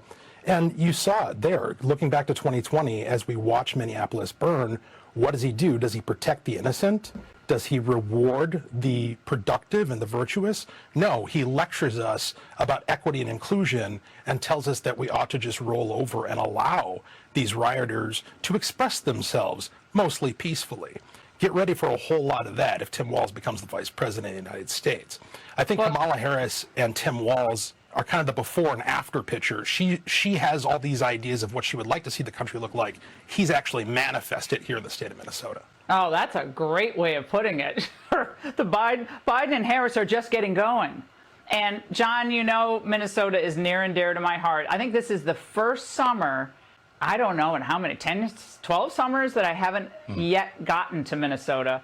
But I love the state and I love Minneapolis, and I am heartbroken about the state Minneapolis has been left in part because of the radical policies, the anti-law enforcement nonsense. Yeah, shut the fuck up. Minneapolis, just like everywhere else, while still having a higher than average crime rating in comparison to the rest of the nation, is literally lower. Crime is going down just like everywhere else. Crime is also going down in Minneapolis. Crime is going down in Minnesota across the board. Okay? Shut the fuck up. They're trying to do the same crime panic narratives, dude. It's not real. Okay? Minnesota is what the number 4 best state in the nation. Number 2 in crime and corrections. Number 6 on the economy. Number 7 on fiscal stability. Number 9 on infrastructure. Number 12 on opportunity. Number 2 on natural environment. Number 16 on healthcare. Number 17 on education. How the fuck is Nebraska number 3 in the best states overall? This list is cooked, dude. Yeah, I don't believe this shit. Utah's number 1. Get the fuck out of here. Idaho, Iowa, Florida. Okay, nah. This list is cooked. Uncuck this list and get back to me. Tim Walz was a woke high school teacher who indoctrinated students so thoroughly in the 90s that they predicted the Rwandan genocide. Oh, I heard about this story. Mr. Walz had already taught for a year in China, and he brought the world into his classroom in the form of African thumb pianos and Tibetan singing bowls. For the global geography class, he devised something far more ambitious than what the curriculum easily could have been: the identification and memorization of capitals, mountain ranges, and major rivers. It was more ambitious, too, than a unit solely on the Holocaust of the sort many states have required. The Holocaust is taught too often purely as a historical event, an anomaly, a moment in time. Mr. Walz said, oh my God, I'm going to lose my mind. Oh my God, he's so sick. Mr. Walz said in a recent interview recalling his approach, students understood what had happened, that it was terrible, and that the people who did this were monsters. The problem is, he continued, that relieves us of responsibility. Obviously, the mastermind was sociopathic, but on the scale for it to happen, there had to be a lot of people in the country who chose to go down that path. Oh my God. Oh my God. Everything I read about this dude, even things that I did not know, is just consistently... He gets better consistently. I'm gonna nut again. He's made me nut so many times. Never has a balding 60-year-old man made me nut this much. You have to make the intellectual leap to figure out reasons why. So Mr. Walz took his students, Brandon Bell, the wrestler, Beth Taylor, the cheerleader, Lene Merwin, the quiet girl, always reading some book about Queen Elizabeth, and all the other children of mechanics, secretaries, and town dentists, and assigned them to study the conditions associated with mass murder. What factors, he asked them to determine, had been present when Germans slaughtered Jews, Turks murdered Armenians, the Khmer Rouge ravaged their Cambodian countrymen. For 9 weeks through the winter and early spring school that year, through the howling blizzards and the planting of the first alfalfa on the plains, the class pored over data about economics, natural resources, and ethnic composition. They read about civil war, colonialism, and totalitarian ideology. They worked with reference books and scholarly reports. Long before conducting research took place instantly online. When students finished with the past, Mr. Walz gave them final exam sources. He listed about a dozen current nations, Yugoslavia, Congo, some former Soviet republics among them, and asked the class as a whole to decide which was at greatest risk of sliding into genocide. Their answer was Rwanda. The evidence was the ethnic divide between the Hutus and the Tutsis. Dude, this reads like a movie. Like, this is in the New York Times. This is in the New York Times in 2008. High School Project on Genocide was a portent of real-life events. He educated his children so thoroughly on the material conditions that lead to a genocide and the ethnic tensions that take place that his fucking high school students predicted the Rwandan genocide before it happened. This literally reads like a fucking movie, okay? If you saw this in a movie, you'd be like, really? High school students are fucking running around reading books, doing like college level analysis on what's going on in the world and like predicting a fucking genocide ahead of time? Like, no shot. Their answer was Rwanda. The evidence was the ethnic divide between the Hutus and the Tutsis, the favoritism towards Tutsis shown by the Belgian colonial regime, and the previous outbreaks of tribal violence. Mr. WALZ awarded high marks. Like, that is crazy. A little background on Shapiro saying WALZ is a good friend. Sources familiar tell me they once attended a Springsteen concert in Jersey together. Look at that. Dude, this is the most English Phil Murphy has ever looked in my... I've never...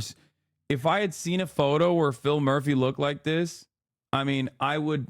Like, why does he look so British here? What the fuck's going on? Am I crazy? He looks like he's about to say, like, yeah, it's the fucking boss, innit?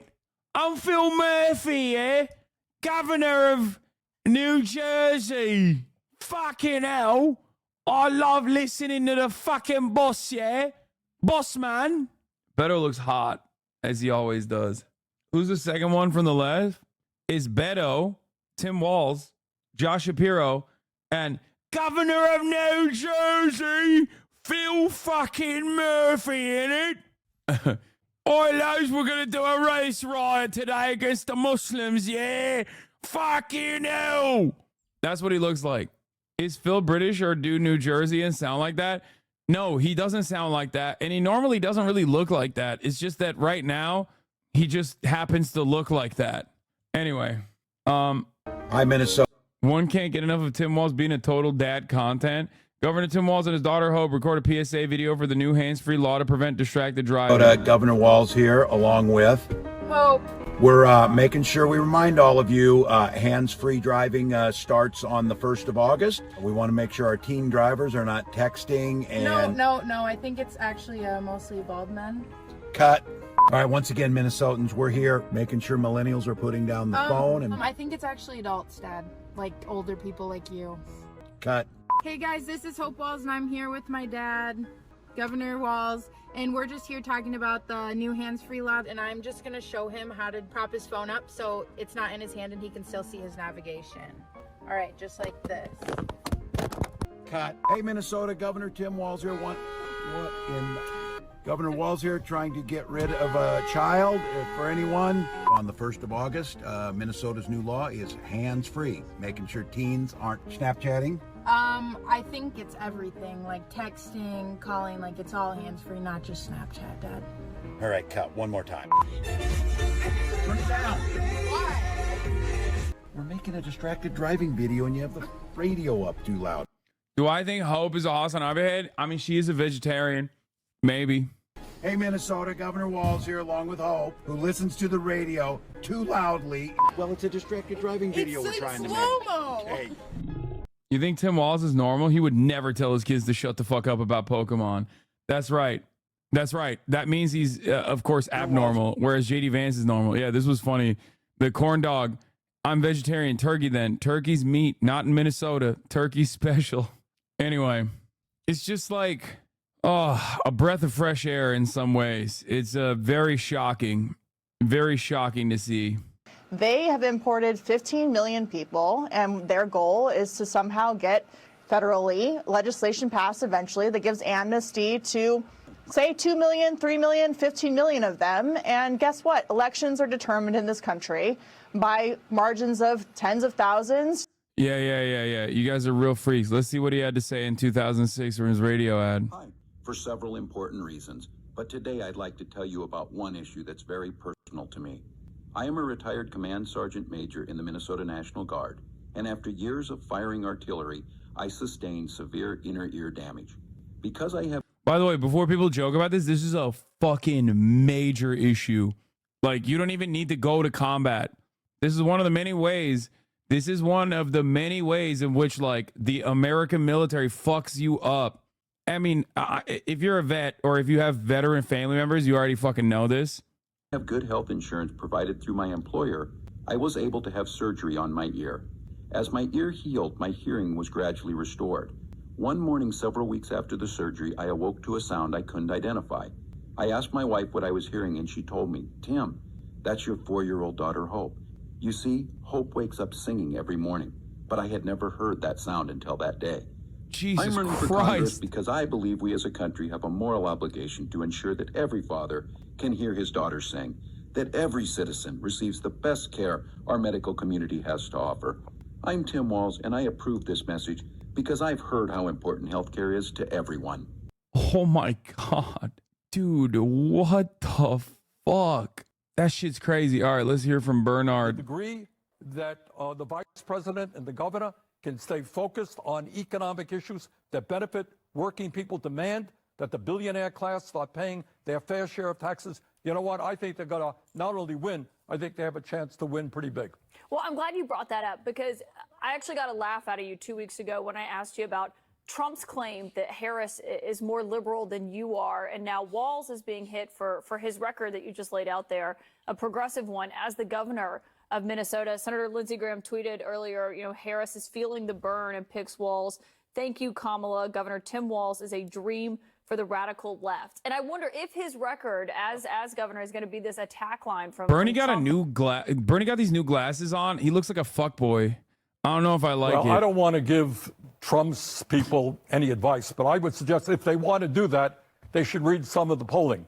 If Governor Walz believes, for example, that we should cut the price of prescription drugs in this country in half to what they are around the rest of the world, over 70% of the American people believe that. You want to attack them for being radical? I'll help pay for the ad.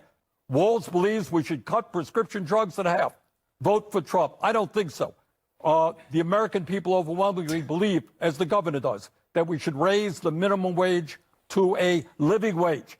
If the Republicans want to attack Walz and Kamala Harris for wanting to raise the minimum wage, I'll help contribute to those advertisements. Okay, so I think this whole narrative that if you stand up for working class families, it's somehow a negative is totally absurd. It's only believed by the corporate media and the political establishment. Working people know that the time is long overdue to have a government that represented them rather than just wealthy campaign contributors. We'll make sure the Trump campaign sees that message. Senator Sanders, thank you for joining us tonight. Thank you. And out front next, we're going to speak to Minnesota Senator Amy Klobuchar, who has worked very closely with her home state's governor. How does she think he can help the attacks that he's too extreme? Plus, we're going to hear from a former... What's Walz's takes on immigration on the border? Is he going to be able to contest any of Harris's takes? His old takes on immigration, I believe, were literally like under the Trump administration, were super fucking pro-immigrant. But now that we're living in the Biden world and we are experiencing the Democratic Party trying to make sense of like Biden's worst political instincts on immigration, tacking to the right because he's always had that conservative dog in him. He's defended the border bill proposal, which is really bad. They should never talk about that. Oh my God, please. The only time you talk about immigration should literally be to point out how insanely ruthless the Trump administration is on immigration. I'm begging the Democratic Party to never either only bring up the minutia and the details in which how Donald Trump's agenda for immigration would look like. It would look like concentration camps, okay? It would look Hitlerian, or talk about immigrants as contributors to the American economy with actual honesty, okay? Don't fucking lean into the right-wing framing, acting like immigrants are actually a matter of immigrants must be dealt with from a national security agenda, a national security compromise, that they're not. There's no data to suggest this. There's only data to show the exact opposite. Walz's father, a school administrator, died of lung cancer when Walz was 19. Walz said this moment fueled his views on healthcare access. The last week of my dad's life cost my mom a decade of going back to work to pay off hospital debt. I mean, his that's definitely a thing. The immigration part of the agenda is like a massive weakness. And the other massive weakness is Gaza. It is so strange. This is not an issue on the back burner, especially when we're in the midst of like Lebanese and potentially Iranian retaliation on Israel. It's not going to go away, especially as Israel continues to do Israel shit as a direct consequence of Biden's administration's outward failure on mismanaging this conflict, on allowing Israel no restraints, on allowing Israel to just like lean into whatever the fuck they want to do in the most violent ways possible. In terms of Israel, neither of them, neither Kamala nor WALZ, have said anything that's like outside of the norm or even remotely pro-Palestinian. They don't personally need to do, like, this is not a terrifying prospect, okay? It's not a terrifying prospect in the way that Democrats are conditioned into thinking like anything outside of like unconditional, unlimited support to Israel is actually going to be seen as like anti-Semitism or whatever. That's not going to happen.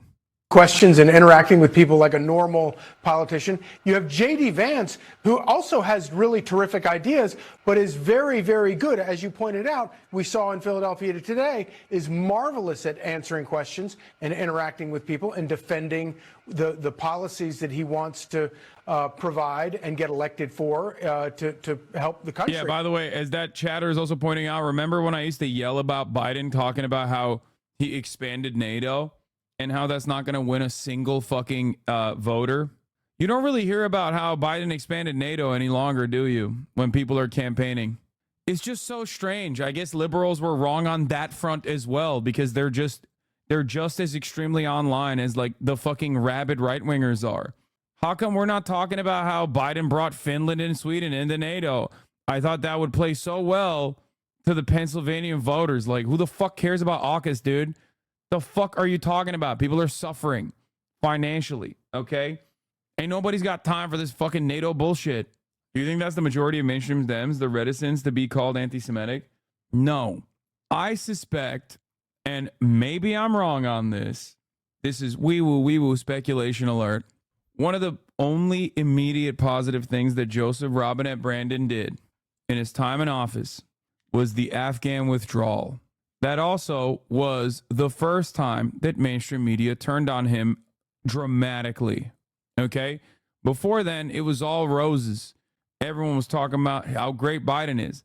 That was the turning point in his administration where the media started pounding him, okay? They pounded him quite a bit. Now, notice how the Afghan withdrawal is not really a point of contention. Have you met even a Republican that would put that at the top of the reasons as to why they're not voting for Biden or the Democrats? No, of course not. Fox News tries to do it, but nobody gives a shit because Americans ultimately understand that it was a good thing that we don't have fucking military in Afghanistan any longer. Okay? Let me rephrase that. Normal Republicans, okay? You might have like insane family members who still bring that up, but that's not their top consideration. If it was, it'd be reflected in the polls. But the problem is the Democratic Party saw how much fucking anger and resentment mainstream media built against them when they did the right thing in Afghanistan, which was to withdraw after a 20-year occupation that went nowhere. And I think they fear that if they were to come out against Israel, that the media would fucking bring the hammer down, because it requires actual political courage to be able to go against what is designed as like the permanent American policy position, foreign policy position that gets bipartisan marks, right? I think they're terrified of that. I say, take the fucking leap. You were terrified of replacing Joe Biden with Kamala Harris. Look how wonderful that worked. Americans, by and large, are relatively peace-loving people, okay? And when they're not, they're actually completely oblivious to the management of American imperialism. It is by design. No, don't cap me. If that wasn't the fucking case, Donald Trump wouldn't be constantly running on how much of a peaceful dove he is. Bro, are we serious? Democrats are Islamophobic, but that doesn't mean that they're like, Democrats are Islamophobic. That doesn't mean that they want their white cornbread children to go get fucking murdered in the Middle East so that Raytheon can have better returns. Do you understand? Ain't nobody wants their children to die in war. Oh, please. To your point, oh my God. Biden campaign strategy. Listen, Jack, Trump is a danger to democracy. Into NATO. We expanded NATO. Remember that? Because I'll always put middle class first. Harris Walz campaign strategy. Let's kill him. Like, y'all are crazy. Okay, we have a lot of respect and reverence for our military in this country, but ultimately, Americans by and large are not horny to fucking constantly go to war. Here is a poll. Look at this poll. Most Americans oppose sending U.S. troops to defend Israel, poll finds. Look at this poll. Suck my fucking dick, dude. We are selfish people, but in this instance, our selfish desires actually play a positive role. Okay? Americans, by and large, respond positively to pro-peace campaign rhetoric. Donald Trump literally does this on a daily basis. He's a liar, and he's lying when he says he's pro-peace, but it doesn't change the reality that he's still saying he's pro-peace. The Democrat counter to that cannot be, we're the pro-war party. We're going to fucking save NATO. We're going to fix NATO. We're going to save Israel. You can't do that, man. It makes no dang sense. It's so fucking dumb. How is not wanting to send people to a slaughter fest for no reason selfish? Americans are selfish because in order for American existence to continue as it is, in order for you to get cheap commodities, things of that nature, there's a lot of bloodshed that happens that Americans don't pay attention to. That's what I'm saying. That's why they're selfish. Do you understand? You feel me? You smell me? His angle is that countries don't want to fuck with him, but you're not wrong. No, dude. He also says, I started 0 new wars under my watch. Have you never talked to a Trump supporter, chatters? I do on a daily fucking basis almost. All right. I do here. I do online. I do offline. I watch Trump supporters on a daily basis. They constantly say, I started no new wars. Look at Biden. All wars. Ukraine. Biden did Ukraine. Now, obviously, it's not entirely Biden. You are a Trump supporter. Yes, I am a Trump supporter. You got me. Like, some of you are so fucking stupid. And the only thing that, like, you think is your saving grace is that you're not like a Republican. That's it. Okay? You look down upon Republicans, but you're just as fucking stupid. Like, straight up. What are we doing here, man? Some of you, not all of you. I'm just saying, like, a lot of liberals see themselves as significantly more intelligent than the average Republican, but then they just have, like, the same cultish mentality. It makes no dang sense. Anyway, let's continue. Literally says you. What? Kind of ironic coming from a pro-Hamas advocate. Yeah, Hamas is the lesser evil, bitch boy. Okay? Killing U.S. soldiers and native Afghans equals the right thing. Yep. Democrats are anti-Semitic. You're a moron, Hassan Lamau. Why do we need to go to war when the Biden-Harris administration is bringing the war to us through our southern border?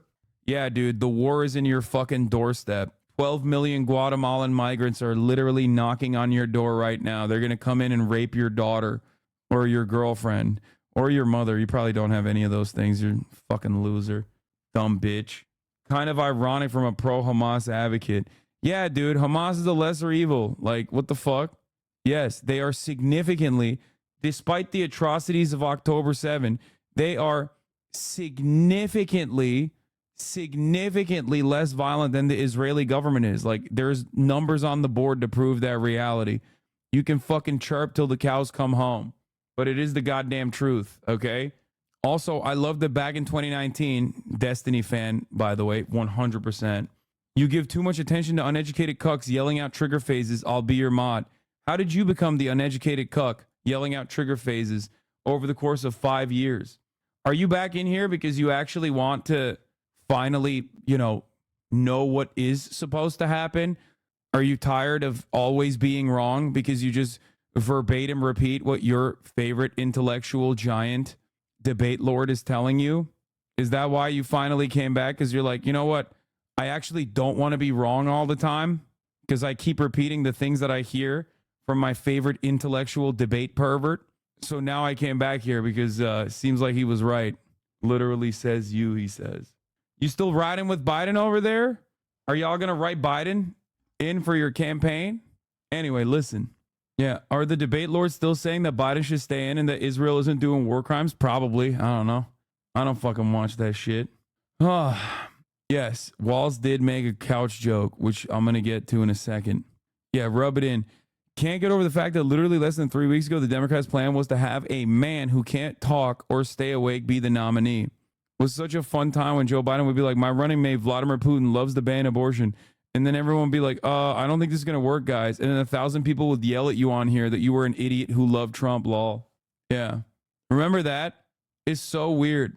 It's so strange. Minnesotans. Here's my goat.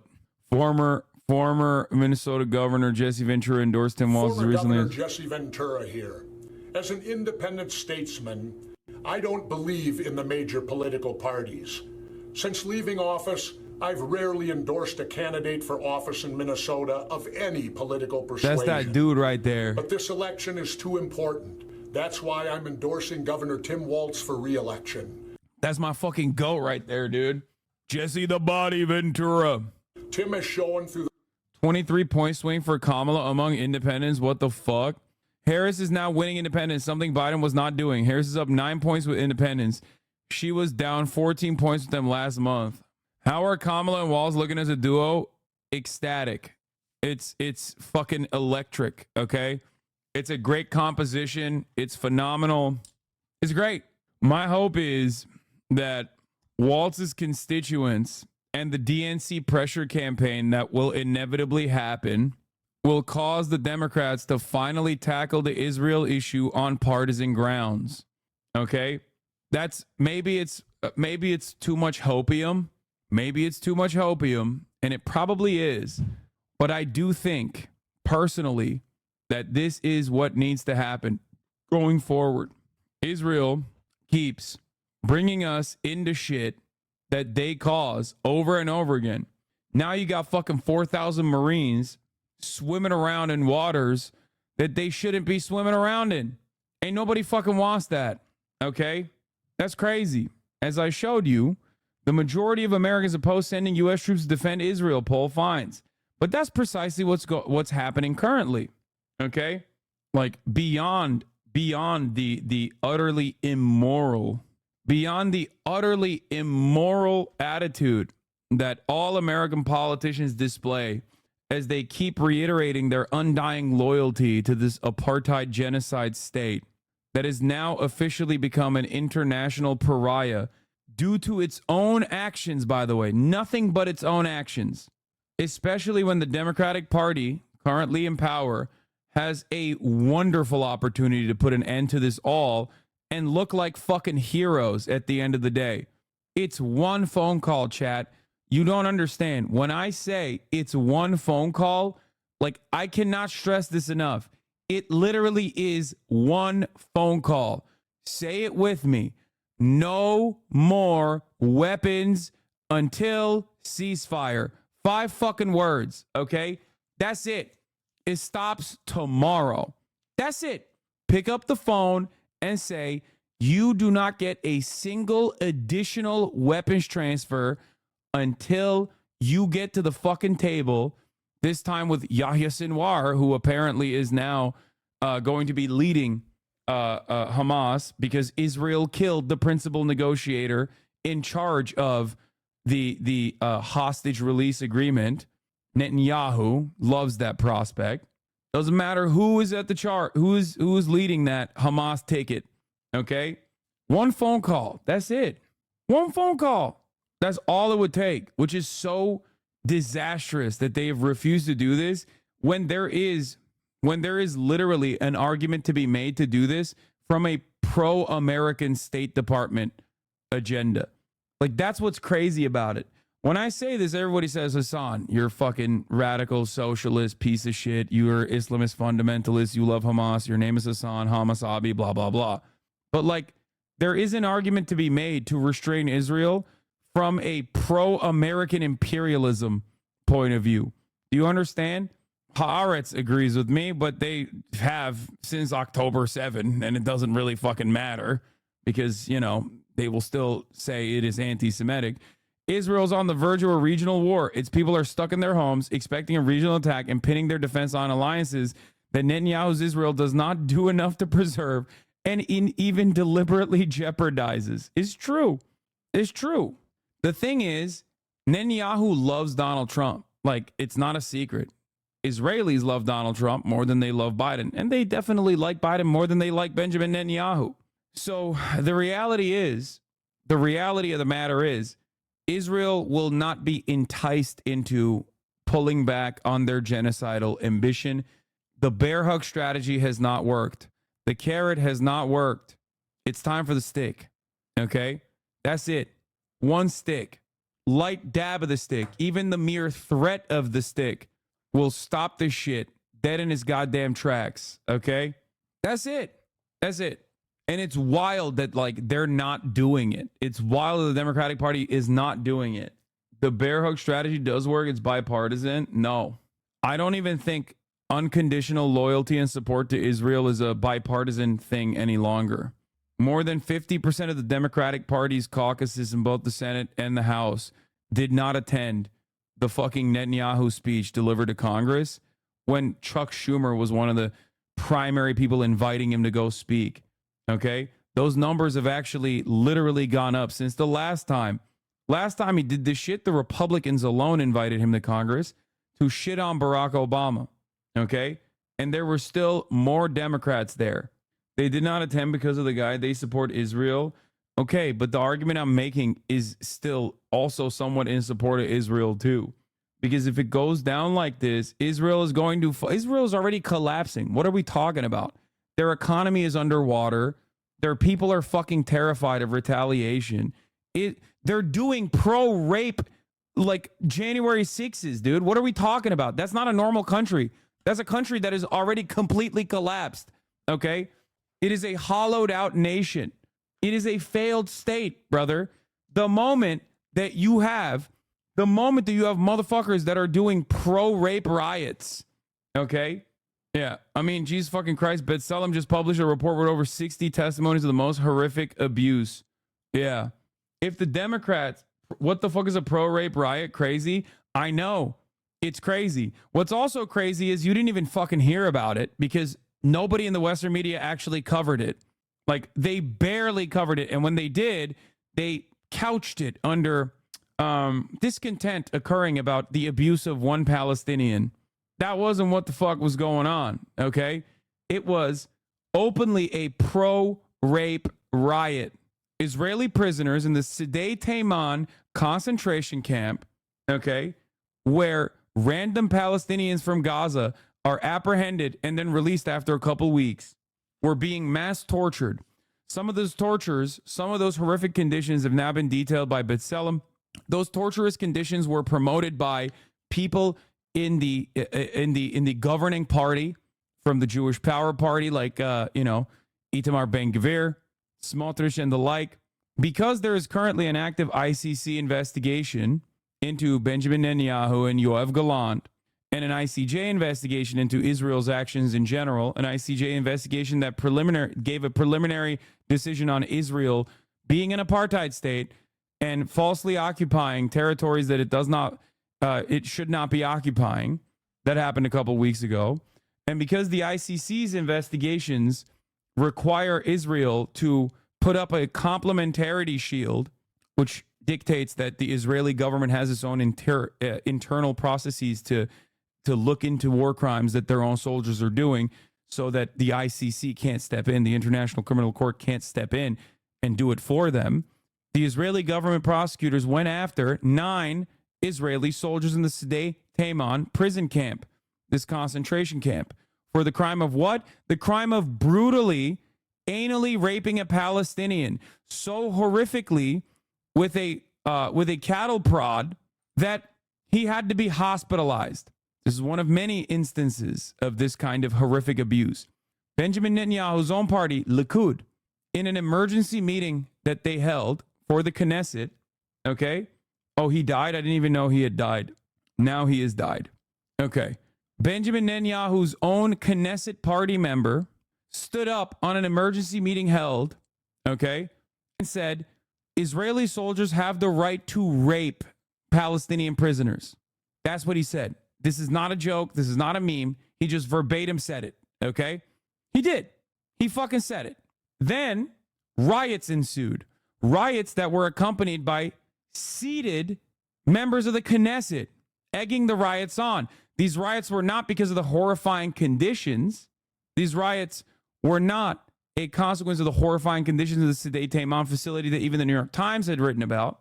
They were pro-rape riots. These guys were rioting outside of the prison and outside of the fucking military facility where these soldiers were being held, these rapist soldiers were being held, to free them because they believed that these soldiers had a right to rape Palestinians. You think that's a normal country? You think that normal shit's going on over there? It's not. It's not normal. Okay? It's insane. Just because, you know, Americans are completely oblivious to this fucking reality does not change the reality. All the weaponized sexual assault on October 7 propaganda has been really quiet for a while. No, they'll chirp again. That's another thing. They talked about mass serialized weaponized rape on October 7. Not a single ounce of proof was given for that. There was one verifiable act of sexual harm that was done to a hostage. Completely unacceptable. Okay? Completely unacceptable, of course. Having said that, on the other end, there are actual instances that point to serialized rape occurring on Palestinian detainees by Israeli prison guards. Verifiable. But only one side has been presented as the rapist, bloodthirsty monsters in this entire process. That side oftentimes is the voiceless side. Time Without an Ovo, our Israeli correspondent in the chat, says, B'Tselem just published a report with over 60 testimonies of horrific abuse in Israel's prison system, not just Sdei Teiman. I've read many horrific things in my life, but I read these 120 pages and wasn't sure to scream, cry, or throw up. Here's just some of the things that mentioned at the tip of the iceberg. Electrocution in the neck, unleashing dogs, stun grenades, repeated beatings in the genitals, anal rape using a carrot, metal batons, broken ribs, blood everywhere, beaten for 30 minutes until they pass out, then again when they wake up, beaten by 20 soldiers before a court hearing, then beaten on the way back after their testimony, sleep deprivation, starvation, no light for months, amputation, death, horror. B'Tselem, for those of you who don't know, is an Israeli human rights organization. These are testimonies coming from Israeli prisons, not just Sdei Teiman, which is a concentration camp. So understand, the report is called Welcome to Hell. Yeah, understand something. They're doing Nazi shit, okay? And we are complicit in them doing Nazi shit. Straight up. Every moment that we allow them to continue doing Nazi shit, we are complicit. So the fact that, like, the American government, the fact that the Kamala Harris campaign, the fact that the Biden administration can just kind of like skirt along and be like, well, we got the momentum on our side, we're good, we don't have to deal with this, is wrong. Okay?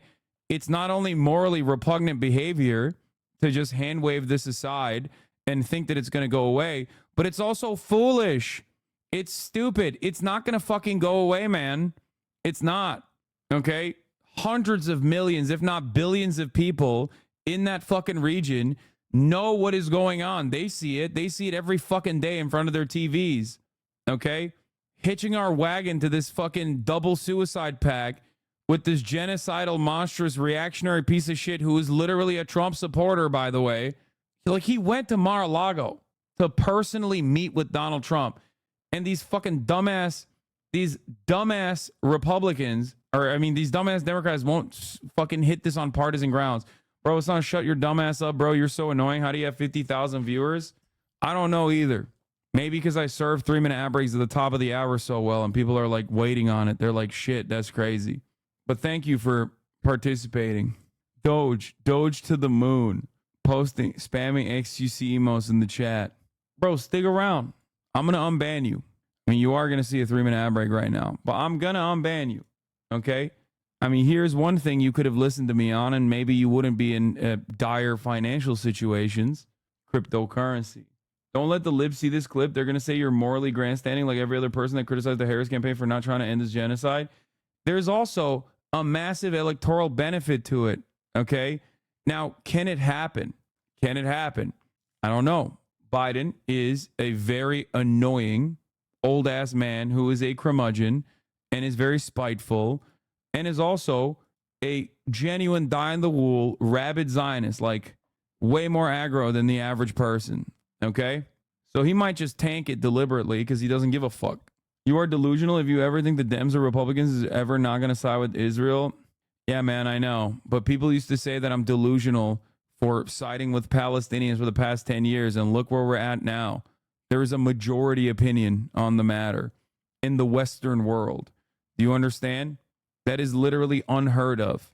So things do change. People can actually recognize the genuine wrongs that this genocidal apartheid state has conducted. Okay? We have the capacity to think. We have this like horse blinder attitude when it comes to like unimaginable cruelty happening. You quiet delusional on a lot of other subjects too. Okay, hit me with some of these delusional. Hit me with what I'm delusional about.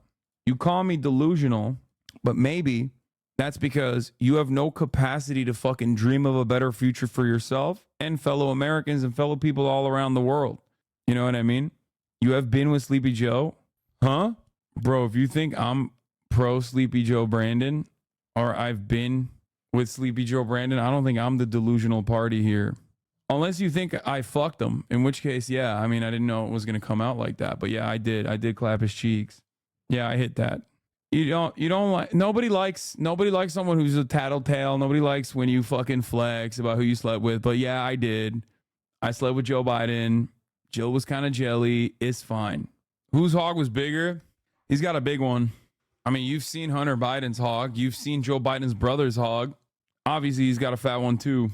Why else do you guys think he's having such a shitty debate performance? I kept him up the whole night, dude. Blew his goddamn back walls out. You think there was nothing wrong with Joe 2 years ago? Pfft. Chat, show him the fucking tweet. Show him the tweet from 2020 or 2019. One of you guys has it. I've been saying Joe Biden is fucking... There you go. April 14, 2020. One truly wild thing that we haven't really talked about is Biden's stated interest in being a single-term president. Like, we're just going to throw away our incumbent advantage because Joe's going to be a vegetable by the end of his presidency. Truly incredible stuff. Now, I don't know if you know math, but that's 2 years before you said that you falsely claimed that I didn't think anything was wrong with Joe Biden. Will this change your weird assumptions of me? Or do you think that I magically decided that there was nothing wrong with Joe 2 years after that tweet somehow, even though his mental faculties worsened? It's okay. Someone's liberal parents are captivated. I would not have pickled Tim Walz. I take that back. I like him. Pickled. Speak up, chatter. What happened? It's all good. Look, I don't fault you, nor do I fault anybody else for being wrong about what people think I believe, because there's a lot of people. When you're in politics, there's a lot of people who fucking hate you and smear you falsely, okay? And I suspect that you've been got in that situation. Maybe someone just lied to you. Maybe you saw a clip that was clipped out of context, right? And it led you astray. Having said that, however, you can make up your own mind. You're an independent thinker. Same goes for those who also have these false notions. I see it all the time. I see it all the time from a lot of people that say in the comments of TikToks where I am clipped, I think you are wrong, mate, but how can you... What? But how you act on your stream says enough? Wait, what? Bro, I just showed you that you were wrong, that I've been incredibly critical of Joe Biden forever ago. What? That's your reaction? Oh, man. Yeah, he just doesn't like you. Yeah, I guess that's what it is. It's funny that a lot of people that just simply are primed into hating another person are primed due to false notions of that person. And when they're met with the reality, they still are like, yeah, instead of changing my opinion about you, and maybe even thinking critically about the places that have informed me and led me astray, I'm gonna fucking go ahead and continue hating. It's all good. I still want you to get healthcare. I still want you to get free education. It's all good, brother.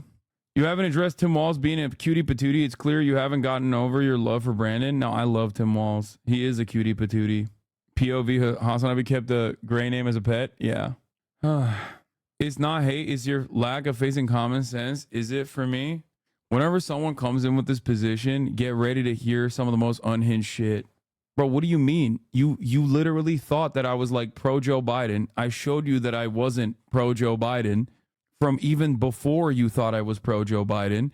You then turned around and you're saying that this is the literal title of your vid before he dropped out. Biden needs to drop out. Yeah.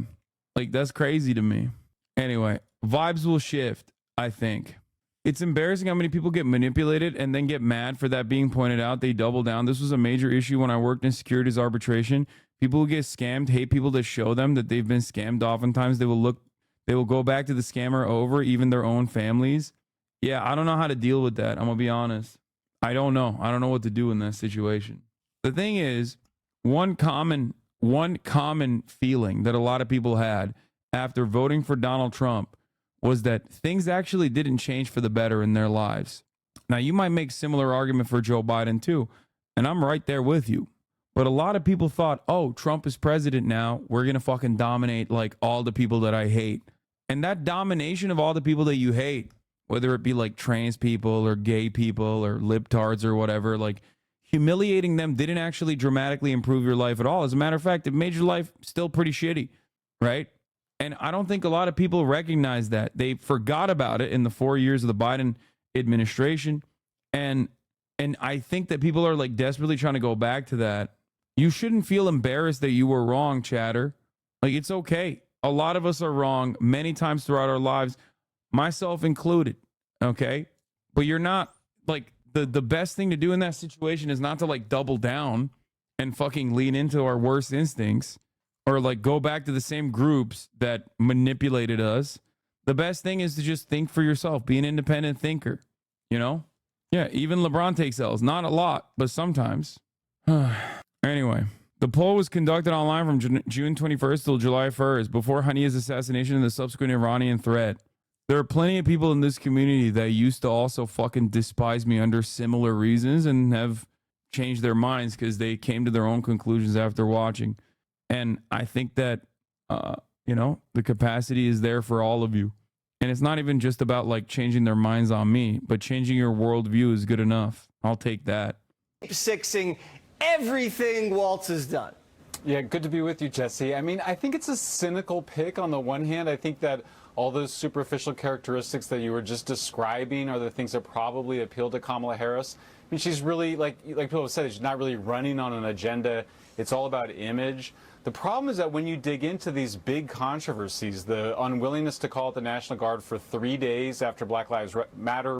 Yeah, like this kind of shit is just, you know, it's not going to work.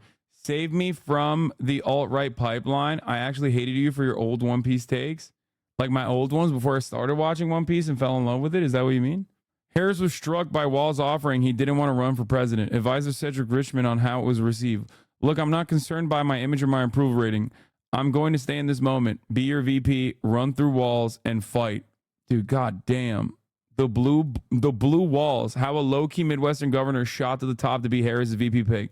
Exactly what I said. This motherfucker was not. Vice President Harris has made it. This motherfucker was not trying to be president or VP at all, okay? He was just doing his damn thing. Anyway, he doesn't use a teleprompter. The Minnesota governor said he doesn't even have one, in fact. So if he was the pick, WALZ said Harris' team would have to get him a teleprompter and teach him how to use it. My goat. I was an absolute Israel dick rider, but after watching documentaries about the West Bank and Gaza, I changed my mind. You kind of helped me with that? Hell yeah. That's what I'm here for. Virtually, listen. You guys need to understand something. You're not going to agree with every single thing that I say, okay? I'm a former Crowder watcher that's been converted by you and mostly Ethan. You're not going to agree with everything I say, okay? There's going to be plenty you don't agree with, but just be open-minded, okay? That's it. That's all I ask. If you have the capacity to be charitable and be open-minded, you might recognize that a lot of your positions that you held on to prior, maybe you held on to due to fear. Minnesota Jewish leaders highlight VP pick Tim Walz's commitment to community in Israel. I mean, this is a Jerusalem Post article. I'm sorry. This is wish casting in the opposite direction. If the Harris-WALZ ticket wins the White House, Steve Hunegs, executive director of the JCRC, said he expects WALZ to approach Israel policy by stressing the importance of the U.S.-Israel relationship. Right now, every single person is either going, he went and talked to CARE, Council for American Islam Relations. So he's like Somali. He's a Somalian, okay? Secretly. He's a Somalian Muslim Islam fundamentalist.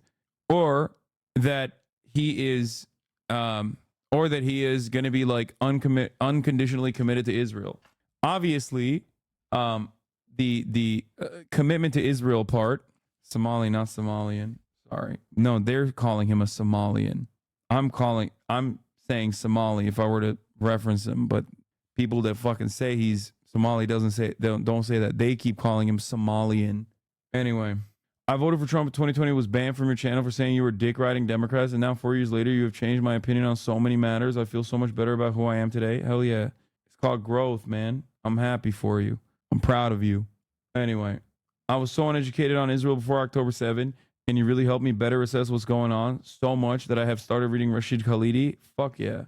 I won't fault you for former opinions that you had, previous positions that you held. The goal is to change people's minds. Okay? On the other side of the pipeline, I've always been a leftist, and a lot of clips made you out to be further right than you actually were. I thought you were some annoying rich centrist, but through Ethan is Online, I realized your positions are literally so close to mine and came here to get more political education, especially after October 7. You kept me informed, helped me understand the world better. Yeah, I have haters on every fucking side of the American political spectrum. I got annoying anarchists, okay, MAGA communists, people who present themselves as like radical vanguardists that despise me as well. I got liberals who hate me, claim that I'm right wing. I got right wingers who hate me, claim that I'm liberal. I think ultimately, you know, I haven't changed course, changed trajectory. My positions are firmly grounded within reason and also within just empirical evidence. You should go and meet him here at the Minnesota State Fair, August 22nd. I'm going to meet him at the DNC, I hope. I'm trying. I would love to link up with him and Sean Fain, squad members. You haven't had red-pilled fake edits forever, though. I came here as a conservative who just was born in the Midwest, unexposed to shit since I was showing Ben Shapiro. Then I watched you and agree way more with how you explain things and debunk lies. Hell yeah, the veil. Doesn't the hate ever get too much? Fuck no. The hate sucks. There's nothing you could do about it, though. It's a constant. I'm used to it. I've been getting it from when I was a much smaller content creator at the Young Turks, okay? For me, it doesn't matter because ultimately, for all of the hate that I receive from outside groups that are just like working every angle they possibly can to disparage me, I still have an amazing community, a community that can be unimaginably impactful in moments that matter, okay? That's why I keep doing this shit. I love this shit. That's it. I relied on this community throughout COVID. You know, this was my support system. So I have a reverse parasocial relationship with my own community as well. And I still, you know, I believe in the work. I believe in what we do here. I believe in changing people's minds. I think I have a fairly tolerant approach to politics, although I do have my heated moments. But you guys are the reason why I do what I do every day. Yep, here you go. Your positions have not changed. Yeah, talking to Jewish Current's senior editor, Noah Cohen, about Israel's controversial nation-state bill. This is from a Facebook stream that I did all the way back in 2018. Holy shit, 2018, dude. 6 whole years ago, baby. What the fuck? Yeah, this would not have happened if not for Uncommitted. In his defense, Shapiro's backers pointed to his public condemnation of Israeli Prime Minister Benjamin Netanyahu and concerns about the humanitarian crisis in Gaza. But some Democratic lawmakers and donors privately expressed concerns to people around Harris that Shapiro's position on Israel and the pro-Palestinian movement risked alienating voters who had sworn off Biden but were willing to give Harris a fresh look. Don't pick a Jew isn't the win you think it is. It's so funny because Edinger Mentum is Jewish himself. But of course, like immediately, automatically, everyone is literally like, oh, dude, you're fucking anti-Josh Shapiro or you're anti-Zionist. Oh, that must mean you're not Jewish. Like the funniest thing, and I see this with like Sam Cedar, especially my real uncle, Uncle Sam, my goat. Like people will constantly be like, yeah, look at how anti-Semitic the Democratic Party is. And he'll be like, news to me. What's going on here? What? He'll be like, yeah, people don't want Josh Shapiro because he's Jewish. It's like, no, man. No. Yeah. It's the silly state of affairs. WALZ on being in the pocket of organized labor. Oh, this is another one. Someone said once, WALZ is in the pocket of organized labor, and I said, that's a damn lie. I am the pocket. I remember, some of you remember this. I had an opponent who thought this was a real zinger when we were going at it. He said, Governor WALZ is in the pocket of organized labor. And I said, that is a damn lie. I am the pocket.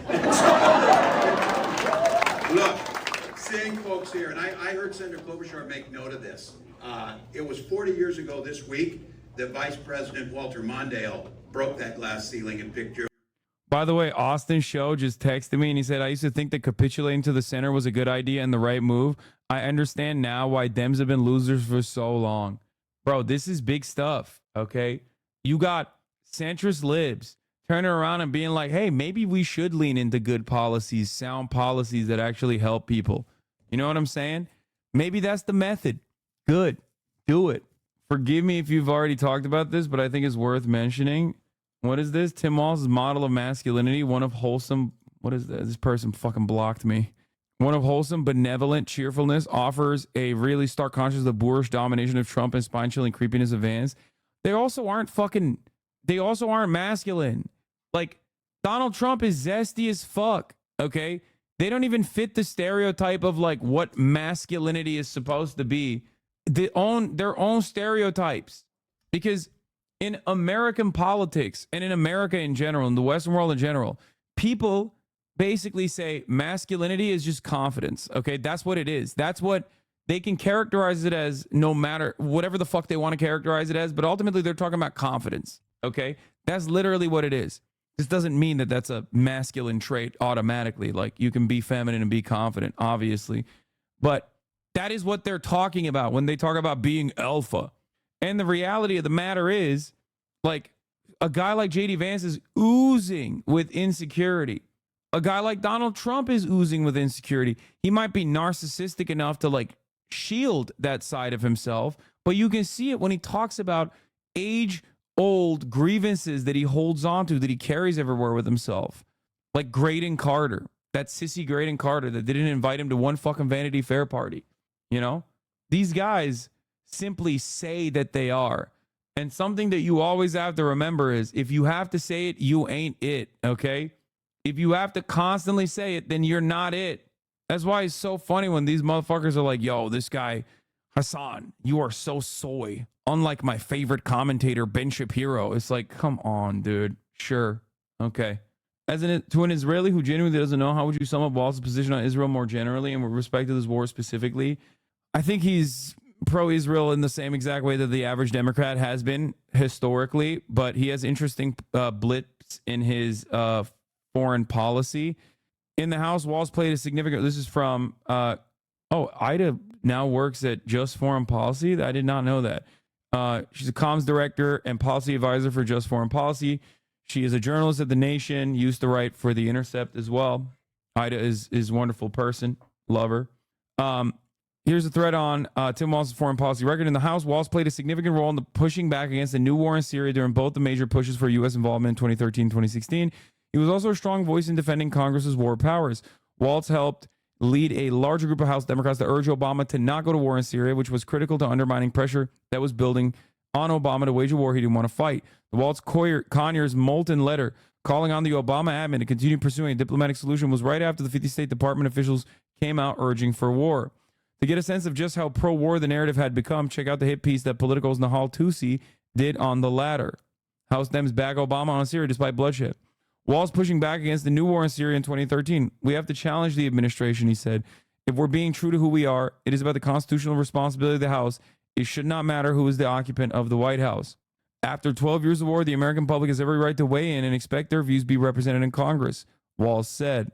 WALZ co-sponsored all of the Yemen War Powers resolutions and even co-sponsors bills opposing the U.S.-backed coup in Honduras.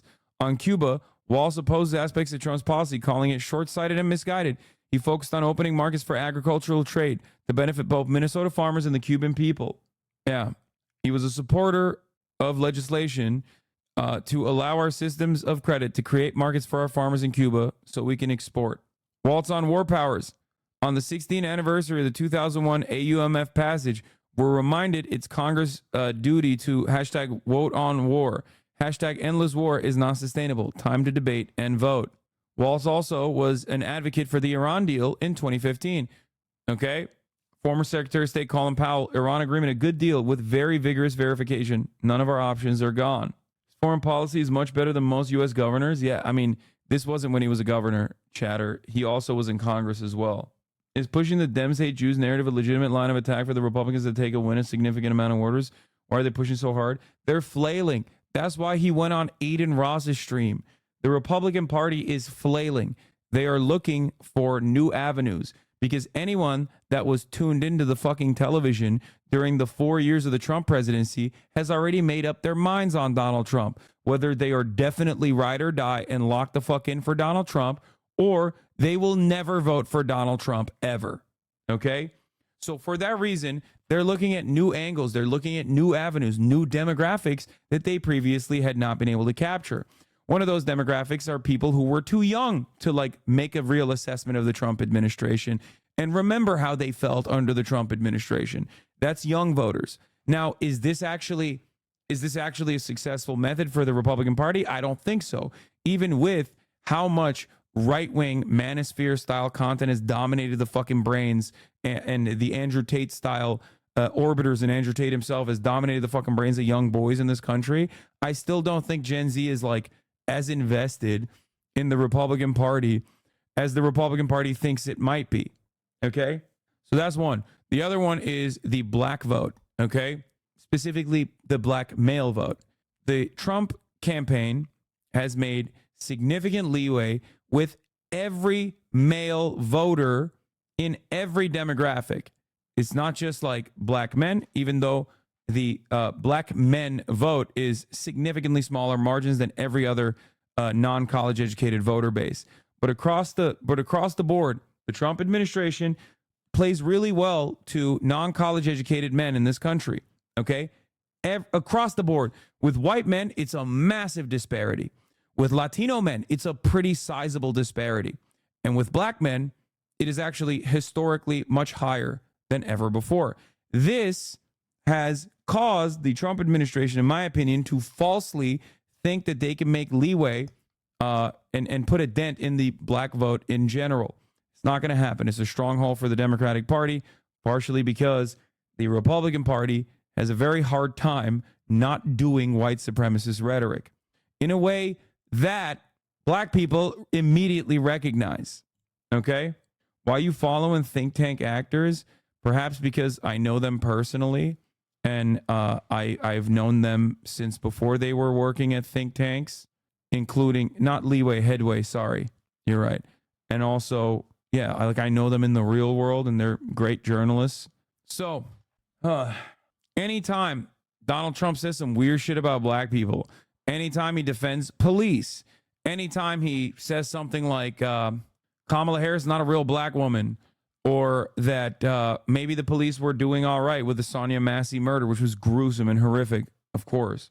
Anytime any Republican anywhere around the country says something like Kamala Harris is a DEI candidate, every black and brown person immediately perks up. Okay, they hear that because they've heard that their whole lives. Affirmative action pick, CRT, woke, DEI, the N-word, all of that. Okay, it's just another reminder of the exact same shit that right-wingers have said about them. Okay, they know what it means. So you can't do that while also simultaneously try to win over people of color to your side. Okay, Trump says she's Indian. Come on. Yeah, no, that's what I'm saying. Trump is like, she's not black, she's Indian. She's both. Like, that's ridiculous. Trump literally will look at a black woman dead ass and say, you turned black. Okay? It's ridiculous. Important to note that a lot of the DEI shit is rooted in insecurity. A guy doesn't get the job or scholarship, immediately has to find an external reason to defend their ego. Yeah, I know. So yeah, I think ultimately these are all really silly attack points. Meet Tim Walz, Harris's VP, progressive favorite with mainstream views on Israel and Iran. Walz voiced opposition to the Iraq War and traveled to Israel and Syria while in Congress, and has sought to address division over pro-Palestinian protests in the Democratic Party as governor of Minnesota. Walz has expressed support for Israel throughout his career while advocating for more aid to the Palestinians and, more recently, a ceasefire in Gaza and a two-state solution. In an April interview with a local PBS affiliate, Walz described both Hamas' October 7 attack on Israel and the situation in Gaza as intolerable. A two-state solution and a workable solution has to be there, he told the Twin Cities PBS. The United States needs to continue to push for that, and we need to make sure that humanitarian aid is getting there. Walz called for a ceasefire in Gaza in a March interview with the Minnesota Public Radio. That is outflanking a lot of other Democrats too, by the way. I I certainly call for a ceasefire. It has to be a working ceasefire, he said. I've asked for these humanitarian pauses to get folks out. I want this thing to end. I don't want a ceasefire to last for a week or something like that. We need a permanent solution. Walz ordered Minnesota's flags to be flown at half-mast after October 7 and denounced the attack in a meeting with members of the state's Jewish community. What was evident on Saturday morning was the absolute lack of humanity, the terrorism, and the barbarism, he told attendees at Beth El Synagogue on October 10. Walz praised the U.S. President Joe Biden in his October trip to Israel in efforts to secure more aid for Palestinians in Gaza. The vast majority of Palestinians are not Hamas, and Hamas does not represent the Palestinian people, said Walz in a post on X upon Biden's return. We cannot let terrorists like Hamas win. The governor traveled to Israel and the Palestinian territories in 2009, met Israeli Prime Minister Benjamin Netanyahu, spoke at AIPAC in 2010. As governor, Walz expressed concerns about pro-Palestinian protests at U.S. universities. In the same interview with the Twin Cities PBS, he said students need to be able to express opinions, but added that Jewish students must be able to feel safe. When Jewish students are telling us they feel unsafe, we need to believe them. And I do believe them, he said. Walz has demonstrated empathy with pro-Palestinian voters in the Democratic Party. In the March interview with Minnesota Public Radio, he praised Minnesotans who voted uncommitted as civically engaged. Some Democratic voters wrote uncommitted on their ballots in the Democratic Party presidential primary in opposition to Biden's support for Israel. This is also another one of the reasons why I was also a firm defender of the uncommitted vote and a firm supporter of it. That is how you get people to pay attention, and some people did. I'm willing to bet that that dynamic possibly changed his attitude a little bit as well. Okay? I asked you a couple months ago if you'd vote for Biden, and you gave me shit for it. No, I said I was not going to ever vote for Joe Biden, and now I don't have to. People are frustrated, but it bodes well for me that they're actively engaged to go out and cast this vote and ask for change. So the one hopium moment that I have, like I said, is that the Democrats will wake the fuck up. And it's also shit like this. In 2019, Tim Walz attended a Care Minnesota meeting. Hate and Islamophobia have no place in Minnesota. When our Muslim communities thrive, Minnesota thrives. Thank you, Care Minnesota and Choose Metro, for putting on this event. Jordan Chattel quote tweeted this and said, the Dem ticket is reportedly swapping out Josh Shapiro with the governor who is beholden to CARE, the infamous U.S.-based Hamas front group. Last week, a top CARE official publicly mourned Hamas leader Ismail Haniyeh's death, declaring that his martyrdom is not in vain.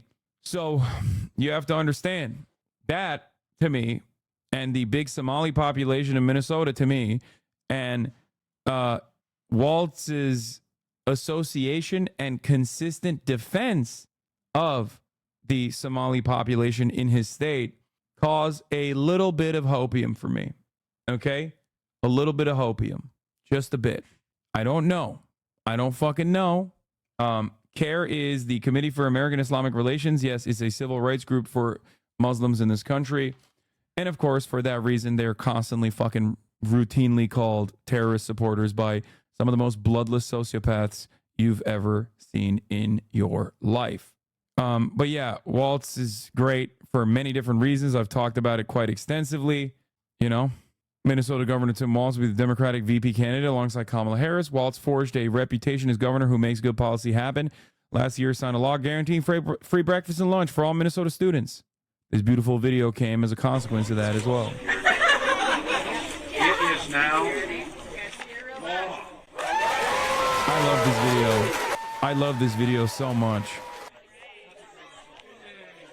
I'm sorry. It's beautiful. Last year, Walz signed a law enacting paid family and medical leave, giving workers up to 20 weeks off. Paid family and medical leave seemed like a pipe dream for 10 years, he said. It seemed like, why can other people have this and we can't? Last year, Walz also approved the nation's broadest right to repair law, allowing independent shops and owners of phones, laptops, and other electronic devices to more easily repair products without relying on corporations like Apple and Google. Walz signed into law a financial aid program giving free college tuition to students whose families made less than $80K a year. The law had such an impact that North Dakota State University, fearing competition, began offering the same incentive.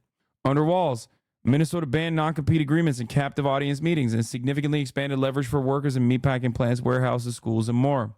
For example, the law that created the nation's first standards board for nursing home workers. This year, that board voted to set a minimum wage of more than $23 an hour starting in 2027.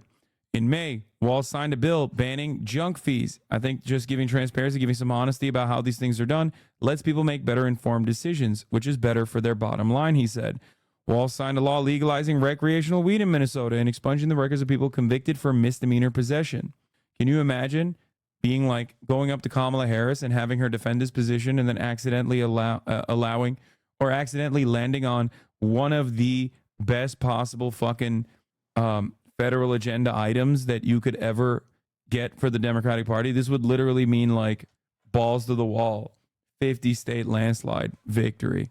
You will win Florida with this. You will win Ohio with this. You'll win Mississippi with that. Okay? At a time when most U.S. is struggling to retain nurses, WALZ signed a pair of laws last year that invested tens of millions into recruiting nurses and expanded the state's loan forgiveness program for nurses. He also had something that was a little bit bad in terms of dealing with nurses. I believe, what was it with the Mayo Clinic? He did something that wasn't that great. If I remember correctly, I think he gave them like a little bit of an allowance to strike break with traveling nurses. This might literally be the one that we're... Mayo Clinic got an exception in this one. WALZ also tackled the problem of hospital monopoly, signing a law that requires all potential mergers to be in the public interest and granting new powers to the state attorney general to investigate mergers. In 2020, with the help of a divided legislature, WALZ pushed for and signed the Alex Smith Insulin Affordability Act. The law capped insulin prices at $35. More recently, he signed a law creating a prescription drug affordability board to rein in out-of-control drug costs more broadly. In June, the state began monitoring hundreds of drugs for price transparency, better inform patients and policymakers. After the Democrat, Farmer, and Labor won control of both the legislative chambers. That's the other part that we don't really talk about. But in Minnesota, it's not the Democratic Party. Did you guys know that? Democratic Farmer Labor Party. That's why it's called the DFL, which is super fucking sick, in my opinion. Very, very cool name. Something that we should be pushing more. Yeah, DFL. After the DFL won control of both legislative chambers in 2022, one of the first laws WALZ signed was mandated 100% carbon-free electricity by 2040. WALZ called it an essential investment in our future that will continue to pay off for generations. WALZ issued an order eliminating 4-year degree requirements for most state jobs. By removing these requirements, we're expanding opportunities for people to enter the workforce, choose state service, and build good-paying, family-sustaining careers. After vetoing a bill setting minimum pay and benefits for rideshare drivers last year, WALZ and legislators struck a deal with drivers and rideshare firms in May. The MULDA president, Minnesota Uber Lyft Drivers Association president, Aid Ali, told MPU that WALZ did a wonderful job and endorsed them for VP. So much to consider here in terms of momentum. But this part, I think, is a bright, shining light. We've been focusing on. Republicans will use this as an attack ad, but I think this is so reasonable. It actually blows my mind that he even said this. Didn't Sean Fain say WALZ was one of his 2 top picks? Yes. Sean Fain, much like HasanAbi, said that he really likes Bashir as his top pick, but he also really likes WALZ, which is fine. That's what I said as well. But I always also said I would love a WALZ pick. We've been focusing on, and I lived in China, and as I said, I've been there about 30 times, but if someone tells you they're an expert on China, they're probably not telling you the truth because it's a complex country. But it's critically important for us. I don't fall into the category that China necessarily needs to be an adversarial relationship. I totally disagree. We've been focusing on, and I... Like, think about that, bro. He literally fucking grew up. He went to China. He taught in China. MAGA War Room is using this as like a negative. They're fucking saying that this is an attack. Republicans literally are like, they just look at like, they look at what is like objectively good and they go, I hate this. Alrighty, so we have now seen. Oh my God, he's so sweaty. Oh my God, I can't wait to react to this. Anyway, here, I wanted to show you this fucking piece of shit. Do you think it was a little risky, though, Van, that she didn't go with Shapiro to kind of lock down Pennsylvania? I mean, yes, David Challing was saying earlier, just because you pick him as your running mate doesn't mean you automatically win Pennsylvania. But I got to think it would have helped just a little bit. Hey, listen, the conservatives, the right wing, the Republicans, they were chewing their fingernails down to the knuckle because they were afraid of a Josh Shapiro. They were afraid of a Mark Kelly. They're not as afraid of this new governor. They're wrong. They're wrong. It's because they also falsely believe what the Democratic Party has internalized, which is that Americans will be scared. Americans will be scared of someone who's like, yeah, no, I want to feed children, actually. Like, shut the fuck up. Stop talking about children's genitals.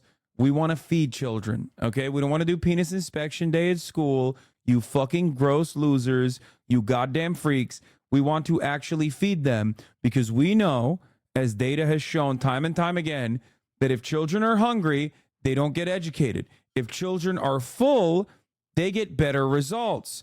And better results in school mean a better workforce for America. A better workforce for America, a more educated workforce for America, means America continues dominating. Okay? That's it. That's it. That's the message. That's the method. No ands, ifs, or buts. Keep talking about fucking kitty litter at schools, you freaks. You fucking sickos. You goddamn perverts constantly thinking about children's genitals. The fuck is wrong with you? Anyway. Oh, sorry for getting riled up. I just know what this dumbass is about to say. He pissed me off so much with this I take. think they can define him. So here's the challenge you've got in this party. And people don't want to talk about it. We got to talk about it. On the one hand, you have a lot of young people who are concerned about Gaza. You have a lot of Muslims and Arabs and others. They have not felt seen by the Biden administration. You start hearing that genocide joke. That was building. And so those folks needed to have a candidate that they could feel comfortable with. This helps them in that regard.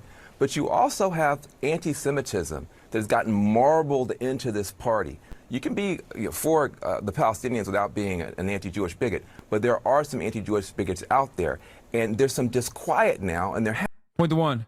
Point to a single, like, actual real progressive. These guys say Bernie bros are the bigots, right? Like, everyone that is anti-genocide of Palestinians, every single, like, Democratic Party person that, like, was active, every single one of those people was also ride or die for Bernard Sanders. Get the fuck out of here. has to be how much of what just happened is caving into some of these darker parts in the party. So that's going to have to. Yeah, the Democratic Party is taking their, learning their lessons from Nicolas Fuentes, you know, the anti-Zionist progressive Nicolas Fuentes. Like, no, he's a Nazi, brother. He's a fucking Nazi. This narrative is so goddamn cooked. Once again, I reiterate my position. I have to remind people that Israel last week had a pro-rape January 6th. Israel last week had a pro-rape January 6th movement. Pro-rape. They tried to forcibly free Israeli prison guards because they were prosecuted. They were detained for raping a Palestinian prisoner to death. Now, he died in the hospital. There were active Israeli politicians at the pro-rape protests. There were Israeli politicians in the parliament, in the Israeli Knesset, that said Israeli guards are allowed to rape Palestinians. Okay? Saying that shit is fucked up is not anti-Semitic. Saying that shit is fucked up is normal and good. Trying to defend against any kind of criticism of Israel by calling everybody and anybody anti-Semites is unironically anti-Semitic. Okay? That's what's anti-Semitic. It's fucking insane. To get worked out. It's going to have to get talked through. Anyway, so that's good stuff. Van Jones saying Kamala Harris picking WALZ was her caving into some of the darker parts of the party in terms of appeasing anti-Jewish bigots. These guys are so fucking stupid because Republicans are anti-Semitic, but they're pro-Israel.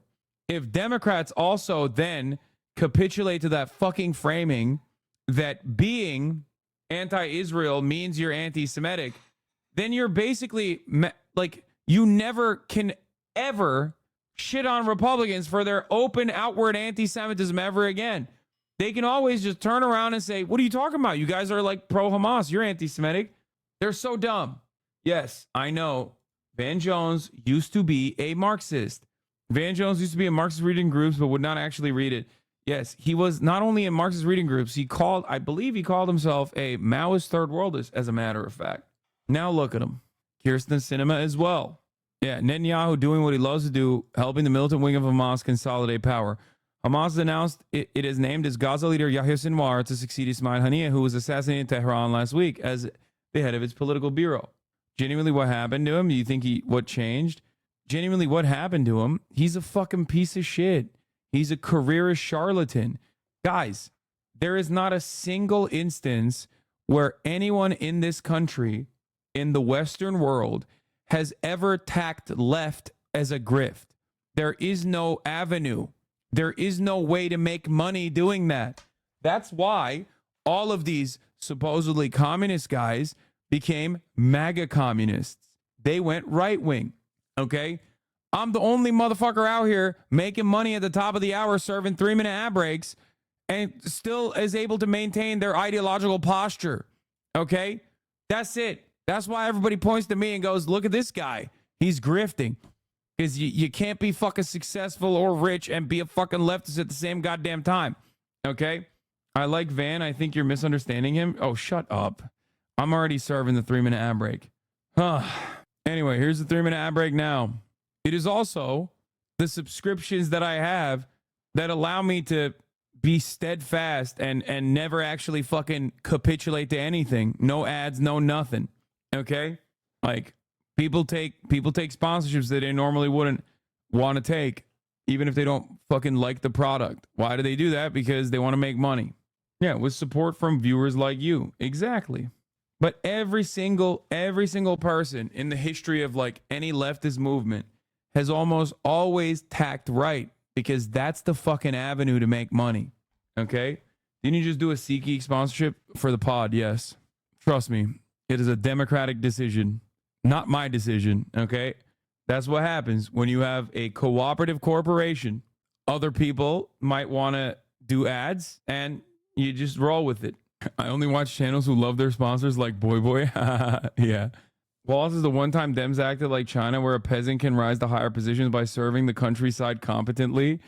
Dude, I've been thinking about that as well. It's a real Xi Jinping story. I don't want to talk about that too much because I don't want to give Republicans ammo. Not that Xi Jinping was a peasant, but he did serve the countryside dutifully and competently in order to rise up through the ranks of the party. But like, low key, there are parallels that I recognize. Okay, so she wins the Jewish vote, then hopefully, since you said the vast majority of Jewish Americans are pro-Palestinian, should be a landslide since they're promising everything into Minnesota. Wait, what? I didn't say the majority of Jewish Americans are pro-Palestinian. I said the majority of Jewish Americans our age are pro-Palestinian by the same margins as every other group in the country. Also, yeah, our age, motherfucker, under 35, 18 to 35. I'm still in that demographic pocket, okay? Suck my dick. Also, Jewish Americans is like a hilarious constituency to fucking hyper focus on, because it's like, it's negligible. Barely? Yeah, you're 40, okay? So there you go. You're JD Vance's age, Central Committee. Don't give me that barely. I'm still fucking 33. Just turned 33. Anyway. Demos 18 to 34. No, it's 18 to 35, I thought, but it doesn't matter. I'm still in it. Anyway, them sunspots don't look 35. Huh? Sunspots? I got freckles, bro. What do you mean? Do I have to zoom in on my face? I got white hairs. That's about it. That reveal my age. Guys, let him feel like he still belongs. Yeah, okay, shut up. Also, I do love this. That's a pretty nice house for a socialist. My favorite line of attack. Anyway, there was more. Oh, here. But we can get out there, reach out, make the case. And for one thing, don't ever shy away from our progressive values. One person's socialism is another person's neighborliness. But we can get. According to 30% of Jewish Americans as a whole think Israel's doing a genocide, according to the Jerusalem Center for Public Affairs. Booster in the whole country for unlimited refugee resettlement. That means under the Harris-WALZ plan, they're going to turn the entire Midwest into Mogadishu. That's their plan. That's their policy. I don't think there's a market for that in the United States of America. He is the biggest booster in the whole country. Dude, like I'm telling you right now, he is such a gross little freak. He is such a cretin, dude. Like, straight up. Oh, by the way, like one of the worst Nazis in the Trump administration, who also happens to be Jewish. Okay? So don't ever fucking tell me that is ridiculous or crazy to say. All right? Like, he straight up a Nazi by his own admission. Like, his favorite works that he has revealed are literally anti-Semitic Nazi works, okay? That's not me just saying that, okay? That's him saying that. Straight up played. He's Jewish. He literally does the Secure Future for Our Children shit. Yes. Yes. From California, from the Pacific Palisades. Stephen Miller. Literally the pivotal, like the figurehead for all of the most right-wing, white nativist, anti-immigrant bills written by the Trump administration was written by this man. Yes, he is from, I believe he's from Pacific Palisades, but I think he might be from Santa Monica as well. Like, he's from that area. Like, one of the nicest places that you can grow up in. Stephen Miller in the Camp of the Saints, a white nationalist reference. Yup. Last week, Southern Poverty Law Center detailed leaks emails in which Miller encouraged far-right website Breitbart to promote white supremacist ideas. In one message, Miller references a book of fiction. Someone should point out the parallels to Camp of the Saints. Camp of the Saints is a 1973 French novel by Jean Raspail that has become a key inspiration within the white nationalist circles. It portrays a dystopia, or perhaps an apocalypse, a flotilla of South Asian people who invade France and effectively overthrow Western society. Like, he's like, yo, my favorite novel is this Nazi novel. It's so sick. Yes, he wrote all the signature Trump anti-immigrant bills. Anyway, I don't know what to make of it, but this shit always brings me back to the negotiations Netanyahu held with Hamas in 2018. Back then, Hamas offered Israel a long-term ceasefire, aka Hudna, in return for easing certain aspects of the blockade. Yahya Sinwar personally sent a note to Bibi in Hebrew, written in perfect handwriting, saying 2 words, calculated risk. I'm not being conspiratorial or anything, but it's very interesting to think about everything that led up to this point. Tucker's writers' comments on the right-wing forums were so crazy too. Yeah, there was a while when these guys thought like, oh, dude, we can just go wild with our fucking rhetoric. I'm posting the WALZ house thing. I have to. Prediction is 100% correct, and transvestigators are reaching unbelievable levels of brain rot. Dylan Mulvaney is double trans now. Yeah. Hold on. I just posted this. Apparently, they're also... Who haven't the right transvestigated in this past week? They transvestigated a cisgender woman. They transvestigated a cisgender woman for not fulfilling their role or what their expectations of what women are supposed to look like, apparently. They transvestigated Kyle Rittenhouse for coming out against Donald Trump only to immediately back down. Okay. They are transvestigating Andrew Tate, apparently. I saw that. Does anyone have that? Does anyone have that link? Someone sent me this fucking link. But apparently now, transvestigators have reverse transvestigated Dylan Mulvaney to conclude that she must have been born a woman, forcibly transitioned to male as a kid, then transitioned into female into adulthood. I guess she forgot to wear her fake penis. I told everyone about this a while back. It's all of them. If they're on stage, they are part of the inverted show. She blocked me for calling her a transformer. Dude, things this is one of my best locks, okay? As someone who understands this shit, I'm telling you, it literally stems from the reality that gender is a social construct. So, of course, inevitably, anyone and everyone could be trans. You never know, okay? Because gender is not binary, and it is certainly not tacked to your biological markers in the way that people think it is.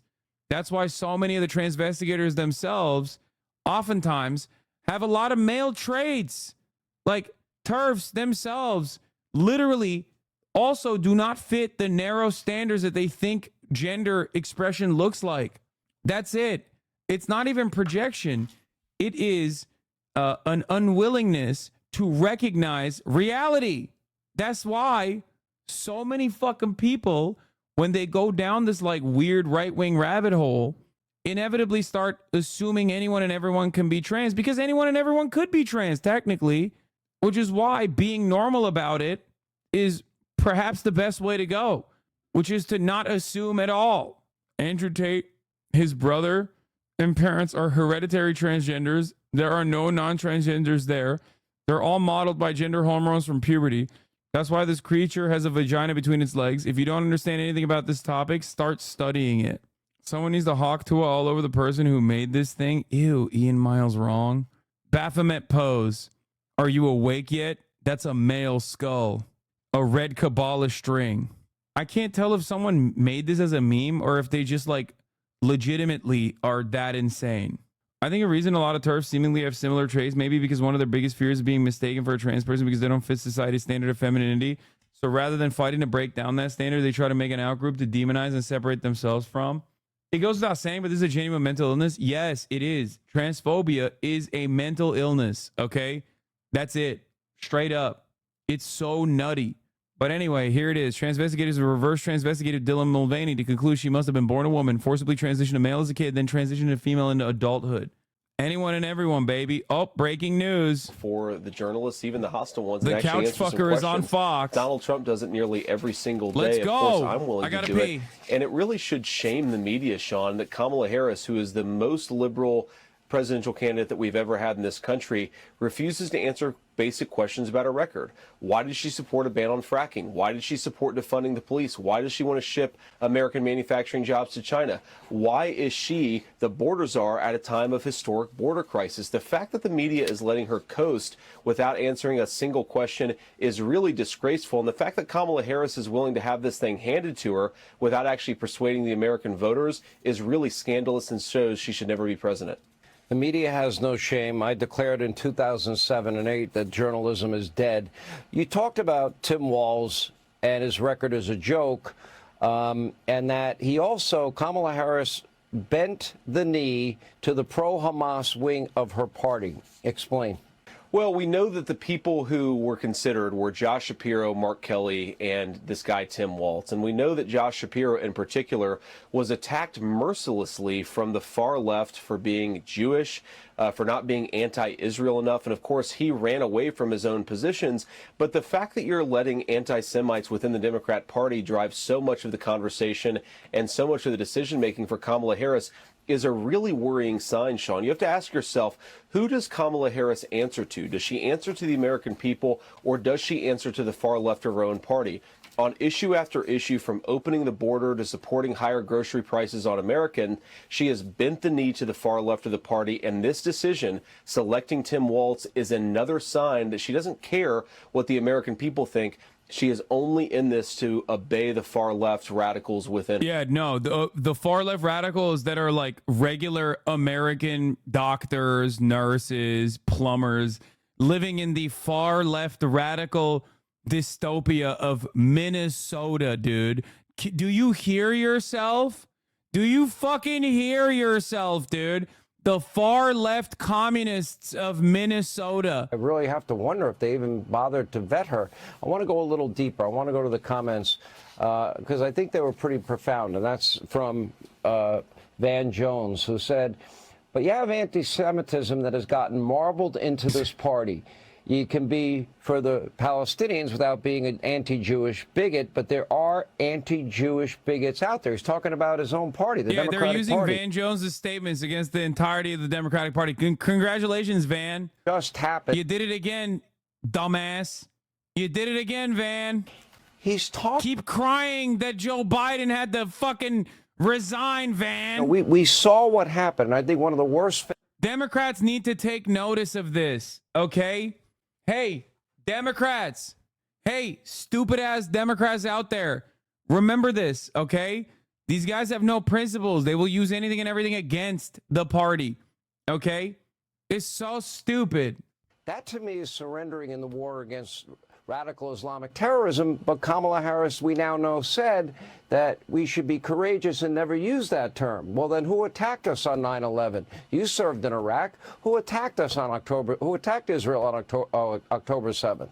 Yeah, it's exactly right, Sean. And look, you don't have to judge my words. Just actually pay attention to what the Democrats said about Josh Shapiro. Numerous grassroots activists, numerous leaders within the Democrat Party said you shouldn't choose this guy because he's Jewish. I take them at their word. That's face value, and that is ridiculous for any American political party. Obviously, you know, I don't care ultimately who Kamala Harris selects, but I don't want the vice presidential nomination of any party being determined by whether you have the right ethnic background. It's profoundly anti-American. And to your point, Sean, it goes to the heart of their terrible policy. These are guys who invited weakness. These are guys who invited the attack on Israel. These are people who invited every single anti-American despot all over the world to get richer and more powerful because of their policies. And now that our allies and ourselves are under threat, they're doing absolutely nothing about it. Here, we talked about the media not asking Kamala Harris questions, Sean. Here's a question I'd like to ask Kamala Harris. If Joe Biden can't do the job, and clearly he can't, who's actually in charge of the United States government right now? Is it you? And if you're not doing something, why not? She sponsored Medicare for All bill that would eliminate all private health care. Kamala Harris did.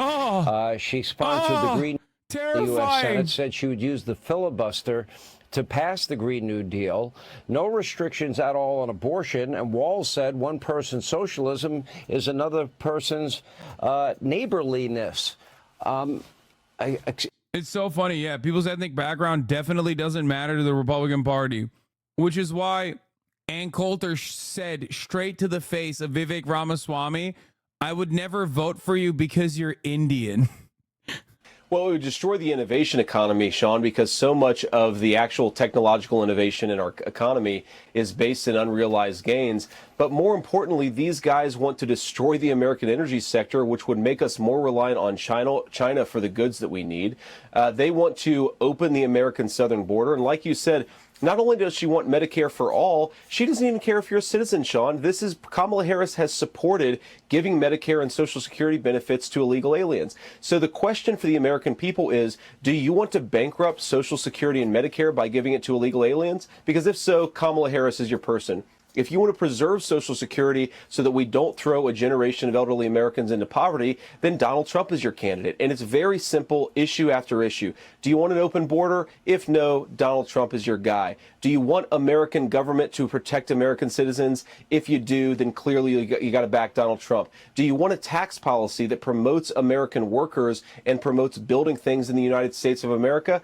If so, you've got to vote for Donald Trump. Sean, it's really not complicated. On policy after policy, Kamala Harris is far to the left of even Joe Biden. She's governed that way, and she would do even worse if the American people give her promotion.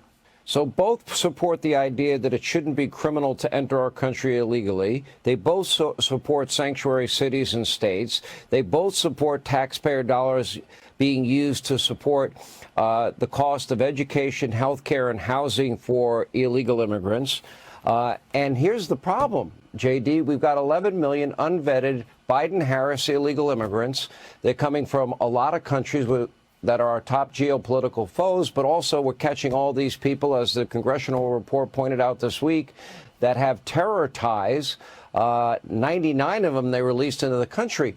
That tells me that's a real clear present danger to our country right now, that it's a matter of when, not if. We're going to get hit again. Do you agree with that? I do, unfortunately, Sean. I mean, look, Borders Are Kamala Harris has handwritten an invitation to every illegal alien and every terrorist across the world coming through our southern border. It's wide open. They stopped deportations on day one. They tried to give amnesty to millions of people on day one. Kamala Harris, like you said, wants to decriminalize illegal aliens and then give them health care at taxpayer expense once they actually get here. That invites millions of people into our country who shouldn't be here, Sean. And you asked about Iran earlier. One of the things that reduces our leverage to respond to Iran is that we know there are Iranian-backed terrorists who are in this country right now. There's no way that they couldn't be here with over 10 million people coming in. Yeah, it's not even like 12 million Guatemalan migrants that are like primed and ready to do stab attacks. It's also 10 million Iranian migrants. Benefits. One final point on this, Sean. When I talk to Americans, one of the biggest concerns I hear is, why are housing costs so? This motherfucker talks about Iranians and shit. Meanwhile, he's got more fucking eyeliner on than the average Taliban soldier, dude. Get the fuck out of here. Number two, Kamala Harris has supported higher interest rates, which makes mortgages totally. He's just jealous of their swag, dude. These policies make ordinary Americans suffer. Of course, we haven't even talked about the fentanyl crisis. On issue after issue, she's putting the interests of illegal aliens above American citizens. We've got to stop Kamala Harris, Sean, and the only way to do that is to support Donald Trump at the ballot box. You know, Kamala said it's the cost of democracy, the higher cost of energy because of their radical energy policies. Both are against fracking and drilling, et cetera. And these mandates that they're putting out regarding, quote, climate change initiatives, that to me would be America unilaterally, economically disarming and literally will be run over by the rest of the world because they're not going to put the same restrictions on their economies. That's exactly right, Sean. In the name of clean energy, they want us to buy energy from tin pot dictators all over the world. But of course, those dictators have much dirtier economies than the United States of America. If you care about the environment, but also if you care about American jobs and American national security, you want us to develop American energy. You want us, as Trump says, to drill, baby, drill, and become energy dominant again. There are so many reasons to reject their energy policy, Sean. And another one is that you cannot manufacture anything in the United States of America without low-cost power. When Kamala Harris says she wants to ban fracking, what she's really saying is that she wants to ban manufacturing in Pennsylvania and Michigan because you're not going to be able to make anything in America if China and Russia control all the energy assets. It's totally insane that we've gotten to a place as a country where Kamala Harris can call openly for eliminating America's energy sector and destroying the American manufacturing economy. But that's where we are, Sean. And of course, the American people are not going to vote for this so long as they know how radical she is. And this is why the media needs to do its job. I know they're liberal, Sean. I know they're biased. I know a lot of them are, frankly, DNC propagandists. But the media has to ask Kamala Harris questions. 16 days, Sean, since she sat for a real media interview. Are we going to get to the end of the election without anybody asking her questions? If so, it's disgraceful. It is exactly the same strategy that Joe used in 2020. It's the hide in the basement strategy. Exactly right. Let me ask you a last question. You know, there was a lot made out of January 6th, and we learned a lot more. We learned that they never, for example, that they had actionable intelligence leading up to that. We learned there were 5 people in the Oval Office days before January 6th. I interviewed 4 of the 5. And that all are on record saying that Donald Trump wanted to call up the Guard. In writing, the Muriel Bowser, the mayor of D.C., said no. I don't want to get back into that. How is it there was no attention paid to the fact that there were 574 riots, as I mentioned, dozens of dead Americans, billions in property damage, thousands of injured cops? Where's Liz Cheney when you need her? Because that sounds like insurrection. Dude. Honestly, dude, this is great. Have Trump like go visit fucking Aiden Ross or whatever. Meanwhile, the entirety of like the regular media is covering the momentum building on the Harris, on the Kamala Harris Tim Walz ticket. It's great. Things are looking so good for the Trump campaign. Holy shit. Polls are going to start showing like 10% majorities at this point if they keep this shit up. I want that approach taken nationwide. All right, Senator Vance, we appreciate your time tonight. I know you've had a busy day. You've been out traveling. I know you'll be on the road pretty much every day. Donald Trump is now going to go and get interviewed by Elon Musk, dude. What are we doing? What are we fucking doing, dude? What? Dude, the Republicans are so insane. They're so stupid, dude. What the fuck? Why the fuck are other streamers saying you want Kamala on your channel? Like, who cares? Wait, what? Who are the other streamers saying I want Kamala on my channel? I do want WALZ on my channel. I'd interview Kamala. I don't think they would be down to do that, but wait, I've watched some GTA people on Kick and they said you do. Wait, what? You watch some GTA people on Kick? That's a string of sentences I did not think I would hear from someone. Why is Hutch always talking shit? Because he's just wrong. That's it. He's just wrong as fuck. And instead of, are you talking about Buddha? That's my goat, dude. What the fuck? He's not just some GTA streamer on Kick. What the fuck? Wow. Aiden Ross interview yesterday exploded, but in a very positive way. Platform set an all-time record by far with over 100 million views and hits. Bro, why are you hyping up Aiden Ross? You were the president. Like, he's doing a favor to Aiden Ross. Wow. Congrats to Aiden and his wonderful mother, father, family who I had the pleasure to meet. Thank you, Barron Trump, for the introduction to your friend Aiden. Young people are the future of America. No, those numbers are really big stuff. Hey, yo, this shit. Nah, it's got 21,000 likes, which is still not a lot, but. Oh, this was another good one. What are the chances that crooked Joe Biden, the worst president in the history of the U.S., whose presidency was unconstitutionally stolen by KAMALA, Barack Hussein Obama, crazy Nancy Pelosi, shifty Adam Schiff, crying Chuck Schumer, and others on the lunatic left, crashes the Democratic National Convention and tries to take back the nomination, beginning with challenging me to another debate? Oh my God, bro. He is He's going crazy.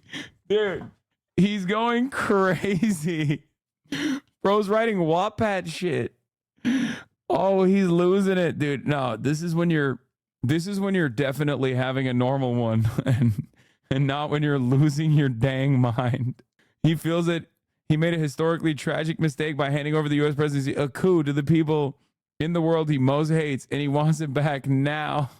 He's like, bro, please. Hey, guys, it'd be really cool if you guys went back to the old ticket. Wouldn't it be cool if you guys just kind of went back to the old ticket? Like, that was pretty cool. Things looked really good for me. Things looked really good for me back then. Could we just go back to that? Things were great. Oh, my God. Why were they pushing so hard for Biden to drop out if it helped Dems in the long run? I mean, I don't think they were pushing for Biden to drop out. I think they were just like shitting on Biden a lot to make him weaker, but they didn't actually want him to drop out. That's why they threatened to sue. That's why they threatened to sue the Democratic Party for taking Biden off the ticket and kept saying it's a coup. Also, I love that he highlighted Hussein. He hit the caps lock on the Hussein Obama. Like, when he says it out loud, he at least has plausible deniability, right? But when he fucking puts the caps lock on, like, everybody knows what you're doing, dog. Oh, God, here's another charisma suck. Week or so because of Hurricane Debbie. How are things on the ground? We're doing well, Sean. It was a Category 1. 6 people died, dude. What do you mean you're doing well? You're not doing well. Minimal as we get. You're doing the opposite of well, Ron. So we are Your state is sinking underwater, Ron. Your state is underwater, Ron. Due to what? Something that your government refuses to acknowledge as real, which is climate change, Ron. And I think to myself, you have a vapid San Francisco Democrat leading the ticket. And now they put in this guy, WALZ, who's basically an Ilhan Omar style, very leftist Democrat from Minnesota, has the most liberal record of any. Expect Ron to hit the Groyper post Is that what the immediately. American people want? The San Francisco experience where homeless are defecating in public on the sidewalks, the Minnesota experience where cities are burning down. And Governor WALZ was derelict in his duties to sit back and allow those cities to burn. Kamala Harris was egging it on, and she even raised money to bail people out. So, yes, a Harris-Walz ticket is Make America Burn Again. But I watched his speech, Sean, and this guy's a shyster. I mean, he's saying these things. He claims, leave your neighbors alone. It's none of your business. This is the guy that set up a snitch line during COVID for neighbors to inform if somebody was violating his draconian COVID restrictions. He claims people should be able to make whatever healthcare decision they want, yet he, as governor, mandated the experimental COVID-19 jab. And then he says Republicans are weird, yet this is the governor who put tampons in the boys' bathroom throughout Minnesota. He's hitting all the lines. Dude, terrible instincts. Terrible instincts. He saw this on Twitter. He's repeating everything he saw on Twitter. This is why you lost, dumbass. Make America burn again. This is why you were a non-starter, you dumbass. You saw everything on Twitter and you're repeating it on Sean Hannity. You're so bad at politics.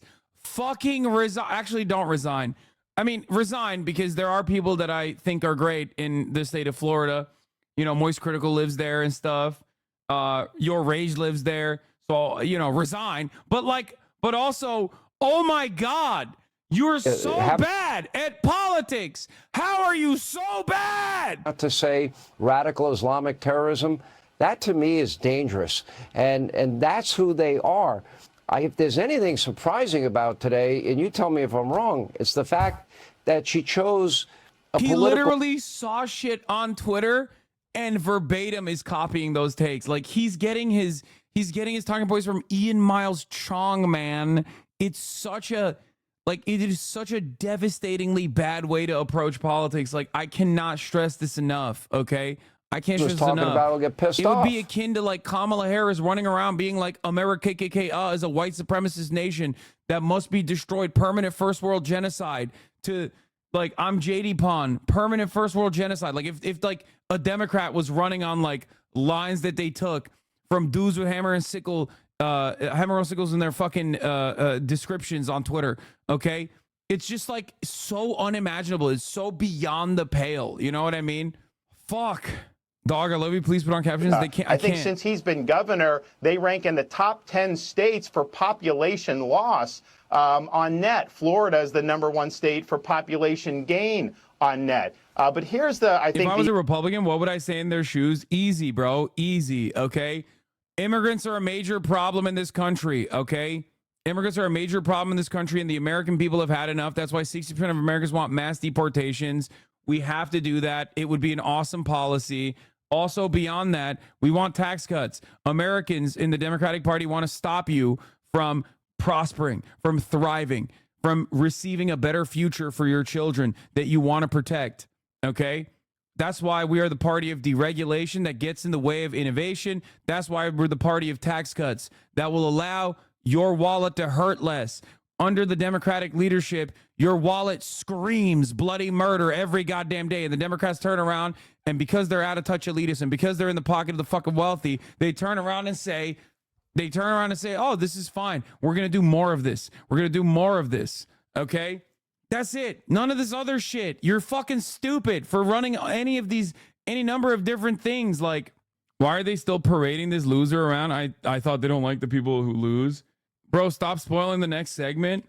I'm just saying, it's like so dumb to be like, Kamala Harris is actually just an Indian woman who's lying about being black, is like one of the worst things that I could ever comprehend that you would run with as a policy, as a platform. Okay.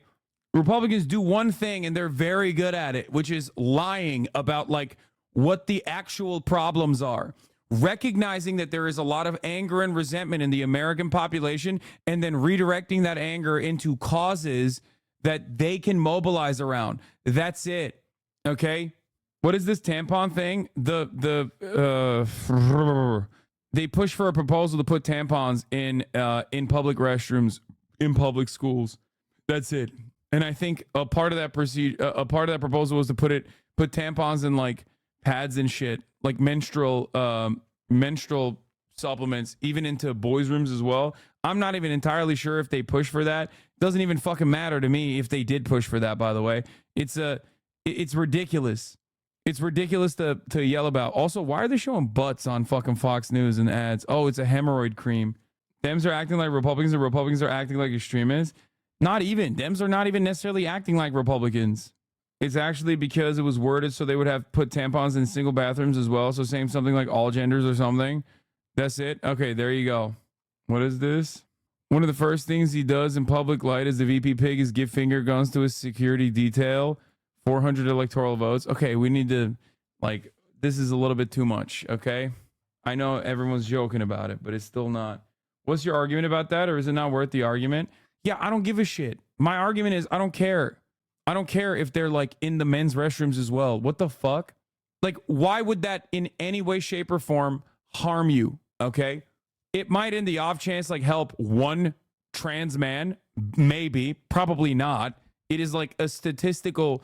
Like, statistically speaking, one, trans men exist, but, like, I suspect that they're probably not getting, depending on where they're at in their gender confirmation, they probably aren't going to need it regardless, okay?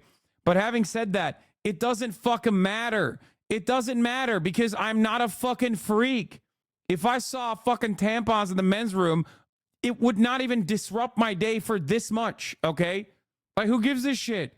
Maybe you have a female companion that might need it, okay? And you get it from the men's room. That's it. Like, that's it. Who the fuck cares? It's just so stupid. Most useful in all school bathrooms, decent at staunching the blood from a gunshot wound. Yeah, there's that aspect too. I mean, that's literally what the kitty litter was used for. Kitty litter is in classrooms, in some classrooms. You want to know why? For gunshot wounds. Okay? Not because there's like trans kitty cats at school or some shit that Joe Rogan came up with. Yeah, it's to stop gunshot wounds. It's a part of the fucking first aid kit. Yeah. The fuck? Anyway, I thought it was for vomit in the bathroom. Yeah. There are some gender neutral restrooms in Portland and we love it. Dude, every bathroom in your house is a gender neutral bathroom.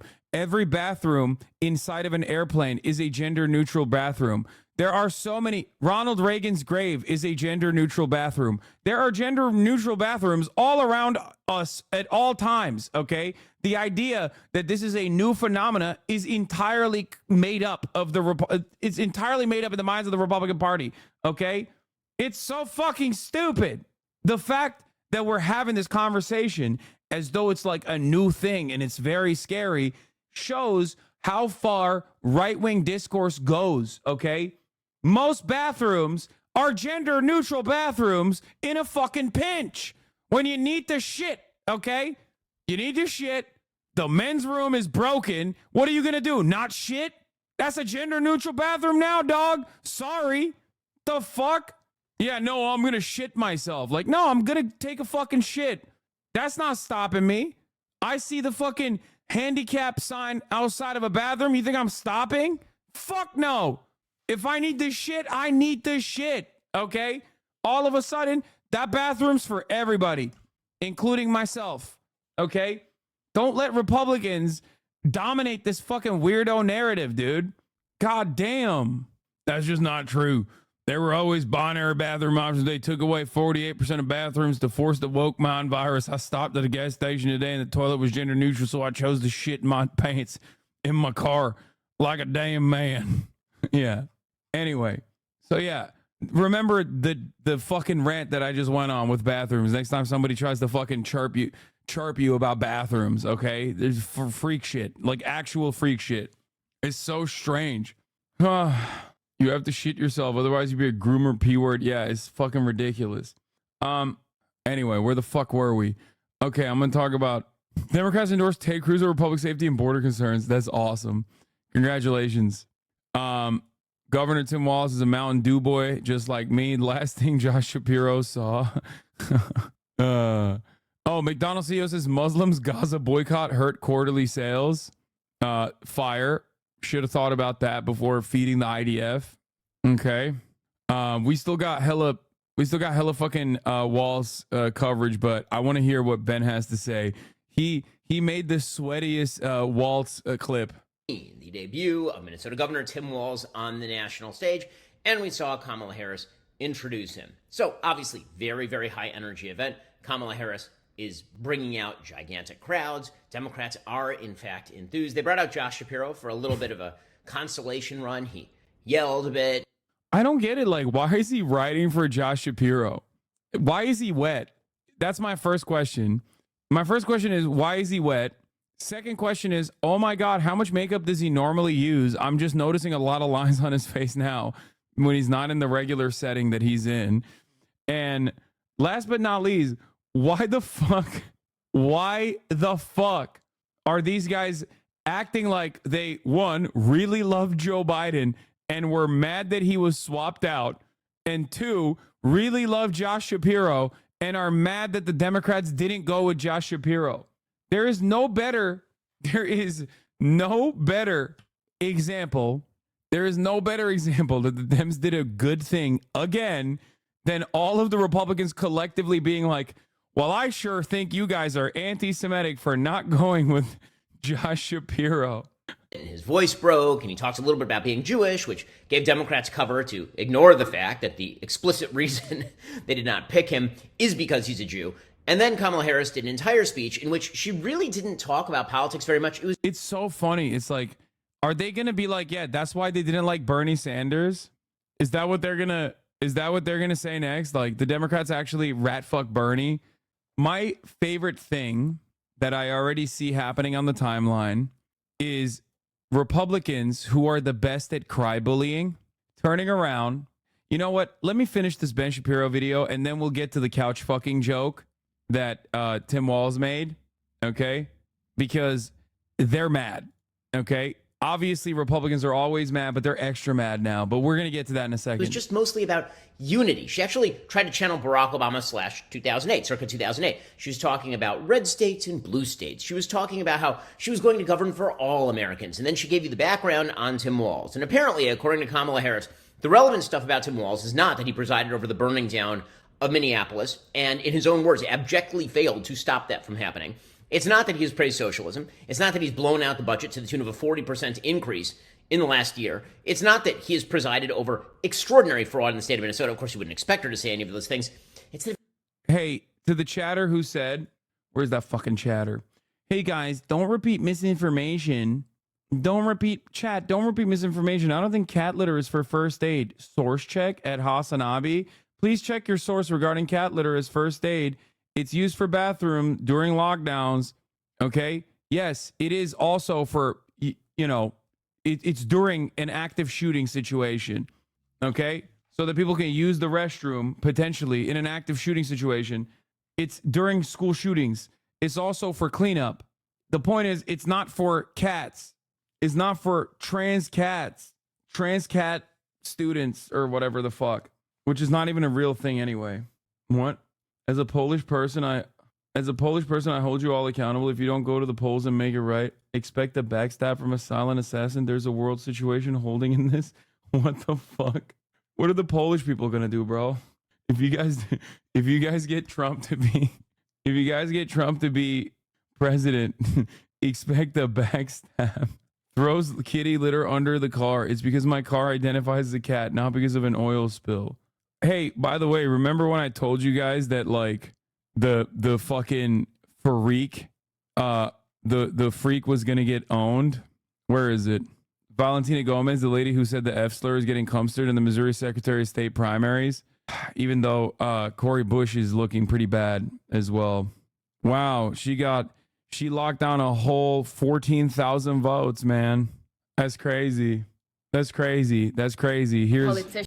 I have stood up to pedophiles, groomers, and corrupt politicians, but this hasn't come without a price. They have tried to kill my father, poison my dogs, and destroy me. But I'm still standing because I have God and the American people by my side. I don't ask for money. I'd rather you go buy food and bullets for your family. I simply ask you to come out and vote for me on August 6th. So fuck these gay pedophiles in our government. Let's save America. Like, why does she have to do all of this to fucking lose by unimaginable margins in the Republican primary for the Secretary of State in Missouri? She kept fucking screaming the F slur and all this shit. Like, I fucking told y'all, man. I was like, there's no shot. Like, normal Republicans are not going to look at this and go, that's my candidate. This is for the internet, okay? There is a difference, even in a place like Missouri. There is a fucking difference between what gets a lot of clicks online from some of the grossest losers you've ever fucking heard of, that you don't even want to imagine their existence and how gruesome those conditions are. Those living conditions must be dog shit. Versus like a normal guy who's a fucking car mechanic. Okay? The bus driver test remains absolute. Okay? The bus driver test. Still 15K agreed. Bro, you're crazy. You're fucking crazy. Like, that means nothing. What is the bus driver test? I joke about this all the time. If there's like some fucking weirdo online drama, I always urge chatters to imagine themselves trying to describe whatever the fuck you're talking about to a bus driver, okay, in under 60 seconds. Can you explain whatever kind of extremely online shit that's going on to a bus driver? It is basically poison for the terminally online. Or rather, not poison, but, the solution. It's like medicine, okay? Bro, I'm a bus driver and 99% of your examples never work because I'm chronically online and I'm subscribed to you and I'm missing the ads at the top of the hour. Fuck you. Why? Fuck you and your bus. Okay? I can't. That's a one-off. That's not a two-parter. That's valid. Cleared. Actually cleared. Actually fucking cleared. He's safe. Safe. Anyway, here's the 3-minute ad break now. It's coming to you. Now, like I said, if you no longer want to see those ads, all you need to do is subscribe for $5 or for free with Twitch Prime. You already know what it is, baby. Not even a bus driver. Fucking lied. He lied. Stolen valor. Anyway, let's get back to Ben. If you go back far enough, he was a high school football coach. And don't you know, he's a teacher and a high school football. He's basically Mr. Feeney, but more athletic. He's like Ed Asner, avuncular, moderate, just one of the boys. You know, a guy who can crack a beer and can shoot a rifle, but is also really, really in favor of gun control and transing the kids. That's basically the pitch. Bro, he's mad that WALZ is too good. In favor of Tim Walz. So she does this routine. These rallies are incredibly well choreographed. I will say that. They are very well choreographed. She calls for a chant, and a chant goes up. First Democratic rally I've seen for a while where people start actually cheering USA. And why are they cheering USA? Because she says, what an amazing country this is. What an incredible country where a person like me. I like that Ben Shapiro is mad that, like, America is a country where, like, you can be middle class, like, single, like, born into a single mother family, like, raised by a single mom, and, like, one day run for president as like a black Indian woman. And that is like the reason why Ben doesn't like America. It's the one thing he hates about America. He's like, I wish America wouldn't allow those sorts of things. So he's just like upset. Okay. Middle-class person, or Tim Walz, middle-class person, can become the president and vice president of the United States. Now, I agree with that, but she doesn't agree with that. She believes that America is systemically racist. So does Tim Walz. Tim Walz said back in 2000. You know, those two things can still coexist, right? Like, systemic racism can still exist, and people from marginalized backgrounds can still thrive in the country. It's like some of the best aspects of America and some of the worst aspects of America. That's also the reason why you love America, because of the second thing. You love America because of systemic racism that you routinely deny even exists, and you get paid a lot of money to do that denial. 2020. That he believes that those riots were a reflection of the great evil that America represented. And yet here they are doing the unity routine. And that's what is so false about all of this, is this idea that these folks are real reminders of what brings us together, that what they are really interested in more than anything else is governing for all Americans. They are radically to the left. This is why the Trump campaign has a moral obligation to remind the American people that these people are radically to the left.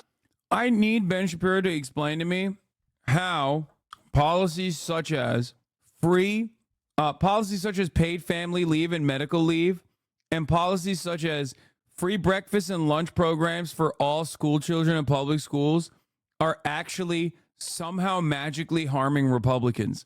Like, is he claiming that these policies actually are written in a way where, like, if you're like a Republican, if you're like a Ben Shapiro viewer as a school kid, you don't get the free lunch? Is that what he's saying? Like, what is this? What is this argument? Like, oh, these radical policies. It's like, point to the policies, Ben. Tell me why it's bad. Because they never talk about it. Okay, so that's all the intro to Tim Walz. Then Tim Walz gets up, and he's quite good. I mean, let's just be frank about this. Tim Walz gives a speech, and the speech is avuncular, and it's charming. He's smiling the whole time. He doesn't look uncomfortable smiling. Decision Desk calls Wesley Bell winning the Democratic primary for the U.S. House of Missouri and 1st Congressional District. Another W for AIPAC. Even though last time this happened, I think, Corey, I'm not mistaken, it might be too early still. But we'll see. Let's continue with Ben, and we'll get back to that. He attacks J.D. Vance. He attacks Donald Trump, of course. The lowest point of the speech is his attempt to signal to his base that he'll take the gloves off with J.D. Vance. He makes some sort of dumb joke about J.D. Vance getting up off the couch, which is supposed to be a joke about a meme that was going around the internet about a false passage that he's against free lunch. Ben Shapiro is school. That kids from hunger. Wouldn't it make sense to strengthen food stamps and have school lunch be free, since some kids are in school lunch debt? Well, I mean, if you are school lunches are not going to solve the problem of child hunger at any serious level. If there is a problem of children actually, that's wrong. That is literally wrong. You're just wrong. Okay, you're so wrong. Oh my God. Oh, that's awesome. I love these fucking sociopathic, bloodless monsters genuinely advocate against policies that virtually every Republican in the fucking state are on board with. Starving. That is a child endangerment scenario to which CPS needs to be called. If you're talking about like actual child starvation, the truth is it does not take that much. He's like, yeah, if you're poor, if you're broke as fuck,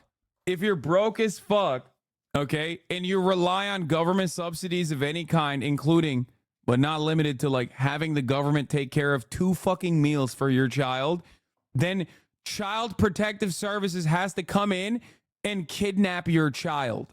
Please, please, dude. This is what I always mean. This is why it's so good when you actually do progressive economic policies, because these fucking bloodless monsters, these bloodless sociopathic monsters have to explain their worldview. And when they do that, you can just literally fucking show the world what they think. Okay? You can show the world what they think. No Republican with a child who's going to fucking school is going to hear that and go, yeah, no, I actually think that's a good idea. Okay? I'm telling you, that's weirdo behavior, dog. That's weirdo behavior. Don't let them run the fucking table on issues that they have already successfully captured the American audience on. Force them to openly explain away their psychopathic, bloodthirsty, bloodless, soulless, sociopathic worldview. Much money to feed a child. I know I have 3 of them. You should be feeding your child before you feed yourself. It's that simple. There's a much deeper problem at work than school lunches if kids are legitimately starving. That is uniquely psychotic. Kyle, this hair is crazy. Anyway, bro, that's great. That's great. That's his policy, dude. That's his policy solution. Hey, parents, we're going to kidnap your fucking children, dude. Small government, by the way. I love small government. Hey, man, are you too broke? Are you broke? Do you not have a fucking multi-gorillion dollar media company like I do, where I just chirp about dumb shit all day? Then you should fucking have your children be kidnapped. Great take, man. Great fucking take, man. That's awesome, dude. Thank you. Let's continue with Ben Shapiro. I want to see what else he has to say, because he's like really, let me tell you, from the people that brought to you, Barack Obama is a Muslim Kenyan terrorist, okay? And basically ran with that, by the way, and voted for a guy who repeated those insane racist conspiracies, is going to be the cry bullying, okay? Oh my God. I love the cry bullying coming from the Republican Party. They, on a daily basis, lie about everything. Their policy positions are built on top of hysterical lies, oftentimes racist, vitriolic sentiment.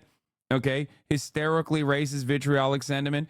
But then beyond that, they also lie about all manner of different things. This is the party that said Paul Pelosi was gay lovers with David DePipe. Okay? Who broke into Nancy Pelosi's house and tried to fucking kill Paul Pelosi and kidnap him. They very much ran with that, okay? They did. Now, they might have been right on that.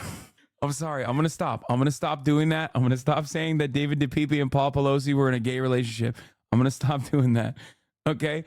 But like these guys who regularly lie all the fucking time about every single thing, now they're going to turn around and be like, JD Vance never fucked the couch, and it's really messed up that Tim Walz actually brought up the couch thing.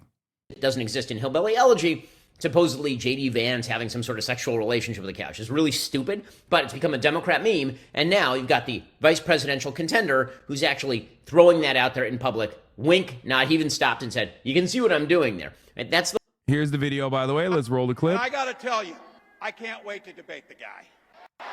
That is, if he's willing to get off the couch and show up. So... see what I did there? He's such a dad, bro. That is such a dude. He has the vibes. Sorry, it puts a smile on my face because it's like a lot of old head HasanAbi fans know I love that classic like dad joke. I love classic dad jokes because of that Applebee's TikTok. Yeah, like the fucking.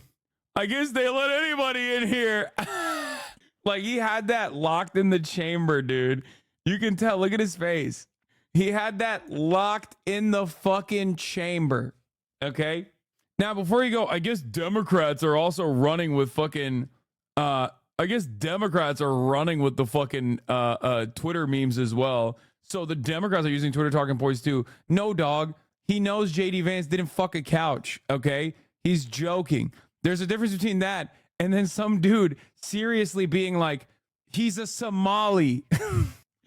He genuinely changed the flag of Minnesota to look like the Somali flag. What the fuck are you saying? Anyway, Yeah, he's the crypto Somali VP. Like, you understand that there's a difference between him being like, see what I did there? Like a double entendre, also known as a joke, versus Republicans being like, Kamala Harris is literally not black. She chose. When I wrote, it's different. I am a leftist, but you're pushing me to the right. I love these kinds of people. You are rudderless, okay? You are devoid of a spine. If a Twitch streamer has the capacity for you to shake your worldview down to the goddamn core, then you probably weren't on the left, okay? But I know you're not. You're already fucking acting like you are. Yeah. Oh man, you're forcing me to be a fucking real Nazi here, man. It's really crazy. Dang it. Turning into a real Nazi over here. You're forcing my hand, dude. Anyway, let's continue. So that's what he was chirping about. And it is pretty funny. It is pretty funny that these guys will turn around and be like, I can't believe that they're making fun. I can't believe that they are saying these really mean things about JD Vance. How dare they? Right? And I saw a couple tweets on the timeline of them being like absolutely nutty about this shit. Hold on. I'm going to pull it right now. Let me see. Hold on. Here it is. Here's number one from the Majority Report.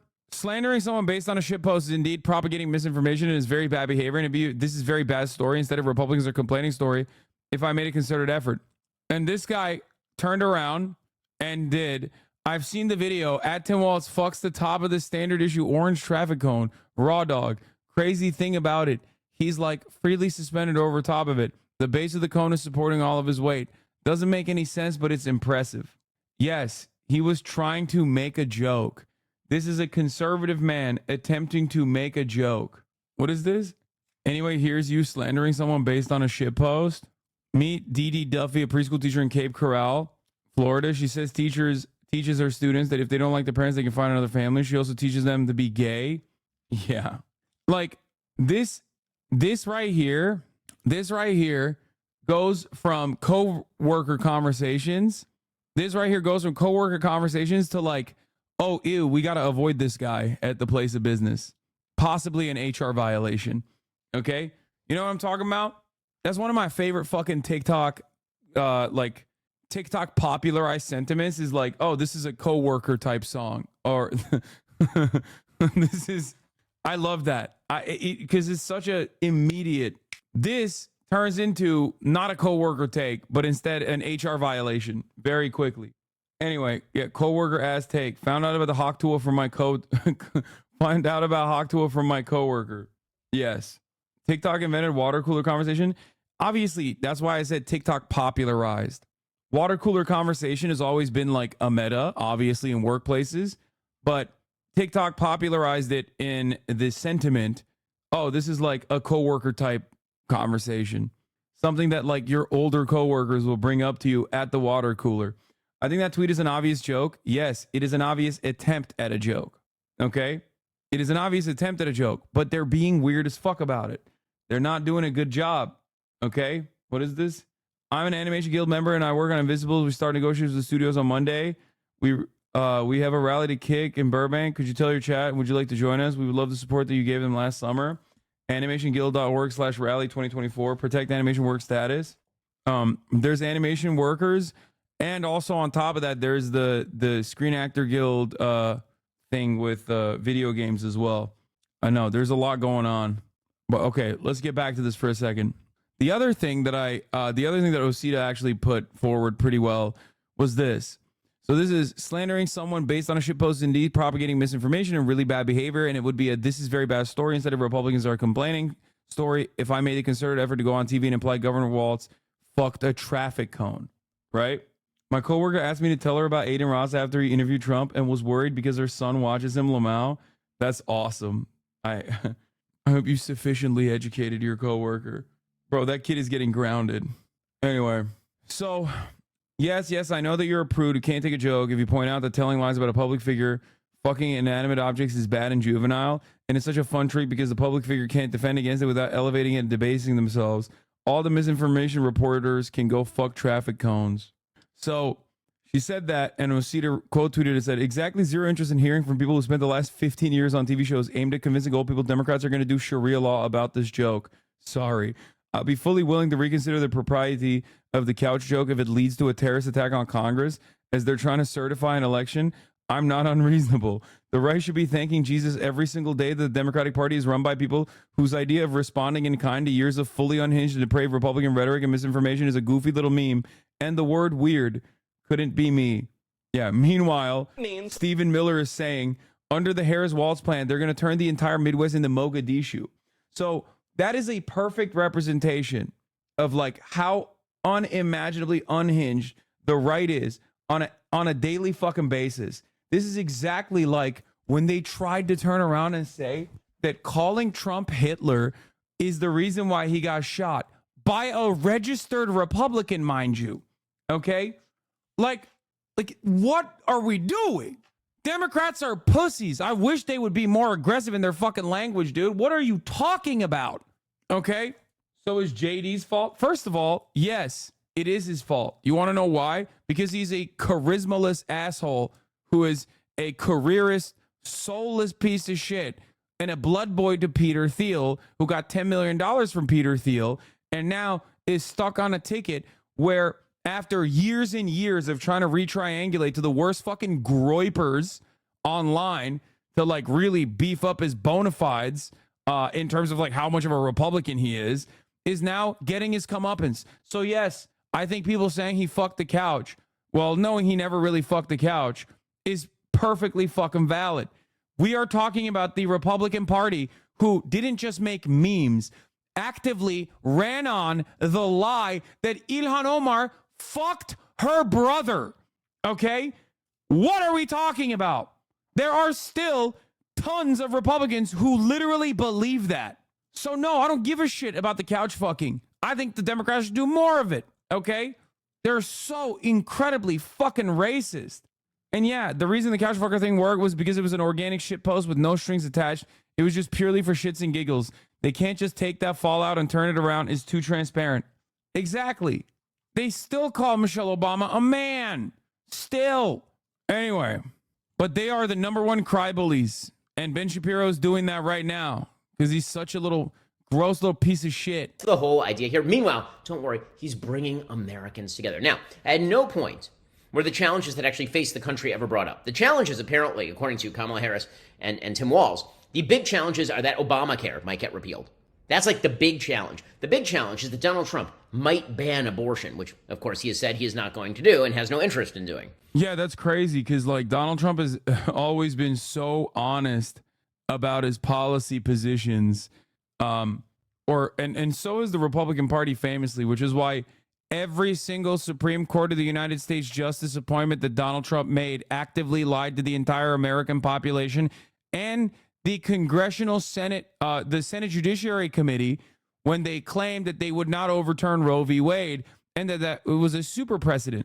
Okay? That's right. They did that. They lied about that. So why the fuck would anybody ever believe them? Oh my God. At no point was there any talk about fixing the economy. Apparently, the big threat to the economy is the Donald Trump tax cuts, according to Tim Walz. And if those tax cuts were to continue, people might be able to keep more of their own money. And that is a serious, serious problem. Meanwhile, you have Kamala Harris out there. No mention of the fact the Middle East is on. Once again, hit this line every time. Republicans hit this line. I know that I said that, like, this is what the Republicans should be running on actively. When someone asked me, like, how would you advise the Republican Party? And the counter to it is perfect, which is, you want corporations to get more tax cuts? Are you out of your fucking mind? You give the working poor $5 off, and then you let the fucking billionaires run the table. The amount of their like real income that they're being taxed on at the end of the year is like 0.3%. Okay? The average American's real income that is being taxed at the end of the year is like 37%. Okay? It's fucking abysmal how little the wealthy pay taxes. Shut the fuck up. On fire, no mention of foreign policy, no mention of exactly why the Biden administration seems to have taken the side of Iran in the Middle East. None of that, of course. No serious dealing with issues. And that is the theme of this campaign. In the end, that's the theme of this campaign. Ignore everything. Ignore all of the activities of the Biden campaign and the Biden-Harris administration. Ignore all of it. Ignore Tim Walz's tenure as governor. Ignore all of it. They are casting a TV show. And in this TV show, you have the very charming Kamala Harris, who apparently is filled with joy. That's the other thing that we learned. That's another great take. He's seething so hard. He's like actually mad that they look good, that they're telegenic, and that he's stuck with Donald Trump. Okay? That's great, man. Yeah, he's so... It's just don't watch it if it's just a TV show, big dog. Here. So you got the words unity and you got a lot of joy. According to Tim Walz, Kamala Harris is not weird. Right? That crazy laughter, that stuff, not weird. That's joy. The weird dancing and the strange motions, that's not weird. That's joy. Okay, give me the clip, chat. Aiden Ross with Donald Trump. Come on. I know you have it. I know you have it dialed in, okay? Remember, Kamala Harris is weird because she laughs a lot and she dances, right? But Donald Trump, on the other hand, very normal. That's why when he went on Aiden Ross's kick stream on the pedophilia platform, okay, and then did this, you could already see the... did all this shit, that was very normal. System where we... And right now they don't have that. No, we're not going to drive anywhere. Okay, come on. This is everything but the actual dance. Please show me the dance. The funniest part about this is that, like, Aiden Ross looks exactly like young conservatives now. Like, when he put this fit on, he looked exactly like the YAF boys, you know, the Young Americans for Freedom boys that you see. Like, the most annoying person at every college campus. Like, he turned into that instantly. He looks like such a little groiper, dude. Holy shit. Not weird. Not weird, man. Very normal. You need the original video with no music. Steak ad, by the way. Yeah. What is this? Trump is never beating the weird allegations. Hey, bro. This is Aiden Ross's best friend. No, he's not naked. Get him naked. I want to see him naked. Bro, please don't even show me this shit. Like, this dude is so disgusting. Okay, I don't want to see anything from that dude. If you wanted to, like... I don't want to see anything from that dude. It's just like everything is criminal. Okay. Joy. And if you don't understand that it's joy, it's because you don't understand joy. Okay. So again, all of this is pablum. It's crap. It's insulting crap for people who actually follow politics. But what I fear is that most Americans do not follow politics. And this is why, once again, it is incumbent on the Trump campaign to remind Americans of who these people are. Nobody has ever heard of Tim Walz. They don't know that he presided over the burning down of Minneapolis. They do not understand that Tim Walz, who had people chanting, "Mind your own business," at this rally, literally forced everyone to close their business in the state of Minnesota during the pandemic. He was one of the worst lockdown governors in America. It's up to Donald Trump and team to remind people of that. The media are not going to do it. It's just odd because he's like seemingly very popular. Like, Ben doesn't seem to think so, but like the people in his own state do think that. Like, they think he's popular. They like him. So I don't really understand. Like, how about you mind your own fucking business, bitch? What do you mean?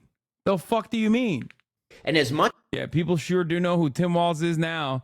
Tim Walz's first favorably numbers are plus 13 for the record. Like, after he got unveiled, I believe the campaign also personally fucking dumped another 10 million. Do all these talking head idiots actually believe all these lies, or are they all just grifters? Ben is a bit column A, column B. Like, I think he believes some of the lies, and I think that he also is lying despite the fact that he doesn't believe it. He's seen as a kind of moderate, just normal Minnesota. Yeah, because like a lot of the policies he's pushed for and signed into law are not like insane things. They're good things that everybody likes. Much as conservatives like I will complain that the media are not doing their job. Of course they're not doing their job. Because what we think their job is, to do journalism, is not what they think their job is, which is to provide cover for Kamala Harris and Tim Walz long enough that they enter the White House. So let's not make a mistake about this. The Tim Walz pick, it's going to have a lot of vulnerabilities that Trump can attack, but Trump has to do the attacking. There's certainly enthusiasm. There's certainly talent on the left side of the aisle. People forget that Kamala Harris on the stump can be quite good. We've seen so many clips of her being a weirdo that it's easy to forget that she actually got ahead in politics by being pretty good on the stump, at least from 2019 on or so. She hasn't met the road yet. The rubber has not met the road. She's not been asked a tough question. But Republicans are going to have to do that.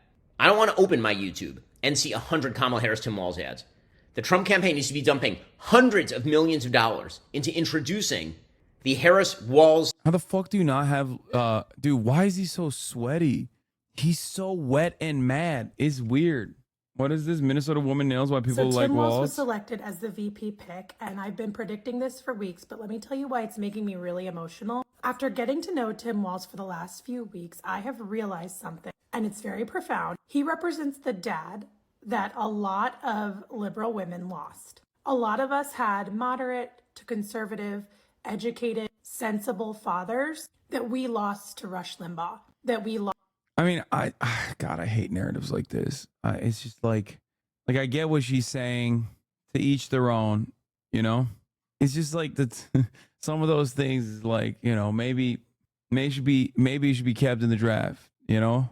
That's all I'm saying. Okay? I'm just saying that. But so people are not very aware of Tim Walz, which is why Fox News immediately started dumping a shitload into hitting him and being like, oh, he is a fucking rabid socialist, whatever, radical, blah, blah, blah, blah, blah. Okay? Which is precisely the reason why the Democrats should immediately tout his really, really, really progressive record and a lot of the narrative around Tim Walz by you know, educating Americans on his background. That's it. The problem with the comparison between Tim Walz and JD Vance is that JD Vance, people do know him and they fucking hate him. In February, 55% of Minnesota voters gave Walz a positive approval rating, while 39% said they disapproved of him. Okay? 55% positive approval rating, 39% disapproval rating for Tim Walz. Okay? That is objectively better than JD Vance, whose approval rating is underwater by 24 points. Frame his policy as what it actually is and drag the right towards the real center? Yes.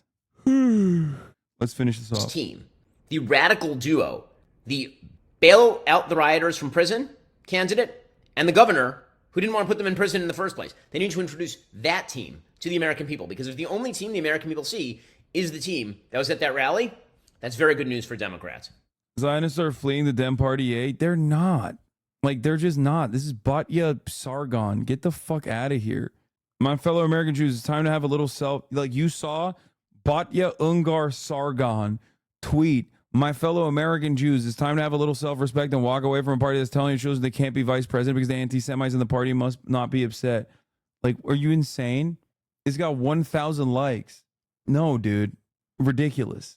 Like, it's complete silliness, okay? Anyway. The anti-Semitism narratives are so silly. Like, you're talking about a person retweeting Babylon being concern trolling. Here's Bulwark Online White House correspondent. The JD Vance couch thing is totally invented and arguably slanderous shitpost, and I'm gobsmacked that the guy I've been hearing all day is Mr. Midwest Decency would pull it out at his introductory rally. Like, it isn't a mean but directionally accurate jab of some real quality in Vance. It's just like, you're just, you know, you're pearl clutching. Suck my dick. Good. Democrats should keep that up. Maybe not the couch fucking jokes all that much, but like the weird narratives and everything like that. They play well. They play real goddamn well, in my opinion. Good. Let them fucking mold. Let them cope. Let them fucking seethe. Okay? Hit dog holler. I agree. All right. On that note, though, I'm tired. I'm going to end it here. I love you all. The NC's coming up. She's going to get heated. Obviously, we are going to do a massive copium hogwash session tomorrow. Massive copium hogwash session tomorrow. Very excited for that. Okay. Half day. Another half day. We'll talk about Cori Bush as well tomorrow. Might have been another AIPAC victory, unfortunately. But I love you all, and I'll see you tomorrow, all right? Peace, everybody. Bye-bye. Sunny Los Angeles, California, says Hasan. The starlight to the starlight to the topic just begun. There is again, Hasan is streaming, Hasan is streaming.